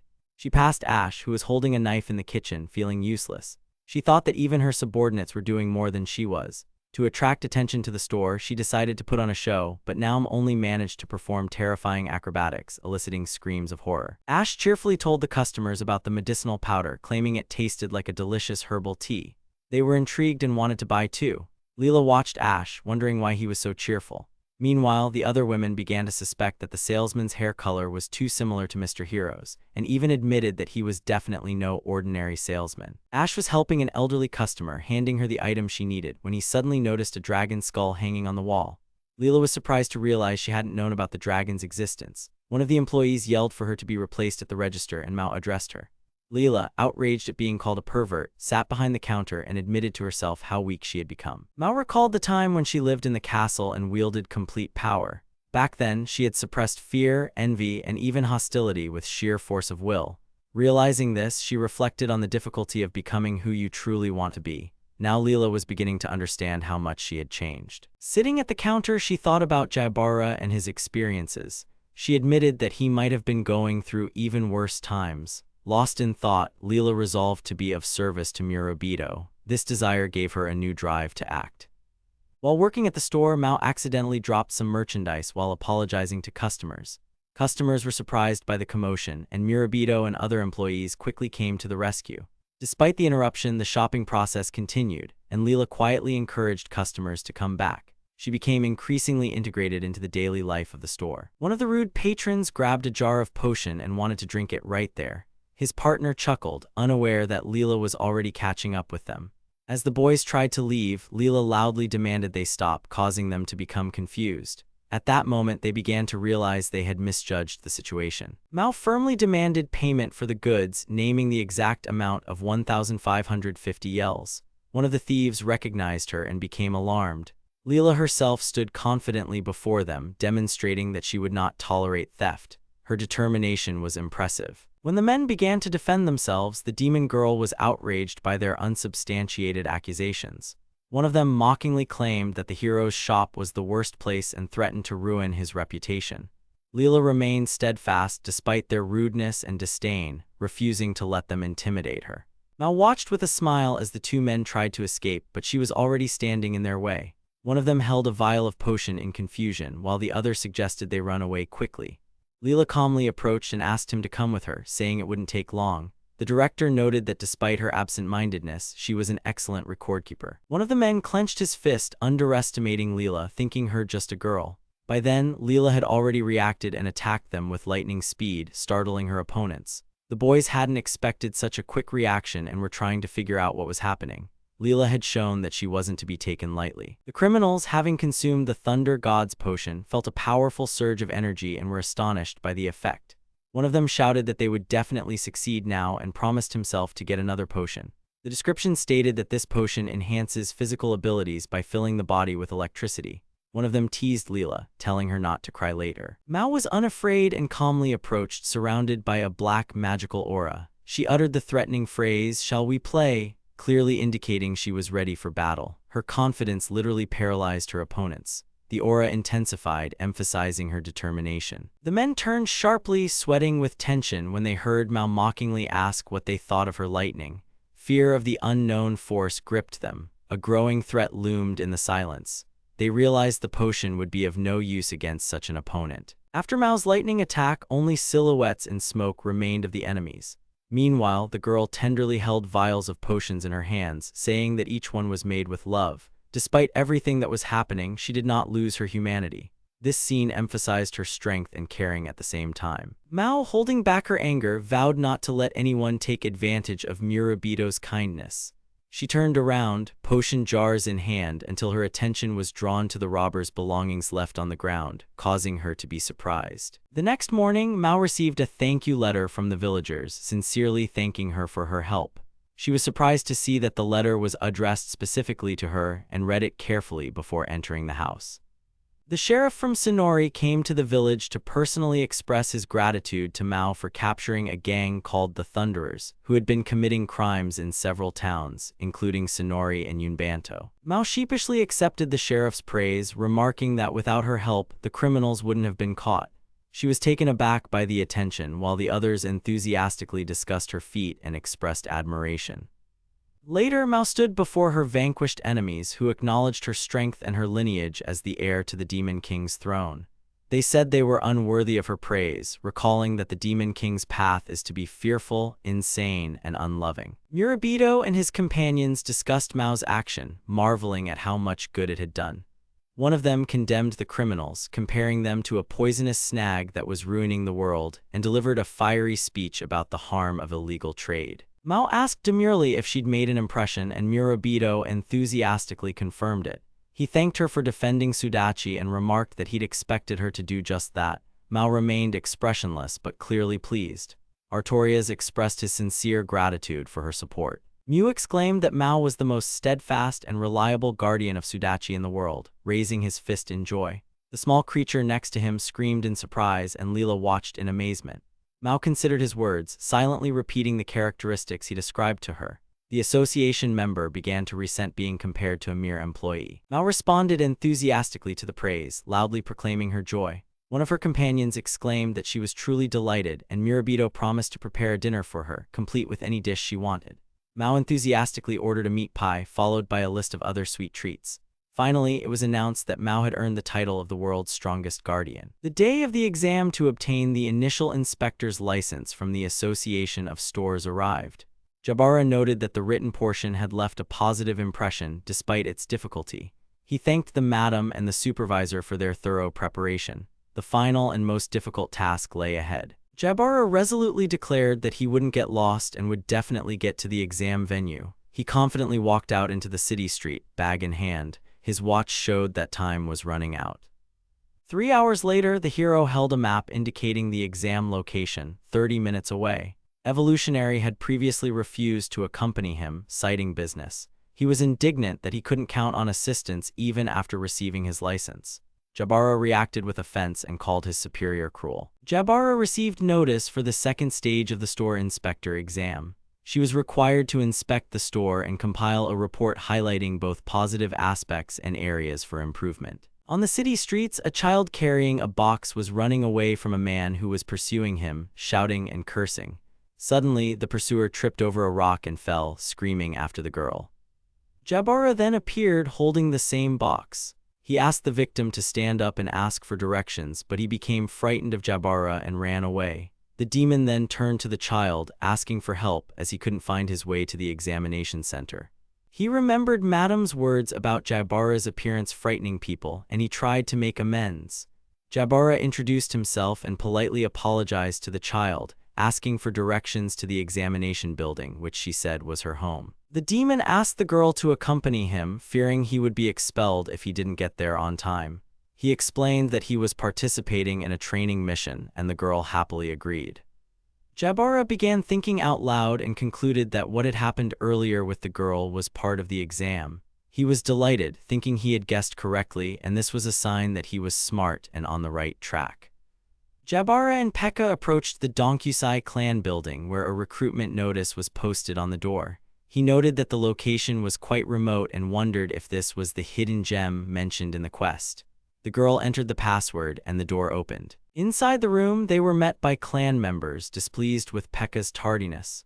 One of them immediately asked if she had brought anything, while the others eyed Jabara suspiciously. Pekka explained that he had come for an exam, but the assembled group still began to grumble. The man sitting in the back of the room made a strong impression on Jabara. He carefully assessed his appearance and eyes, noting that he had clearly been in the dungeons. Jabara, recognizing him as the examiner, exclaimed in surprise and realized the exam had already begun. Jabara immediately began inspecting the premises, beginning with a comment about the poor lighting. he jotted down notes, commenting that, in the absence of windows, additional light sources were needed. One of the clan members was surprised and asked where the merchandise was. Jabara continued to offer advice, pointing out shortcomings. The proceeds shouldn't be left in plain sight, signs should be installed outside, and the number of employees in the room should be reduced. One of the clan members began to protest, but the examiner remained confident and clear. Remembering Madame's instructions again, Jabara tried to make a good first impression by introducing himself loudly. He stood before everyone with a serious expression and stated his name. The head examiner, impressed by his demeanor and confidence, invited him to sit down and acknowledged that he was reluctant to let such a talented individual go. Jabara panicked and tried to justify himself to the Donkusai clan representatives, claiming he hadn't known about the clan leader's reputation. Hearing that they had only recently moved to the capital and hadn't yet established themselves, he realized with relief that they were representatives of a new base. The clan leader's explanation about moving the business and opening a branch quickly clarified the situation. Jabara immediately grasped their situation and took it seriously. With a sly smile, Donkusai's boss explained that information was what they needed most. He asked how well Jabara knew the capital and explained that they were interested in lucrative locations, wealthy clients, and anything else that might be useful for a startup. Jabara realized they were asking for more than he expected, essentially a full-fledged consultation. This greatly complicated his task and left him confused. Recalling Madame, Jabara vowed to show her the certificate and fulfill his promise. He recalled how he'd promised to see it through to the end before she returned from her business trip. For him, it had become a matter of honor and a dream he'd previously been unable to fulfill. Clenching his will into a fist, he resolutely got down to business and opened the important document. Jabara reported that a powerful player, an organization controlling supply, demand, and trends, was already operating in the capital. Representatives of the Donkusai clan were shocked to hear about this ultimate player. He advised not to avoid confrontation but to confront the enemy head-on. According to him, it's difficult for newcomers to succeed unless they accept the rules of the game. Jabara noted that the capital lacks fresh produce and advised showcasing its uniqueness. He emphasized that Moscow residents enjoy fairs and exhibitions, so entering the market with rare regional products is the right move. Even if the base isn't yet established, it's important to be proactive. This approach can simplify market operations and attract attention. The clan members were dubious about the plan, but Jabara responded decisively, declaring that he would no longer take life lightly. He confessed that he wanted to protect the stores and those around him with all his might. One of the men, impressed by the speech, admitted that he liked Jabara. At that moment, Pekka received instructions to fetch the necessary item to continue the work. Jabara solemnly offered a drink as a sign of passing the test, handing out the cups. The protagonist accepted one with disbelief, wondering if this meant the end of the feud. Hearing that it was a reward, he reluctantly agreed to drink, remembering his promise to the madam. The others watched the scene with surprise and laughter. One of the clan members pointed to the box containing the sword, explaining what Pekka had stolen. The girl knelt silently, clutching another item. The protagonist and Jabara watched the situation closely.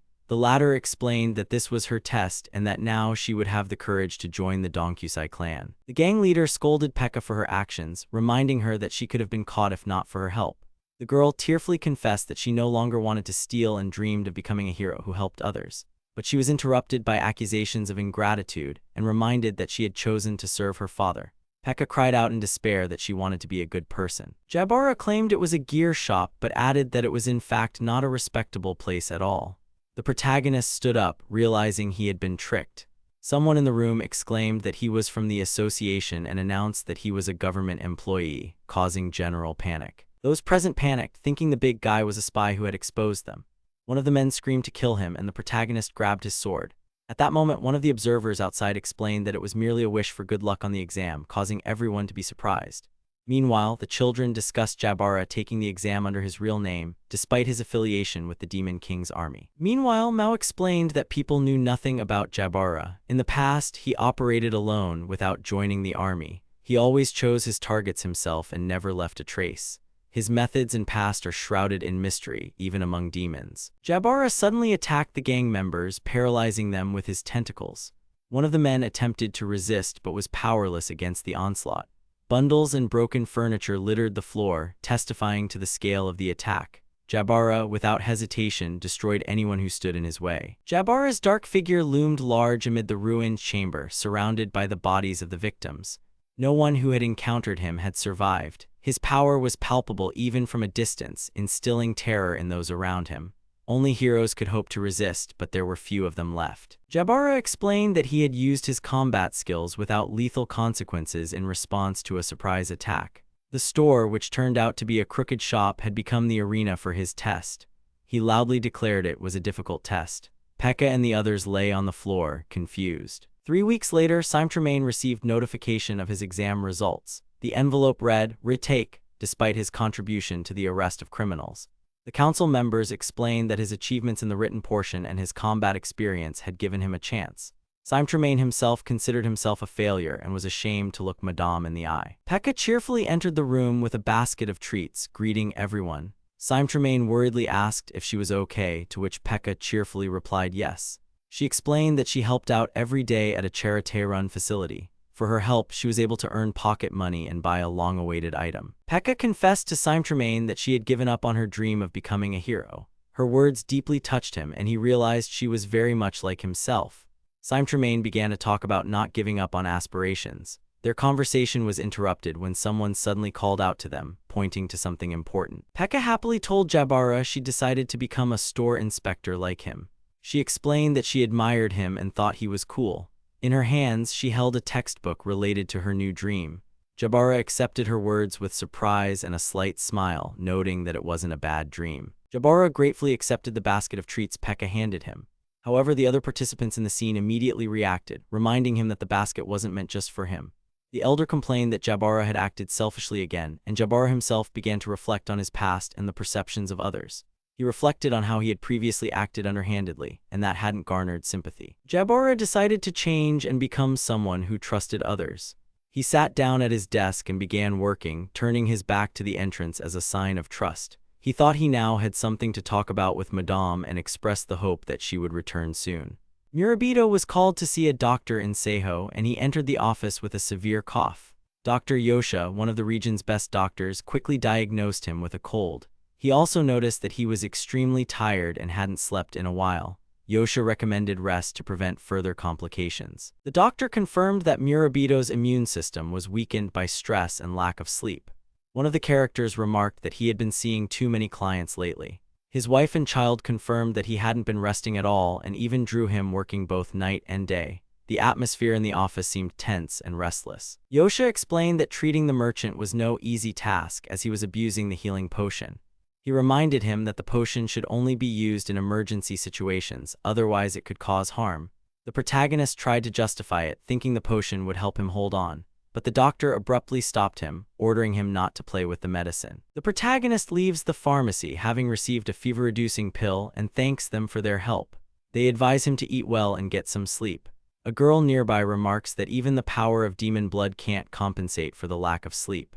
The protagonist sighs, wondering why he's exhausting himself so much. Murabito complains, worried that after business grew, customers are dwindling again and he's starting to get really worried.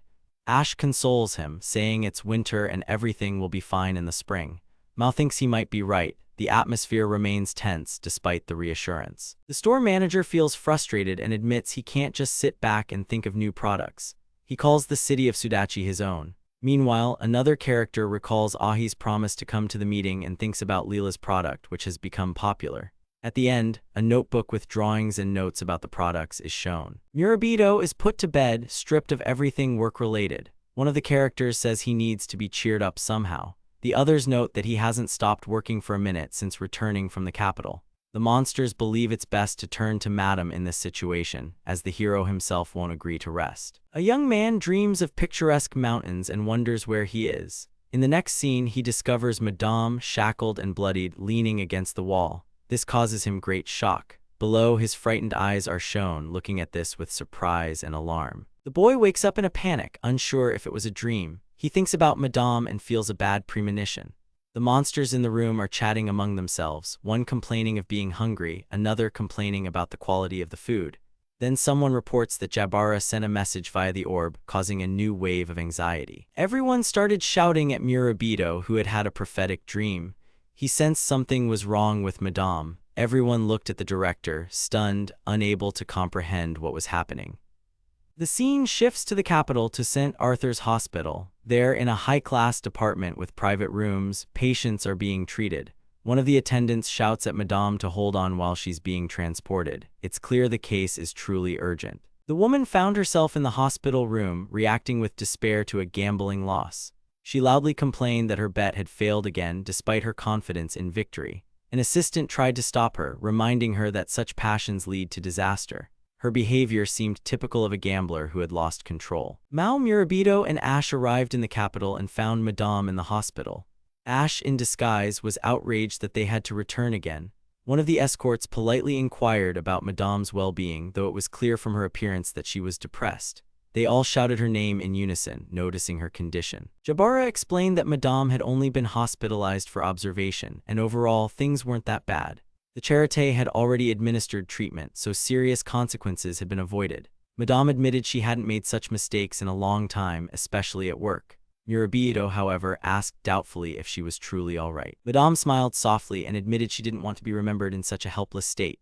She felt like a frail old woman, bereft of her former confidence. At that moment, there was a knock on the door and a girl with her face covered entered. The stranger apologized for the intrusion and politely inquired about Madame's well-being. Her appearance provoked an unexpected reaction from those present.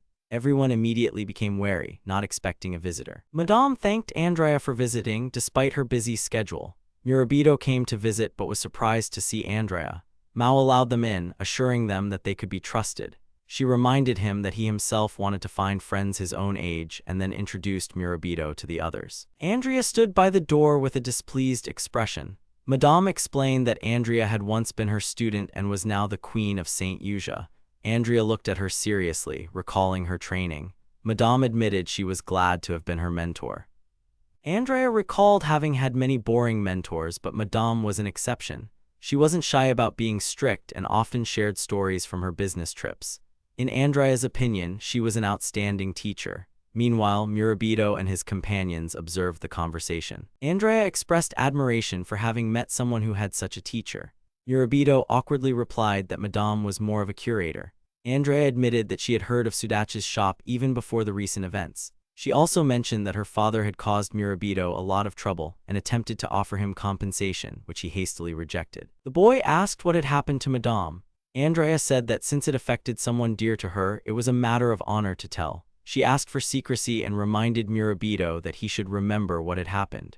She explained that society had dismissed the incident as an unfortunate incident, when in reality it was the king's madness. Andrea reported that she was conducting a secret investigation to find out who had given Panorgus the forbidden artifacts. Among them were the eye and the armor of Indikin's dragon. Madame was far from the capital at the time, but she sprang into action immediately after the news broke.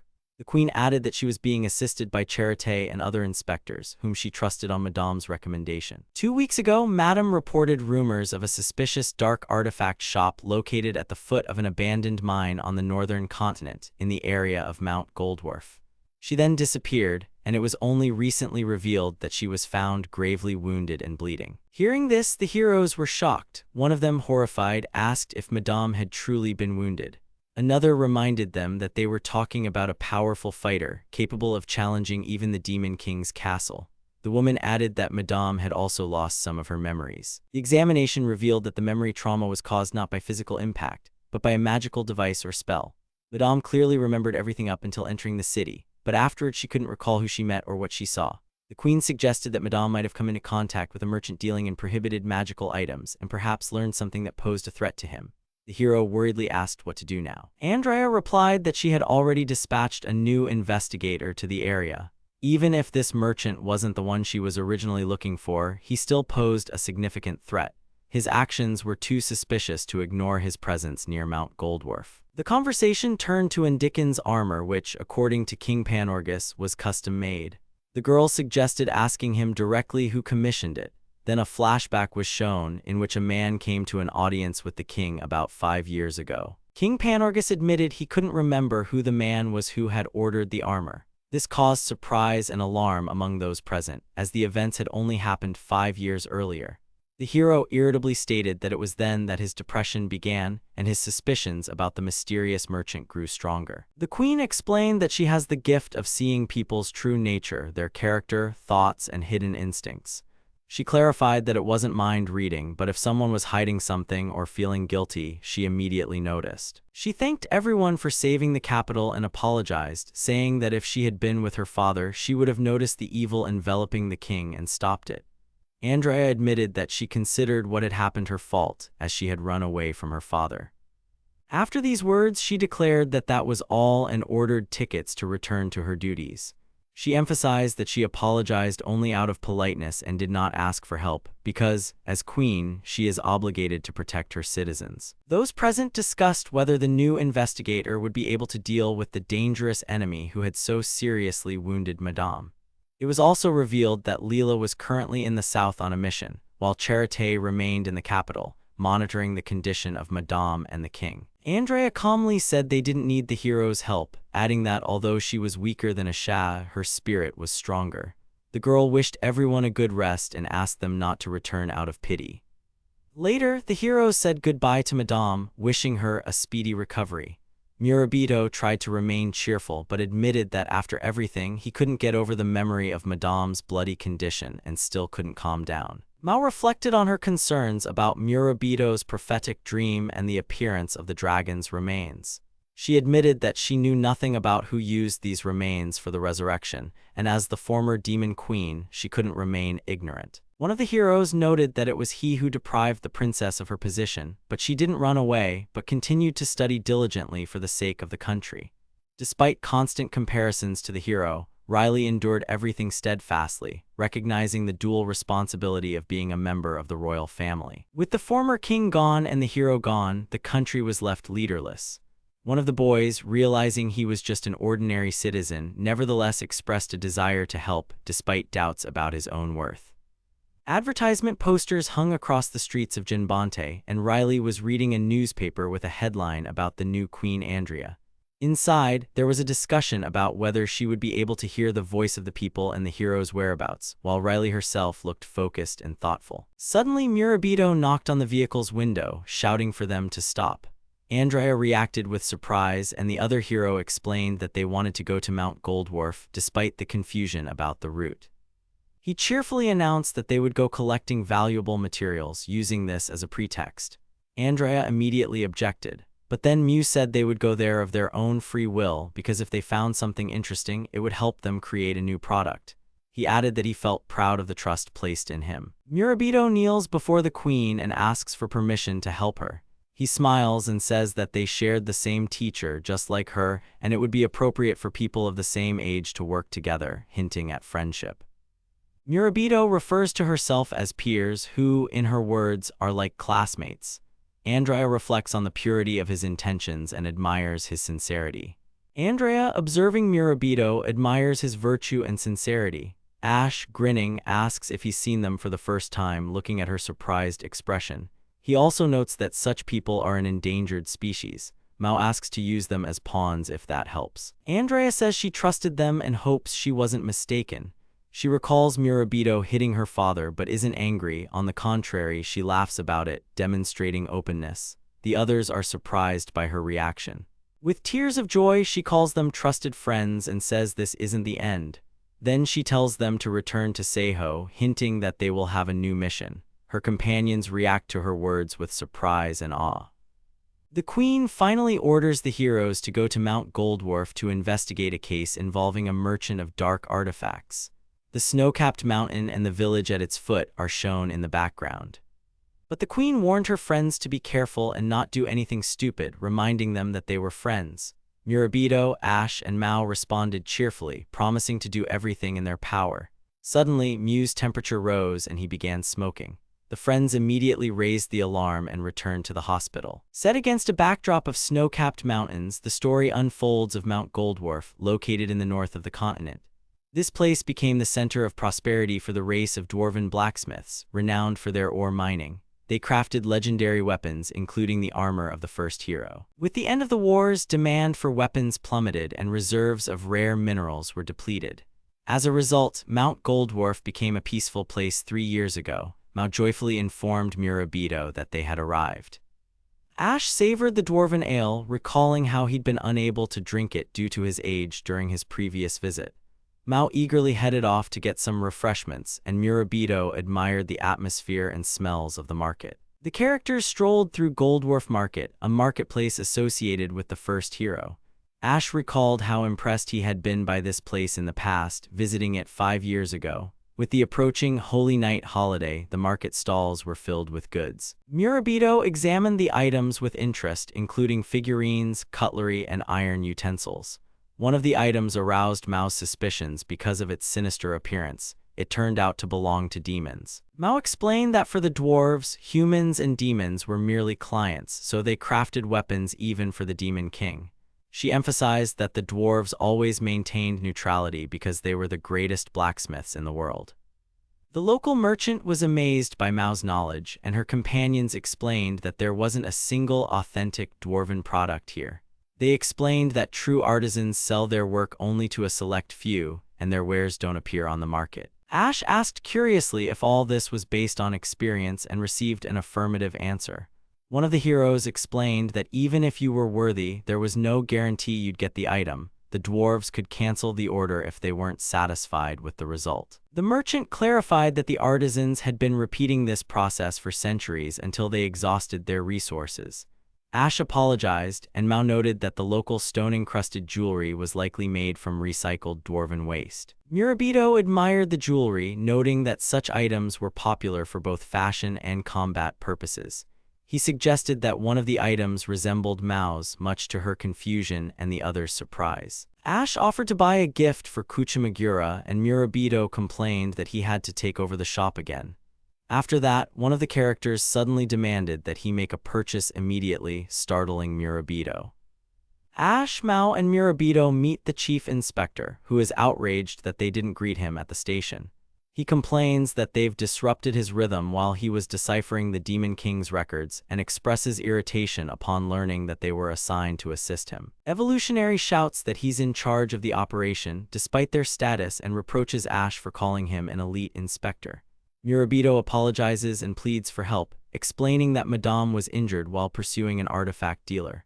The inspector reluctantly agrees and asks to share all available information. The heroes discuss the area near the train station, which is overcrowded, suggesting the suspect was seen in the slums outside the city center. After Madame was found covered in blood, panic ensued, and the suspect disappeared, leaving behind traces. The inspector says the suspect was seen descending and then ascending Mount Goldwharf. He reports that he's already figured everything out while waiting for the others. Ash explains that the mountain used to be dangerous because of the magbeast, but is now nothing but a mass of rock, uninhabitable. The elder states that he has already completed his investigation in the city and will now head to Goldwharf, but refuses to take Murabito with him, calling him a one-star and unworthy. Murabito is surprised and outraged by this decision. Evolution explains that the route will lead through dangerous areas teeming with monsters, and accompanying Murabito will only slow them down. He says he can't even be trusted with their luggage and suggests that he stay and develop himself while they follow the trail. Mao enthusiastically offered her help, assuring him she could climb the mountain and negotiate with the monsters. Ash recalled his mountaineering skills and ability to interact with monsters, deciding he would be useful in the dangerous terrain. Everyone agreed to participate, and Murabito expressed his joy at being with them. However, Murabito himself, in a panic, shouted that he hadn't agreed. The elder protested, declaring that he had not agreed to participate. The background depicts a landscape with high mountains and a tower from which a hum could be heard, foreshadowing important events. The group arrived at a tall tower with an emblem, and the heroes expressed surprise at its size. They were told that the city manager lived there. It turned out the building belonged to a former workshop, now home to a joint venture established 3 years earlier after the mines closed. The characters entered the room, where they were greeted by a security sign and a multitude of working dwarves. They were told they were in a massive toy factory, much to the surprise of those present. A toy production scene opened up before them. Dwarves worked on conveyor belts, stacking gifts, drawing, and assembling products. A huge decorated Christmas tree stood in the center of the room, creating a festive atmosphere. Mao, perplexed, asked if she was dreaming, seeing the dwarves busy making toys. It was explained that, faced with a difficult choice due to the decline in demand for weapons, the dwarves accepted a man's offer and began creating new items, maintaining their craftsmanship. Two workers discussed the paint packaging, giving it a more elegant look, while a third enthusiastically created a miniature. One of the workers expressed indignation over an odd drawing. A design error caused the parts to misalign, causing irritation. He felt the new feature on the toy train was unnecessary and only complicated the process. The workers began arguing, blaming each other for the failure and the delayed deliveries. One of them shouted for the design to be redone. Murabito, meanwhile, wondered if they would miss the deadline due to all the confusion. He sighed, imagining what everything would look like if it were normal. A dwarf named Nicholas appeared, greeting the inspectors and introducing himself as the factory manager. He apologized for the chaos caused by the rush. During the conversation, he confirmed that they wanted to go up the mountain for a safety check. Nicholas granted permission, realizing the inspection was important due to the upcoming holiday. One of the workers enthusiastically declared that he was going to bring joy to children. The others said the main thing was to deliver everything on time. Nicholas and the workers shared their thoughts about making toys for the sake of children's smiles. Then they asked for permission to enter. Suddenly, a man in a white coat, Ahid, appeared before the heroes. Nicholas recognized him as his boss. He shouted his name in surprise, not understanding why he was there. The inspector received a permit to proceed, and their group prepared to continue. Ahid suddenly volunteered to accompany them, citing concerns for the mountain's safety. Murabito was surprised he had decided to accompany them. One of the other escorts also volunteered to join them, considering it a logical step. Ahid was surprised at what Mew was doing in Goldwharf and reminded him that there was almost no time left before the meeting. He also asked mockingly about his readiness for the upcoming scheduled inspection. He boasted about his factory and said he hoped he would learn something there. Murabito admired the factory Ahid had built and admitted he hadn't expected it to be so large. He was impressed by how he had combined increased production with improved quality. He added that the factory also provided jobs for dwarves. Murabito called Ahid a genius, and Ahid was embarrassed but didn't hide his joy. Ahid fell to his knees at the unexpected praise and was shocked by the feeling. Mao turned away and called him a strange man. Meanwhile, Ash and the Elder were struggling to come up with a way to get rid of Lastiade. Suddenly, Ahid noticed Ash watching him suspiciously and noticed familiar features. Murabito noticed that Ash wasn't wearing a wig and anxiously tried to convince Ahid it wasn't him. Ahid, however, noticed that the man standing before him had the same voice and body type as the hero, as well as the same hairstyle. Ash tensed internally, realizing he was almost exposed. He tried to remain calm as the two followed him. Ahid commented cautiously on Ash's appearance, calling it cosplay, and advised him to stop as he reeked of alcohol. He added that the hero was tarnishing the image of the flawless and ideal savior.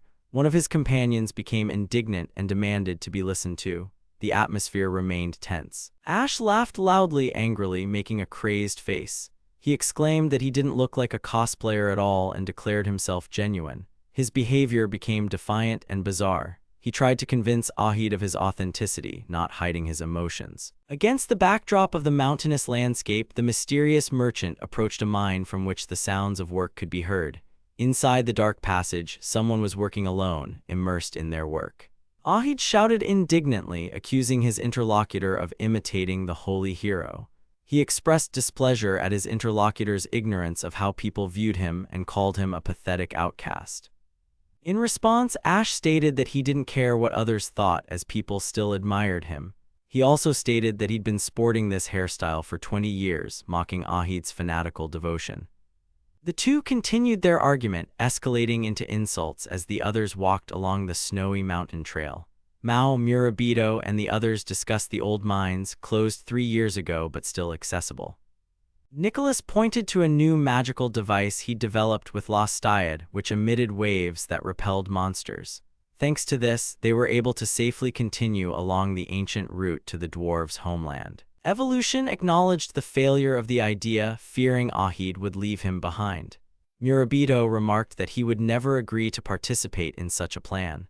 Mao worriedly asked what to do next, since Ahid was preventing them from fulfilling the queen's order. Ahid, his expression cold, asked if they seriously believed he didn't know who exactly their team was looking for. His 3 companions froze in shock, clearly not expecting such a turn of events. A few days ago, in the Lastiade building, Ahid held a meeting to discuss preparations for the operation. He briefed those gathered on the plan for Holy Night. After finishing, he closed the meeting, confirming that there were no further questions. On the director's desk was a report from an unscheduled inspection in which Ahid's company had been deemed reliable. However, it later emerged that he was suspected of selling a prohibited artifact and illegally possessing armor associated with the deceased king. Despite his proven innocence, Ahid admitted that the association refused to allow him to participate in further work with the artifacts. He felt they no longer trusted him, and this was a serious blow. Ahid reflected on the fact that, as the head of a large business, he couldn't know everyone's face. He realized that if any of his people proved a threat to the kingdom, it would bring him eternal shame. He believed that people like himself should be role models. Later, Ahid was in his office when an employee came to him with a report on new toys. He thanked him for the drawings and offered to start production, but the guest wanted to discuss something else. At that moment, an alarming call came in. Nicholas told Ahid that during the holiday, he saw photographs in the newspaper of an artifact that resembled ancient drawings of a device made of dragon flesh. Ahid asked the dwarves if they had the blueprint. He admitted he had no definitive proof, but his suspicions had been aroused for a long time, especially after rumors of a suspicious shop in Galvard. Nicholas emphasized that he'd long hesitated to disclose the discovered plans, as it might have seemed as if the dwarves had some connection to them. He instructed the plant manager to immediately report the matter to the association and traveled to the site himself, as he couldn't trust anyone else. He wanted to cooperate with the arriving inspectors and hoped to prove his and his company's innocence, but instead he was met with ridicule. The situation escalated when one of the soldiers used harsh language, provoking an altercation. Later, Murabito asked Ahid about Madame Symmetri's fate. He explained that she had been found wounded and was currently being treated in the hospital. Mao reproached him for not immediately reporting this to the association, but Ahid admitted he feared accusations against the dwarves. Ahid explained that he was concerned about a possible accusation from Yuja, the most powerful nation, which would threaten the dwarves' existence. Meanwhile, it was learned that the artifact had been destroyed, but its analysis remains extremely difficult due to the incredible precision of its details. Evolution confirmed that only a dwarf could do this and confidently declared it an obvious fact. Nicholas immediately recognized who could have created such an artifact. 5 years ago, the dwarves split into several groups. Some decided to work for Ahid to survive, while others went in search of resources. But one of the dwarves remained alone in the abandoned mines. He refused to team up with anyone and chose to live alone. His name was Rudolf, and he was considered the greatest craftsman among all the dwarves. Lustiad led the group forward, ordering them to speed up. Mao, Murabito, and the rest of the group were surprised to hear a strange sound. Nicholas urged them to remain calm and stay on course. Murabito asked Mao if she sensed any monsters nearby. At that moment, the device suddenly activated, causing a bright flash and a tense atmosphere. Energy erupted from the device, and the explosion threw the entire group back. The dwarf was shocked by what was happening and didn't understand why the artifact was firing at them. Mao realized she had no choice and rushed into the attack. The other participants tried to figure out what was happening, including Ash, who was already prepared. The elder fired his bow and accurately hit the car's engine, causing serious damage. He remarked that he had done nothing unusual and offered to fix the mechanism later. Mao watched in amazement at the accuracy of the shot, admiring his calm. The others began commenting admiringly on the shot, and Ash called the elf the best of elves. Meanwhile, another character expressed outrage that the machine had been modernized. The machine was deemed dangerous, and evolution suggested moving on immediately. Suddenly, the heroes noticed an avalanche descending from the mountains. Everyone turned toward the noise, and one of the characters screamed in horror about the impending avalanche. The snow mass fell with a roar, swallowing everything in its path and creating a loud noise and destruction. After the incident, Ahid woke up in the snow, and Murabito began to regain consciousness. Mew asked if they were safe, but was told the situation remained critical, holding a knife in his hand. It soon became clear that the heroes had found themselves in the lair of the snow wolves. One of the characters panicked and realized they had encountered Snow Fenrir, the most dangerous monster on this mountain. Ahid and Murabito found themselves surrounded by wolves. Art couldn't give up without realizing his dream and prepared for battle. Suddenly, the wolves began to help, astonishing Ahi. Mew thanked the wolves for saving him, and Ahi shouted that they needed to flee immediately or they would be killed. Murabito claimed to be a tamer and urged them not to attack the wolves because they were kind. Ahi watched in disbelief as the wolves allowed themselves to be petted. The she-wolf confirmed that she had saved her other comrades as well. The boy thanked the wolves and was surprised that one of them was the mother of the others. The she-wolf offered to lead them to a cave where they could find shelter from the snowfall. Murabito shouted at Ahi to follow him lest they freeze to death.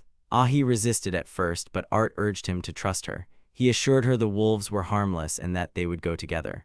Ahi asked Murabito not to leave him, fearing the wolves. Meanwhile, the group reached the cave. Murabito explained that the wolves would lead the others there and suggested they wait in the cave. Ahi drew his sword and Mew noticed it glowed, warming the place despite the blinding light. The light revealed the entire cave to the heroes. They stopped and stared up in amazement, realizing the scale of the surrounding structure. In the darkness before them, the outline of a gigantic skull was visible. Ahi noticed that the cave walls weren't made of stone. He sensed something was wrong with this cave. He remembered Mao explaining that the mountain was actually the remains of a magbeast. Mew realized in shock that they were inside a giant skeleton. Murabito stared in amazement at the enormous skull in the cave and realized it was the magebeast Mao had spoken of. Ahid Lostayed stood behind it, preparing to cast his magic. The atmosphere grew increasingly tense. The size of the remains spoke of the creature's incredible danger. Elsewhere, the remaining group also found themselves surrounded by wolves. A girl with horns burst out of the snowdrift like a bullet, terrifying the others. One of her companions commented on her strength, marveling at her power. Mao screamed loudly, checking to see if everyone was alive after the battle. Mao, touched, asked what the rulers of Mount Renriro were doing here. Volchok assured her that Murabito and Ahid were fine and had taken refuge in a cave. Evolutionary complained that their investigation hadn't progressed. Mao, exasperated, shouted that it would be better to abandon the two idiots. Mao insisted on meeting the boys as soon as possible. She imagined them suffering from cold and hunger. At that moment, someone screamed in the distance and something round rolled down the slope. The girl ordered everyone to move forward. Murabito noticed a slight ache in his side as Ahid meticulously prepared dinner. Ahid asked him if he was hungry and soon presented him with a sumptuous feast. The food was labeled with things like magic stove and hero's food. The boy was overwhelmed by the amount of food. Ahid demonstratively showed off his bottomless cloak, touting its durability and warmth. He enthusiastically explained that it was the next generation of adventurers' goods. Murabito wondered where he'd gotten all this stuff. Ahid replied that she, too, had a bottomless purse. Lostayed proudly presented a popular food set created for explorers and travelers. Among the items were dishes with unusual ingredients, licro berries, kraken from Nanano Island, quail eggs, and much more. He emphasized that such food would be useful in any disaster. The selection was designed for a long shelf life and delighted the audience. He watched with a smile as the red-haired boy sampled the food. Murabito was delighted with the taste and praised Ahid for his skill. He confidently claimed that everything on display was his own creation since he became director. He offered to sample even more of his culinary creations. Ahid settled comfortably in the cave and mused aloud about how the Fenrir had led them to the remains of the magbeast. He sipped tea and remained calm despite the ominous atmosphere. Mew, his mouth full, maintained his composure, insisting it was all just a fantasy and trying not to give in to fear. Ahid, for his part, compared the situation to horror novels where the hero is devoured by the monster at the end. Ahid was surprised at how his companion remained calm in such a situation and suspected he was hiding something. They also noticed that the situation on the mountain was worse than expected, and that someone from their own group was involved. Murabito explained that he had experienced many life-threatening situations over the past 6 months, and each time he was terrified. He believed in his family and believed that this was what kept him going. He shared his faith in his comrades with a smile, declaring that they were always together, no matter what. He recalled how Mao and Ash always came to his aid in times of trouble. He considered it important to maintain this support, as he himself had helped others when difficulties arose.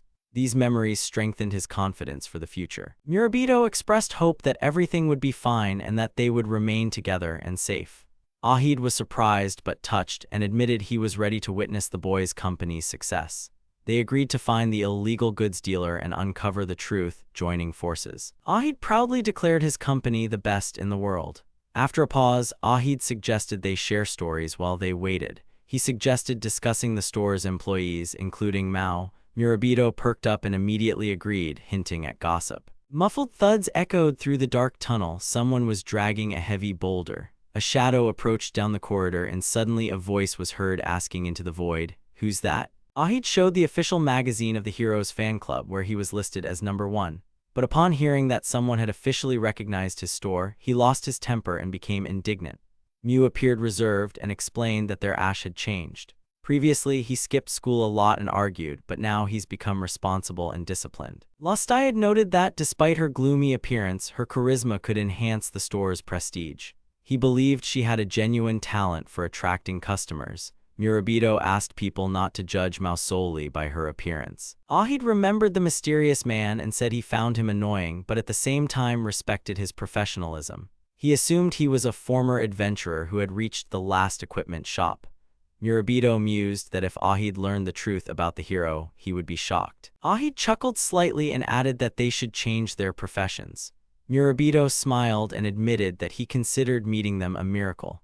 The boy with the license card reflected on growing up, gratitude, and the support of those who believed in him, including Mao and others. Murabito felt lost, like a traveler in the mountains where every step could lead to a precipice. He admitted that he aspired to create something remarkable, but he felt increasingly anxious and uncertain. Inner doubts prevented him from understanding how to continue his father's work. Despite his efforts to learn, he realized he had lost his way. Ahid calmly poured tea and reminded Murabito of where it all began. He urged him to remember the original goal and meaning of the path, rather than chasing ratings for the sake of stars. Ahid believed that many people fall off the track, losing their purpose.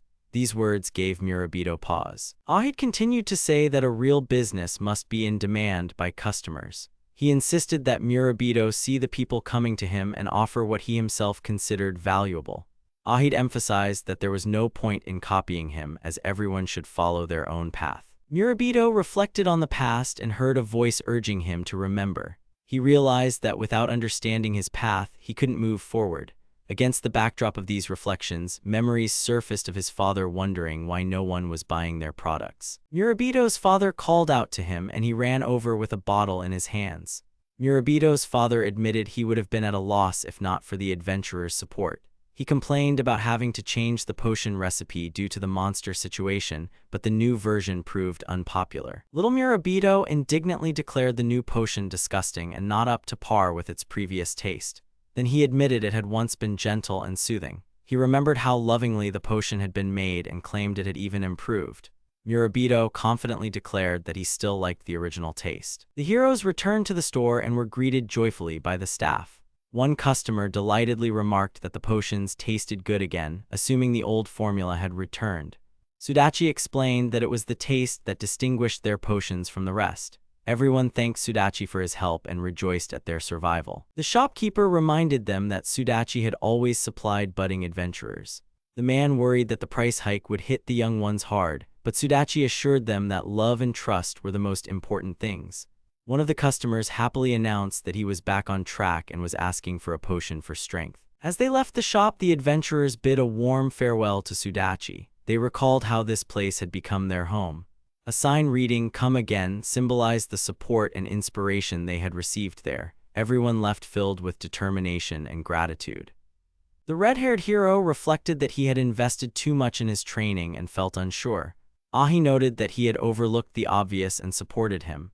The boy admitted that he had confidence, as the potions had been lovingly created with his father. He drank the potion proudly, sensing its value. Ahi said he'd done some reconnaissance and discovered the hero was using his product. The hero was stunned but admitted it was true. Ahi began to mock him, calling him a fool for daring to compete with a great company. He declared that he wouldn't let the hero get away with it so easily. Murabito thanked Ahi, but he brushed it off, saying he was ashamed to admit at a meeting that he'd volunteered to fight a director who had given up. He wished him luck in developing new products. The boy happily thanked him for his support. Murabito admitted he thought their friendship was over, but was still glad Ahi had given him the push to move on. Ahi apologized, saying he'd just been teasing. He offered to be friends again if he wanted, but in exchange, he demanded the right to manage Sudachi, which provoked a strong reaction. Murabito and Ahid heard loud sounds, reminiscent of stone being struck and metal clanking, and became wary.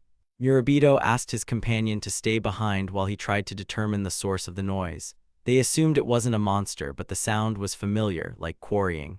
Soon, they saw a figure approaching. A dwarf appeared before them, a serious expression on his face, fully armored, carrying a bucket full of stones. His appearance immediately made it clear he was here for business and not joking around. The dwarf sharply called out to Murabito, calling him a human spawn, and demanded an explanation.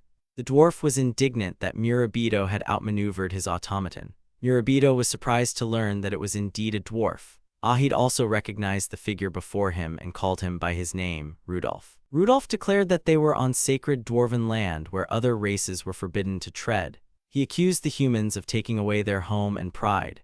Murabito apologized for the intrusion and explained that they were hiding from a snowstorm. Ahid asked point-blank if he had created the dragon armor for the king. Rudolph initially feigned incomprehension. Ahid pointed to his clothing, noting that it looked new, warm, and made of superior material, hand-sewn.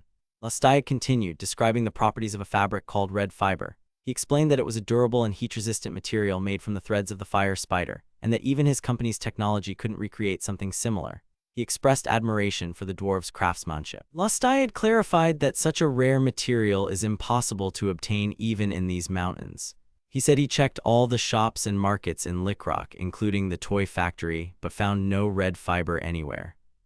Ahid expressed suspicion that the dwarves were connected to forbidden artifacts and mentioned a vendor nicknamed Red-Nosed Rudolph. Murabito was surprised that Ahid had gone too far and that the dwarf had actually thrown a hammer at the wall. Rudolph called Achid a hypocrite and declared him to be the same as before. He accused him of poisoning the minds of all the dwarves with his false speeches. Rudolph reminded them that dwarves were not only blacksmiths but also warriors and threatened to cut off their heads if the heroes didn't leave. Murabito tried to reason with them and asked them to stay until the storm passed, but Ahid was displeased, blaming his companion for the problems he'd caused. Rudolph sternly warned him not to interfere in other people's affairs. He stood at the cave entrance with a sullen expression, making his position clear. Murabito heard a strange voice coming from the depths of the tunnel and anxiously asked if anyone else was there. Rudolph also noticed the noise but didn't seem alarmed for now. The dark merchant, wrapped in a cloak and hiding his face behind a mask adorned with bone ornaments, pulled out a package of noodles and complained of hunger. He asked for some water to boil for his meal.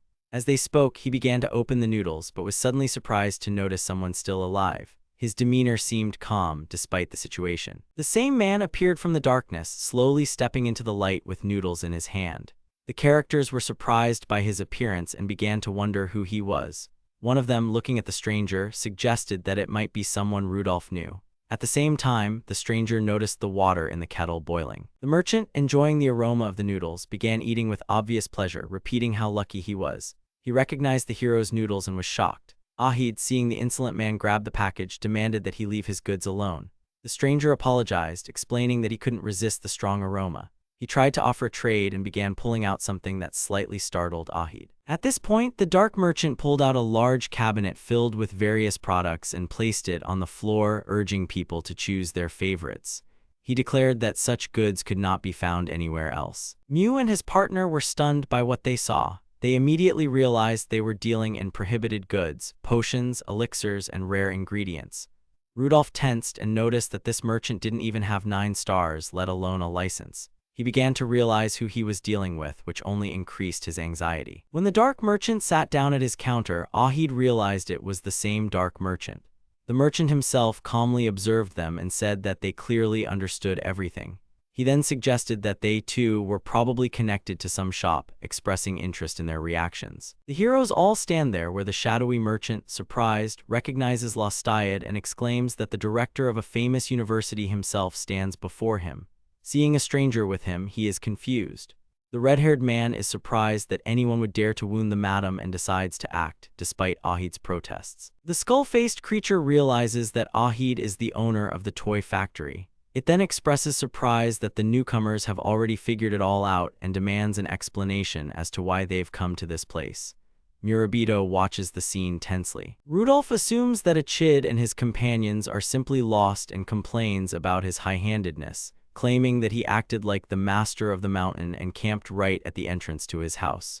He asks the other to return to the workshop. The confrontation escalates. The dark merchant accuses the dwarf of lying, displaying his aggression, and he abruptly adds that the group came in 6 and this is clearly no coincidence.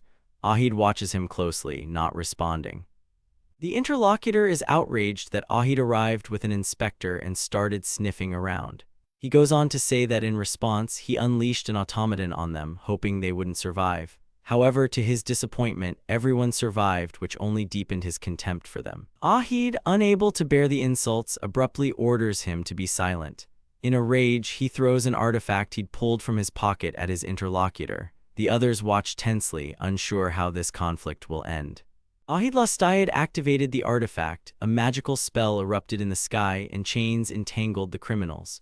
Rudolph and his accomplice were paralyzed by the artifact's power. One of them attempted to resist but was completely paralyzed. Ahid calmly explained that it was an artifact from the arsenal of the Royal Knights Order. Achid charged Rudolph with selling a dragon artifact to King Panorgus and attempting a terrorist attack. He ordered the criminals to meekly march to the scaffold. One of the criminals, wearing a skull mask, threatened Achid, alluding to his youth and recklessness.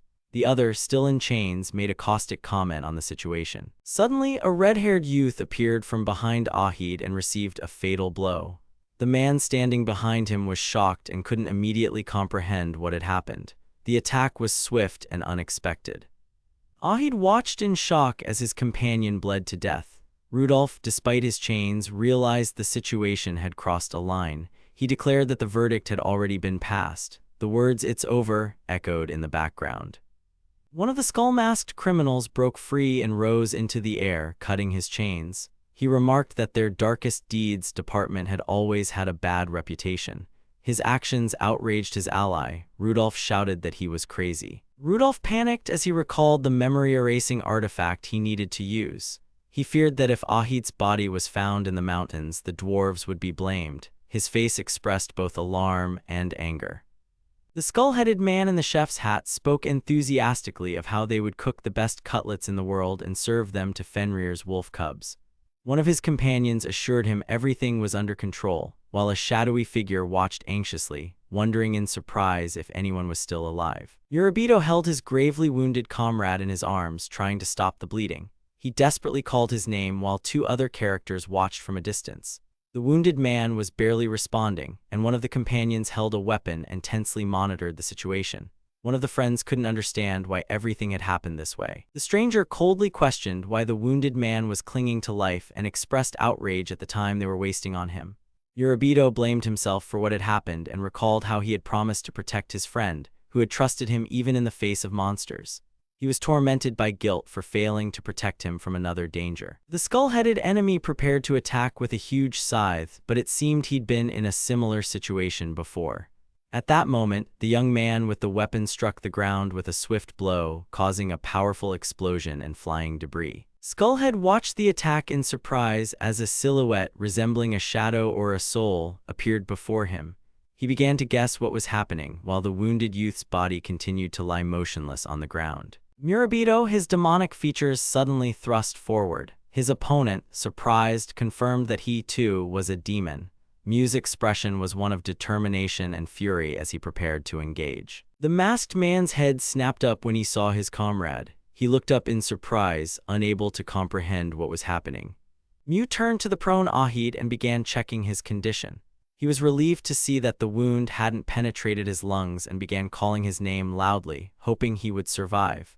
The merchant, observing this, noted with irritation that the other man was also alive. He muttered discontentedly about more problems. The dark merchant spoke with interest to his adversary, calling him brother. He admitted he hadn't expected to meet someone like himself and under different circumstances would have happily exchanged business cards. Meanwhile, the wounded man tried to regain his composure. He noticed that his opponent's form had almost disappeared and began to taunt him, mentioning the blood he'd lost and the weak spot on his head. He struggled to his feet but could no longer fight. The dark merchant said it was his turn. The masked man mockingly thanked his comrade and said goodbye. The enormous shadow prepared for the decisive attack. At that moment, Tu Mao and Ash soared into the sky. They struck the ground at the mask maker's feet, knocking him off balance. Ahi, wounded and still lying under his black cloak, watched nearby. The emerging fighters loudly cheered, charging at the enemy. The rescue team screamed terrifyingly at the attackers. All of this was accompanied by a powerful explosion and a shock wave that spread from the impact site. Panic erupts in the cave. Ahid falls unconscious and the others run to his aid. Ash shouts to the rest of the team that they've arrived just in time, while the others demand an explanation from Murabito about what happened to Ahid. An enraged Nicholas appears and demands an explanation. Ash desperately pleaded with Ahid to save him while he was still alive. The victim struggled to comprehend what was happening, mentally hearing the hero's voice in his dying vision. The injured Ahid struggled internally for his life, realizing he hadn't yet achieved his goal. His companion tried to help him by forcing him to drink a potion, but he was worried that the wounded man's breathing was becoming increasingly difficult. The potion didn't work and panic set in. Ash screamed that even magic wasn't helping and something more powerful was urgently needed. Murabito, remembering that the universal elixir could have saved him, realized with alarm that he didn't have the necessary potion with him. Mew turned around abruptly as if he'd realized something. His gaze fell on the chest containing the dark merchant's belongings standing nearby. Meanwhile, in another corner of the cave, the dark merchant found himself in a pile of rubble, complaining of pain in his ribs. Mao, from above, observed the situation with anger. She said Madame felt the same. Mao angrily shouted at her interlocutor, demanding an explanation. She demanded an immediate answer and sharply asked where he had come from. Even the former queen couldn't recognize him or remain calm in his presence. Portraying Rudolph's memories, he said he didn't care who the alien was. He admitted that when he first saw the skinny thief, he didn't remember his name. He considered him simply a pathetic orichalcum seeker. The blacksmith recounted how the boy kept returning despite his attempts to drive him away. He was struck by the man's interest not in weapons, like most dwarves, but in the designs of magical devices. Gradually, they became close. The demon expressed gratitude to Rudolph for the artifact he'd spent all his money on. He admitted that he'd initially done it on a whim but had become infatuated over time. The mage realized he shared his passion and provided him with everything he needed. The demon merchant suggested using the new artifact to test the idea. He showed them a chest bound in chains and asked if they were ready to begin. His gaze expressed confidence and inspiration. He revealed a large, technologically advanced room. Rudolph admitted that he had become the stranger's ally without even knowing his name. Mao pinned the enemy stranger to the ground. Dust rose around them and the skull-headed man asked Mao who she was. Mao indignantly shouted, "Tell me who you are." The commander allowed them to show no mercy and break bones as long as they saved their heads. Evolutionary announces he's found a universal potion, but watching Murabito brew it, he's in no hurry to hand it over. Mew begins urgently brewing the mixture using herbs and bottles of ingredients. During the preparation, the protagonist adds another ingredient, remembering that herbs are highly addictive and require precise dosage. In another scene, one of the characters shouts that he won't let him die, and the other orders the victim to be held tightly. Murabito finishes preparing the mixture and pours it out, hoping it's a replica of the elixir. The three observers tensely await the result, and soon the victim shows signs of life, coughing and opening his eyes. The elder rejoices at his success, calling Murabito a genius. He explains that the result is a result of his studies, and the burns on his hands are the result of powerful herbs. He then shows how he used Ahid's black box, combined resources, and did everything possible to save himself. Evolution notes that even a perfect elixir recipe is difficult to reproduce in the field. Mew meticulously calculated the proportions and took no risks. He made everything with his bare hands without protective gear, despite the dangerous properties of the ingredients. He also notes that the boy nearly killed himself, which surprised him with his courage. He recalls how he trained for years, creating identical potions until he was able to create a complex elixir from readily available ingredients. Evolutionary declared that it was too early to relax as there was still one problem remaining. The wolves surrounded the dwarf who needed to be interrogated. Nicholas reminded Rudolph not to fall into disgrace in front of his brothers. He said he had no choice but to cooperate. The word calmly was spoken with a clear hint of threat. While no one was wondering what the skull-headed man was talking about, Rudolph ordered him to be quiet. It was explained that Rudolph had chosen a more flexible path to survival, unlike the other dwarves who had recklessly dug up all the orichalcum. The question posed in conclusion, who ended up in the dirt? Skullhead launched into an accusation, claiming the dwarves were now slaves to humans. Rudolph shouted at him to shut up. The merchant also noted that Rudolph was trying to do something for his people. She loudly proclaimed her goal of reviving the great dwarven homeland. Nicholas asked in surprise if Rudolph had truly worked for them. Skullhead confirmed it emotionally, crying and shouting that he had worked for his people. Then, with a grin, he pulled out the button he had managed to press. Suddenly, enormous battle automatons appeared in the tunnel. The characters reacted in panic to their unexpected appearance. The Dark Merchant rushed forward, shouting bye-bye and calling for escape. A commotion ensued, with the wolf cubs running screaming for their lives. The heroes, hearing the noise, began to prepare for battle. The commander shouted for the others to stay close. At that moment, a giant mechanism appeared from behind the barrier, laughing ominously, ready to engage in combat. The scene shifts to an abandoned settlement within Mount Goldwarf, where the dwarf scolds the Skullhead for his words, but his comrade acknowledges his frankness. After a brief conflict, a mutual understanding is established between them. The Dark Merchant tells Rudolph they can no longer remain idle, as the Queen already knows everything. He warns that an army will soon arrive, and even eliminating the heroes will not stop the mountain's conquest. He is ready to sacrifice himself, but first he wants to restore the glory of his homeland. Rudolph and his ally approach a huge mech embedded with parts of a magical weapon. A sly smile appears in the demon merchant's eyes, and he gazes at the machine with anticipation. A group of heroes examines a laboratory blueprint depicting a giant drill based on the bones of a magical beast. One of them discovers plans for dragon armor, while another begins hearing strange sounds. The old dwarf Nicholas begins to explain that the city of Goldwarf was destroyed over 500 years ago and lies deep underground. He recalls his people's attempts to find orichalcum, which failed due to fatigue and loss, but hints that Rudolph dreamed of reclaiming his homeland all along. 20 years ago, an accident occurred in a mining town, and one of the workers fell from a height and found himself in danger. He was saved by a man named Rudolph, who flew up with mechanical wings and caught him as he fell. The worker was shocked, and the others thanked their savior for his selflessness. The bar was buzzing with discussion about Rudolph's excellent haul of ore. However, some of his companions expressed dissatisfaction, accusing him of not following traditional crafts and being fascinated with magical devices.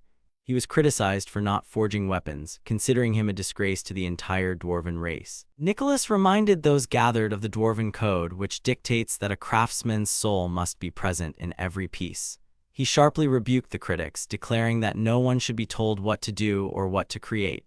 He then ordered everyone to return to work immediately. In a conversation with Nicholas, Rudolph thanked him for his support. Nicholas noted that the others didn't know he was a forger, but instead deliberately made inferior weapons and sold them under false names. He explained that this was a way to underestimate him, despite him spending more time at the forge than the others. Rudolph reflected that he didn't believe in dogma and preferred freedom of choice, creating what his heart desired. He admitted that he loved creating magical artifacts despite the disapproval of others. Recalling his youth, he realized that he owed nothing to anyone and would remain as he was. Rudolph, looking at his creation, realized that he had refused to blindly follow tradition, unlike most.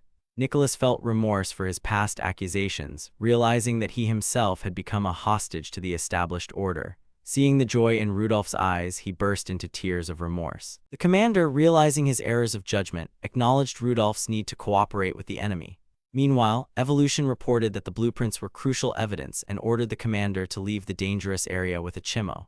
However, he ordered Murabito to remain behind. The chief inspector assigned him to accompany the group in command of the Fenrir detachment. Nicholas, wielding a hammer, asked for a little time and permission to prepare. Having received consent, he promised to use all his strength. He then activated a special technique, launching a powerful series of strikes against the fortifications.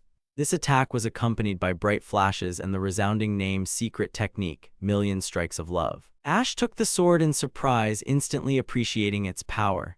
The maker admitted the work was urgent but still reliable. Mao also expressed a desire for a weapon, and the blacksmith agreed to make a spear, asking for a little time. It turned out to be a special spear, intended as an offering to the Demon Queen. Mao began swinging the heavy spear with surprising ease, demonstrating her admiration. The creator explained that he had compromised quality for speed. Meanwhile, one of his companions noticed that the boy's wound had healed too quickly. He declared that without combat skills, he would only get in the way, but the boy refused to listen. The hero pondered the promise he had made to the queen and began to doubt what he would become afterward. The leader instructed him to accompany the others on their descent, adding that only he could fulfill this mission. The other participants set off, and the hero was reminded of his responsibility. He confirmed his willingness to take on the task. The commander informed the hero that in the event of an attack like the one in the capital, his task would be to evacuate residents and workers from the factory. The hero was surprised by the scale of the assignment but nodded. As darkness fell, they wished him luck. Everyone left the location, and the hero remained to carry out his assigned mission. Before leaving, Evolution reminded the hero once again of his mission. If an attack like the one in the capital occurred, he would be responsible for evacuating the residents and dwarves from the factory. Murabito nodded in response and wished him luck as the others left. Mao begged the hero to fulfill her wish and promised to preserve himself. He silently accepted her words. Then he said goodbye to his comrades, who, in turn, promised not to worry and cheerfully entered the dark tunnel. The door closed behind them. Somewhere in the abandoned capital, the enemy began preparations. A mysterious figure with a skull on his face watched as Rudolph donned armor and inserted his arms into the combat vehicle. The device was activated, and the system's accuracy rate reached 90%. Rudolph sat inside the giant mechanism. He announced that a Goliath-class drilling machine named Krampus was activating. The machine began working, preparing for the upcoming action.